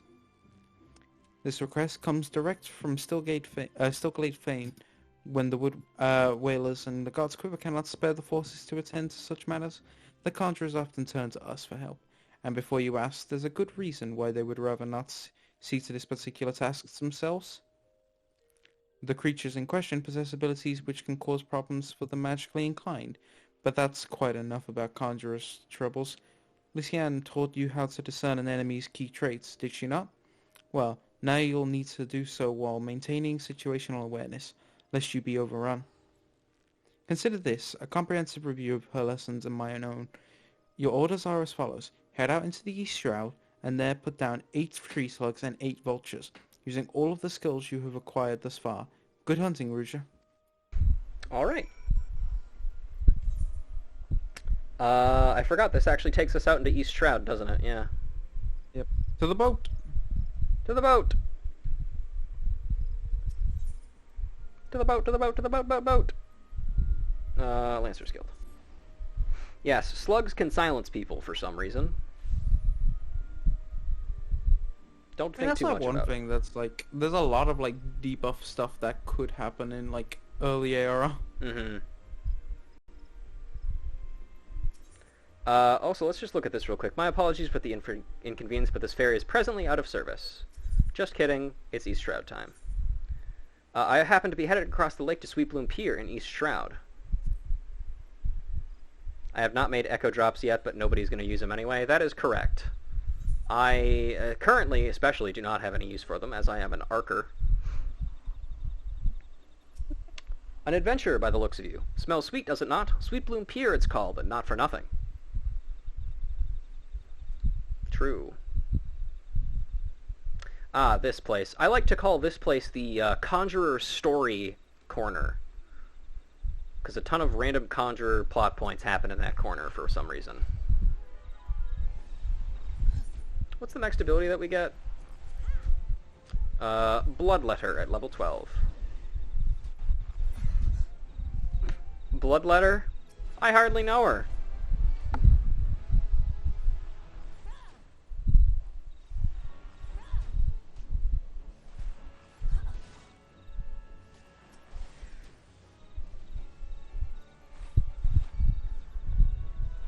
I should probably use Raging Strikes a little bit more too, just to speed this process up.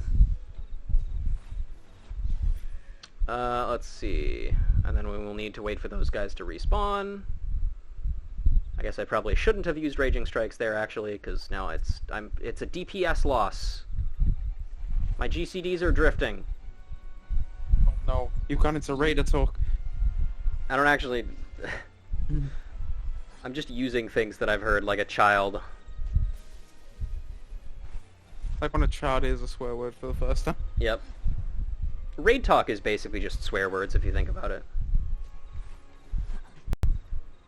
How dare you? Your DPS is drifting.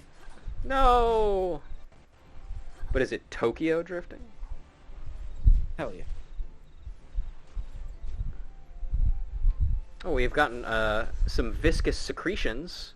The viscous secretions of a slug. Hooray!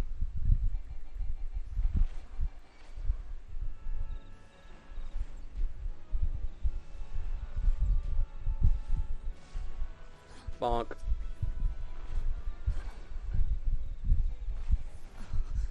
Raid talk is Must always want swear to. words if you have a salty white mage as a healer. Do you speak from experience when you say this, Kent?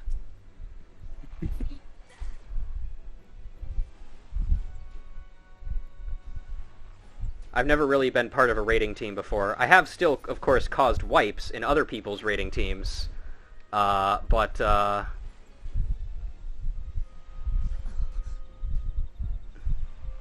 no, Kent is not the white mage. He's the monk.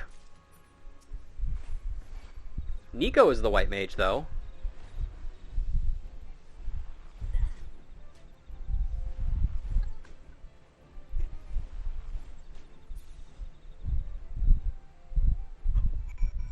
Hildebrand so much. Good times.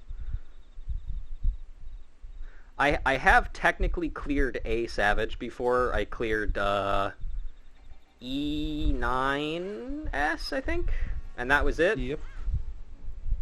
I think you did a bit of E10, but you never cleared it. No, I did a bit of E11, and we got to Enrage there, Oh. but I never ended up clearing. I mean, if you want, you could always try the Savage in 618. Certainly, yeah, Good. but at the same time, like, my schedule is already so just, like, awful that it would be very difficult to get, like, consistent times down for raids. That's why I say, like, 618, because, like, the tier gets unlocked then, so it's, like, a thing of, like, you can just do it whenever, and, like, it won't really matter of, like, a weekly thing, you know? Mhm.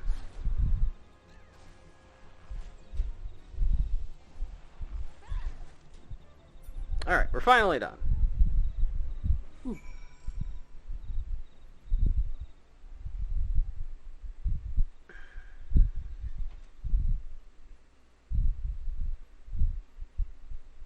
Wait, is there anything over here real quick before we go any further?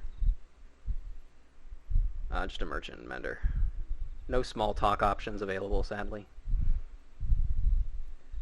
Hey, take me back to the city. Thanks. Get her Optimus a funny little plane. I wouldn't mind a funny little plane.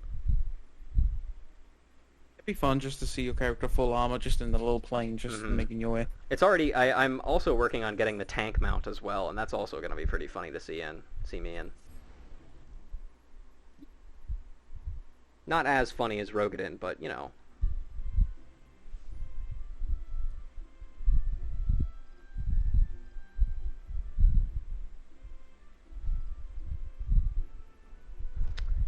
Alright, and here is you one more time, I think. Judging by your smug expression, I'd say you've acquired a feel for maneuvering to exploit enemy weaknesses whilst covering your own. Vultures are wont to keep their opponents at wing's length, and their attacks will send you flying. Solution to this is simple. Maneuver to the rear. Tree slugs, on the other hand, have an annoying knack of disrupting spellcasting with their secretions. As such, you would do well to keep the creatures away from any mages in your party. Needless to say, good positioning is the key to success in a battle, which is why it is absolutely essential that you know your target's traits. The knowing of these traits is a fundamental part of hunting. Before the Keepers of the Moon conceived archery, they dwelt not in the city, but the forest. For more people, hunting was a way of life. Oh, for my people, sorry. In hindsight, I suppose this was more of a lesson on hunting than on archery. Still, Lucienne knows well my past. Mayhap that was her intent.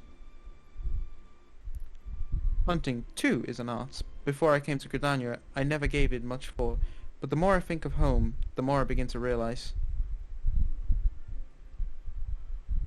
Forgive me. I'm not given to fits of sentiment.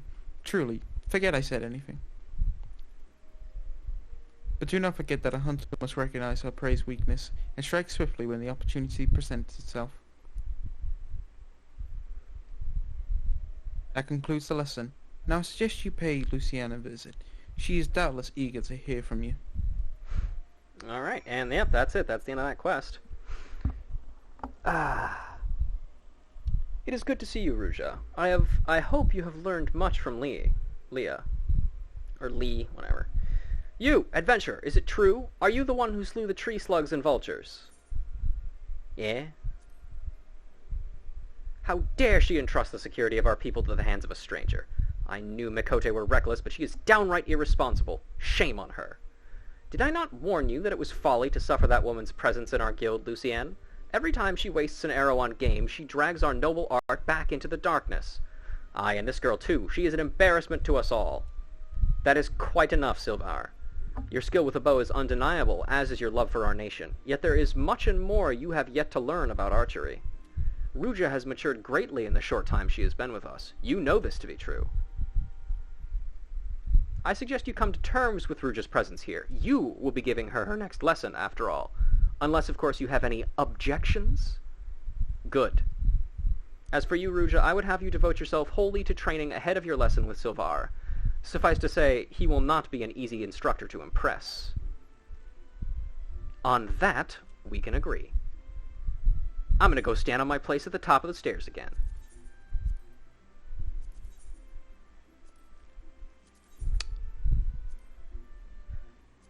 That guy's kind of a bitch. Yeah, just a little, you know? Yeah. Cool. We have learned Bloodletter. We can now write people letters. But for now, I think we are going to go ahead and head on back to the inn and shack up for the night. Unfortunately, Gridania's Aetheryte system is probably the worst of the 3 city-states. I hate the locations of all of their Ethernet shards. It's so inefficient to get around in this, I gotta say. Oh, yeah, because, like, it'll be sometimes, like, they want you to go to, where is it? The, this area up here? Yes, they'll want you to go there sometimes, especially if you're a summoner as well. Yeah. And it's like, Lancer's Guild or Maketo's, Yeah, there's really matter. no good way to get there. It's a horrible long distance the entire way. But either way, let's retire to our inn room here. And here we are. Well, once again, Gecko, thank you very much for joining me. Yeah, again, pleasure. Wonderful job. Everybody else, also thank you for joining me. I'm going to stop the stream here, but until next time, have a good night, just like our girl here will. See, look at her go. Look, you guys can actually see me put her to bed this time. You sleep. Sneep. Okay. Good night, everybody.